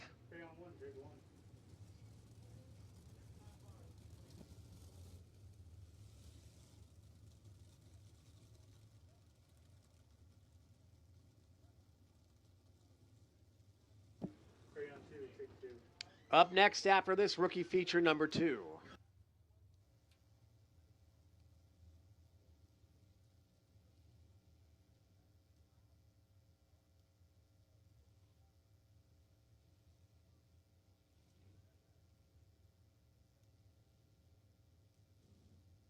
This time by your wave lap, starting in the turn 4 pit grandstands. Keep that wave going all the way to turn number 1. The sprint car drivers will be waving back at you. You wave at them. Cheer them on. A little bit short in numbers tonight, but they're going to be big in action. I guarantee you that.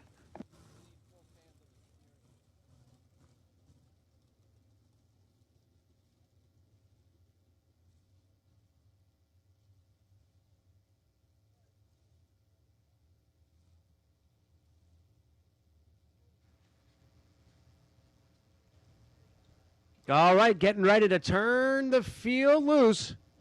Ronnie Pavia, Heidi Hedden, your front row. 20 big laps for the sprint cars. The pace quickens. Double greens are in the air. We are sprint car racing. Ronnie Pavia, Heidi Hedden. Here comes Mick D'Agostino. It took him quite a few laps last week to get the lead in a spirited battle. Let's see what happens here tonight. Pavia out front. He's been fast in that 83. Ronnie Pavia sweeps high. That's going to open the door for Mick D'Agostino. D'Agostino down low in turn 1. He's got Pavia on his outside. Here comes D'Agostino nosing out ahead in the tri-oval. Mick D'Agostino, your leader through 3 and floor. 2 laps quickly complete. D'Agostino and a rapidly improving Ronnie Pavia out there in the new sprint car ride. 1 car dropping down into the infield. We're left with 5. I believe that's the 75 of Greg Shepsis in the infield. As Mick D'Agostino is going to drive away. Rich Mellors is closing in on Pavia out of turn 4. That battle for second is now heating up going into turn number 1. Rich Meller, after taking a year or so off, came back a couple weeks ago, and he returns tonight with a fast hot rod.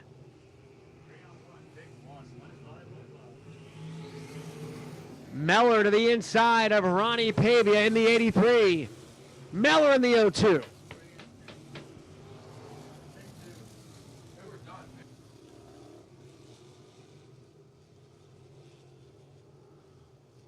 Battle for second through 3 and 4.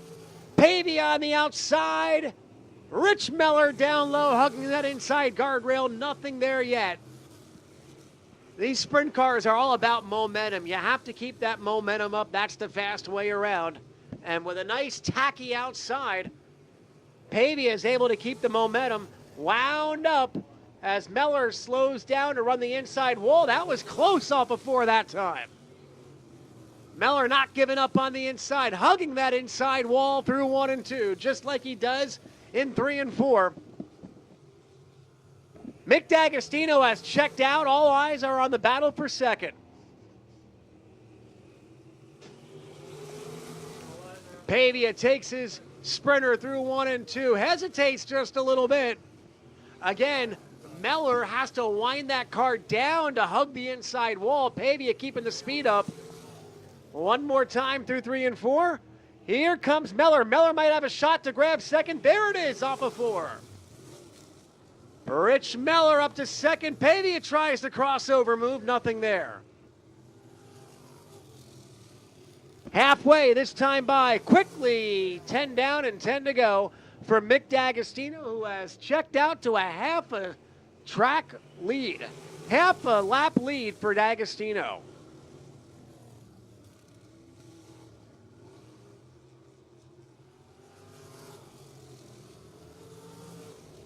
Oh, when that car, when that 91D is hooked up, he's tough to beat. Now, Meller is just entering turn 1, and D'Agostino is in the middle of 3 and 4. Well, a lap car, all sorts of sideways on his outside. That's Sean Gilmore still trying to figure out the handling of the number 29. He is getting faster, though. He's much faster than last week, so Gilmore really picking up the hang of these difficult-to-drive sprint cars in a hurry. But that battle with the lap car really did not hurt D'Agostino at all. You can see him exiting turn 2, and only now is Meller passing the start-finish line.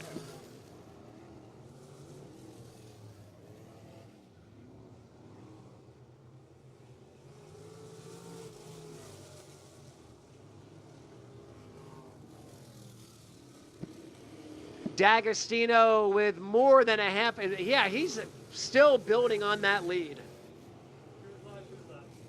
This time by, it'll be the Hi, How Are You lap. 5 laps to go. 5 to go for D'Agostino.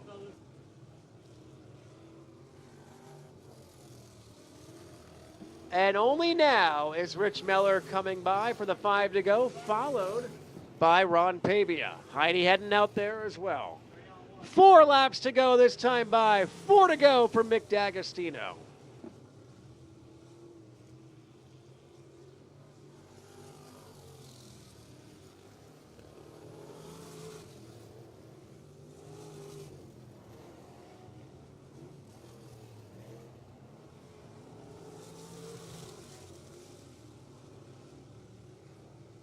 This time by, it'll be 2 laps to go. 2 to go for D'Agostino as he makes his way through 3 and 4. We'll see the 2 to go signal. Absolutely dominating.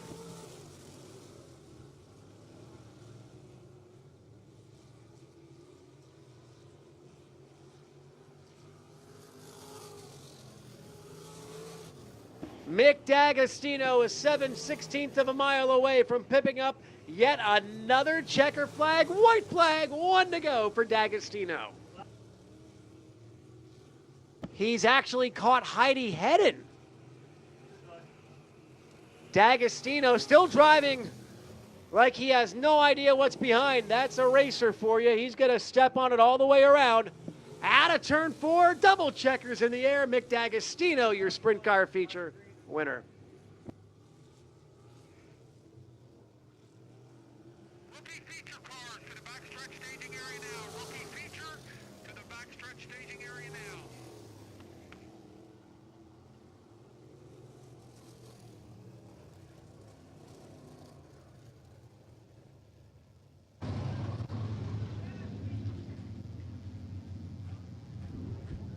So another dominating performance by Mick D'Agostino, picking up the win, adding it to his record book. We'll get a quick word with Mick. We'll come back with our rookie final feature of the evening. Folks, if you are heading out, thank you so much for spending a hot and humid Saturday night with us. We'll see you back next week for Christmas in July. Thank you so much once again for coming to the races at New Egypt. As Mick D'Agostino is going to make his way to victory lane.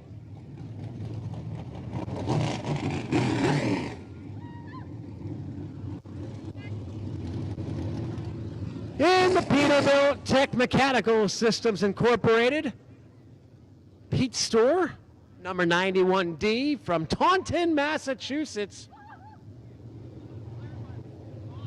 That's a long drive to drive in circles.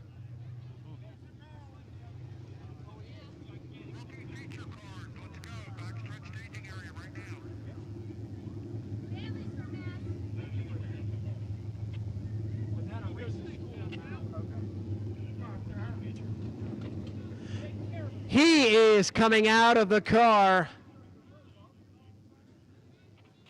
Did do the cage dance, Mick D'Agostino. So come on down here, Mick.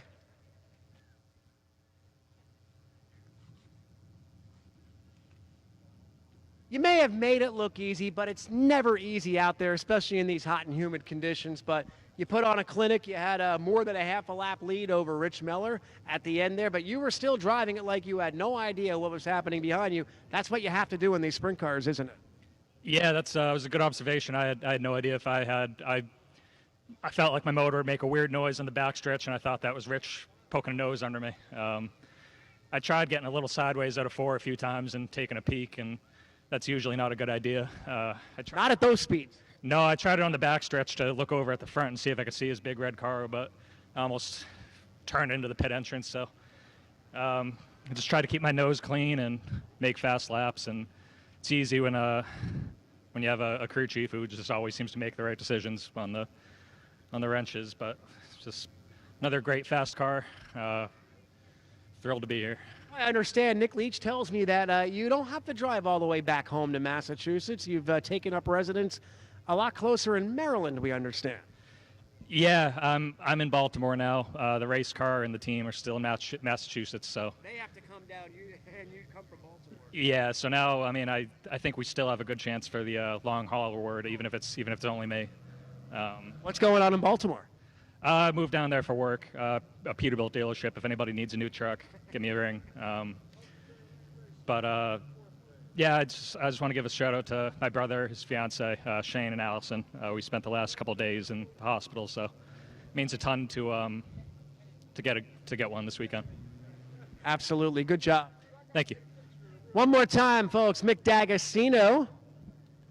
So the car still has to go back to Massachusetts. He's got about half the drive to Baltimore, maybe less than that. But he's racking him up, though. Yeah, more than a half a lap lead. He had no idea. But up next, our final feature event of the evening with our rookie sportsman. Can Hunter Ploskey do it again, Pete? We'll find out in just a little bit. You have the lineup upstairs. Thanks a lot, Jim. We are supposed to have 3 cars. I only see 2 on the track. Oh, here comes the third one. All right, they're all here. And I believe Chris Bergstrom is on the pole in the 3. Aiden Spencer in the 921 will start second, and the Hunter Ploskey in the 27 will line up third.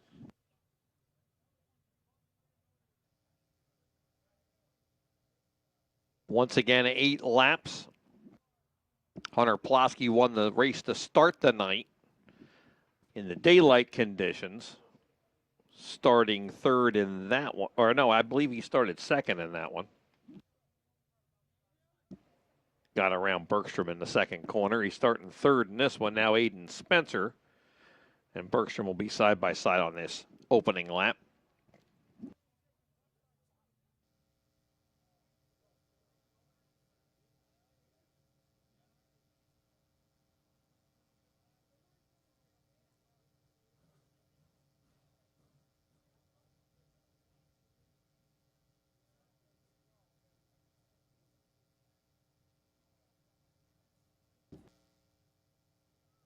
Mick D'Agostino's 22nd career win.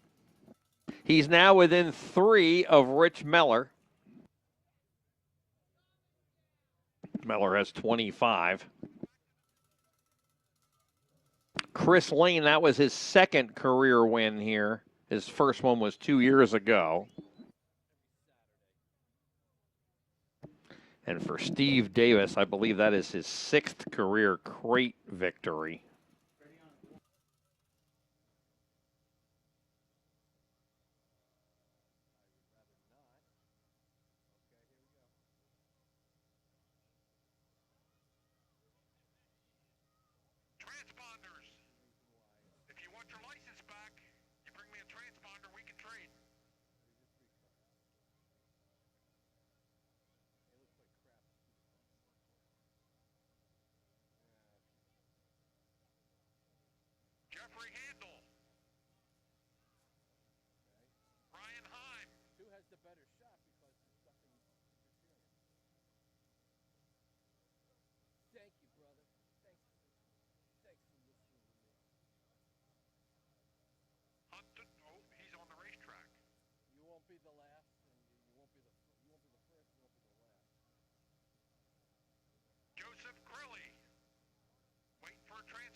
So the official finish of the Bill Liedtka Memorial Street Stock Race, Chris Lane in the 88 was your winner, of course. Patrick Force was 2nd in the 18, and Darren Cox was 3rd in the 92. Gary Klimchek was 4th in the 11. Scott Freed finished 5th in the 72. Spider Enzinger Jr. was 6th in the 9. Junior Shane Grosso finished 7th in the 17. Brian Ludwig in the 94 was 8th. The 44 of Joe Reed was 9th, and Jeff Handel in the 11H finished 10th. Corey Fleming in the 704 and Chris Allen Sr. in the 98 were disqualified because they were light at the scales.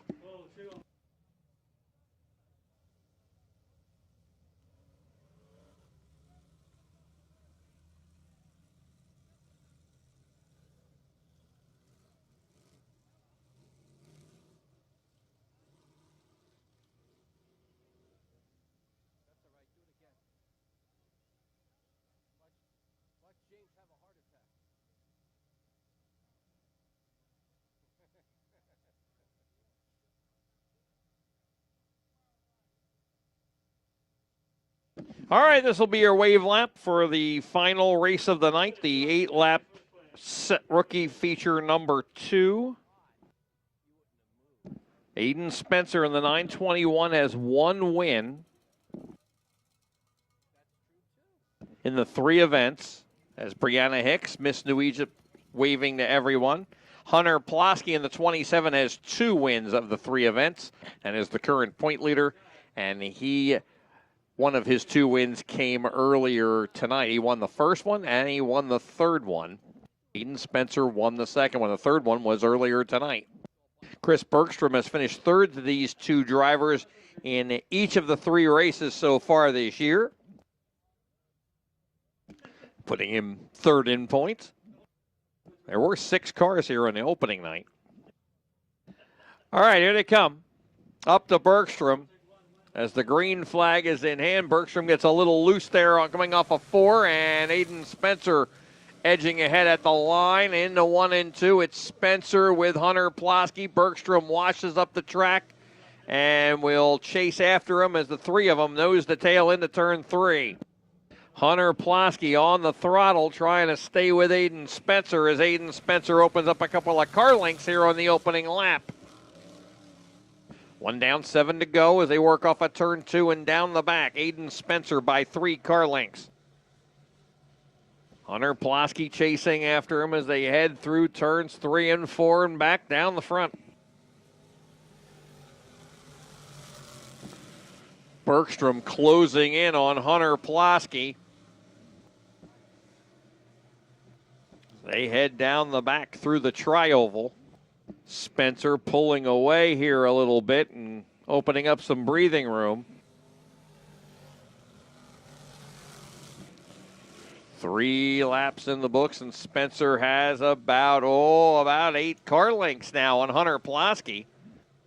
About a third of a straightaway as Bergstrom's right on Hunter Plosky's back bumper, really setting some faster laps now. He's really got the car underneath him here. He's within a couple of car lengths of Pulaski. Came off the corner a little low there. Didn't keep his momentum up off of 4, but he stays with him. Went from 2 car lengths behind him to 4 car lengths. He had actually reeled Hunter Pulaski in there for a couple of laps. 2/3 of a straightaway for Aiden Spencer. 2 to go this time by for Aiden Spencer in the 921. 2 laps to go. 2 to go. 2 to go.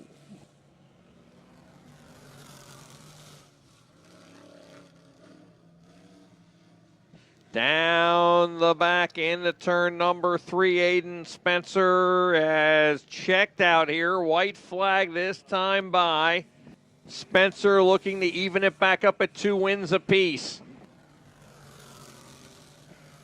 Hunter Pulaski has pulled away from Bergstrom here on the final lap. He's got about 6-7 car lengths over Bergstrom. But it's all Aiden Spencer. Aiden Spencer is going to take the win down the front here, splitting the feature events with Hunter Pulaski once again here on this evening.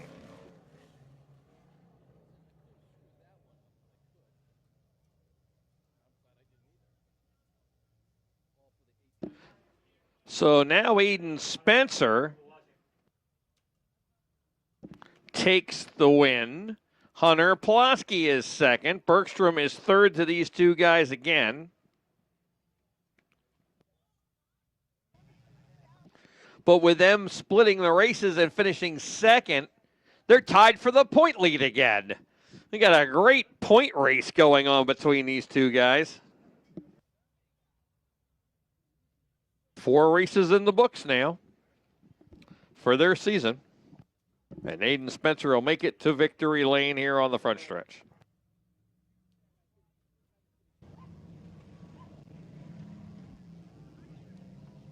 Well, it took a while to get a couple more rookie features in, but Aiden Spencer brings the SRT Shockwave Racing Technology Lions Construction Valco wheels over the rainbow. Child Development Center, John Blewett Incorporated Scrap and Waste Recycling, number 921 to victory lane.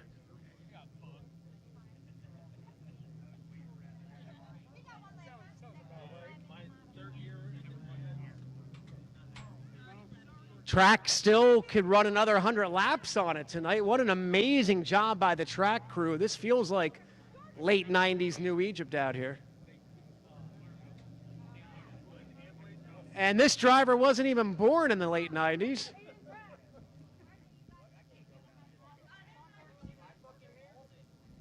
Getting the helmet off.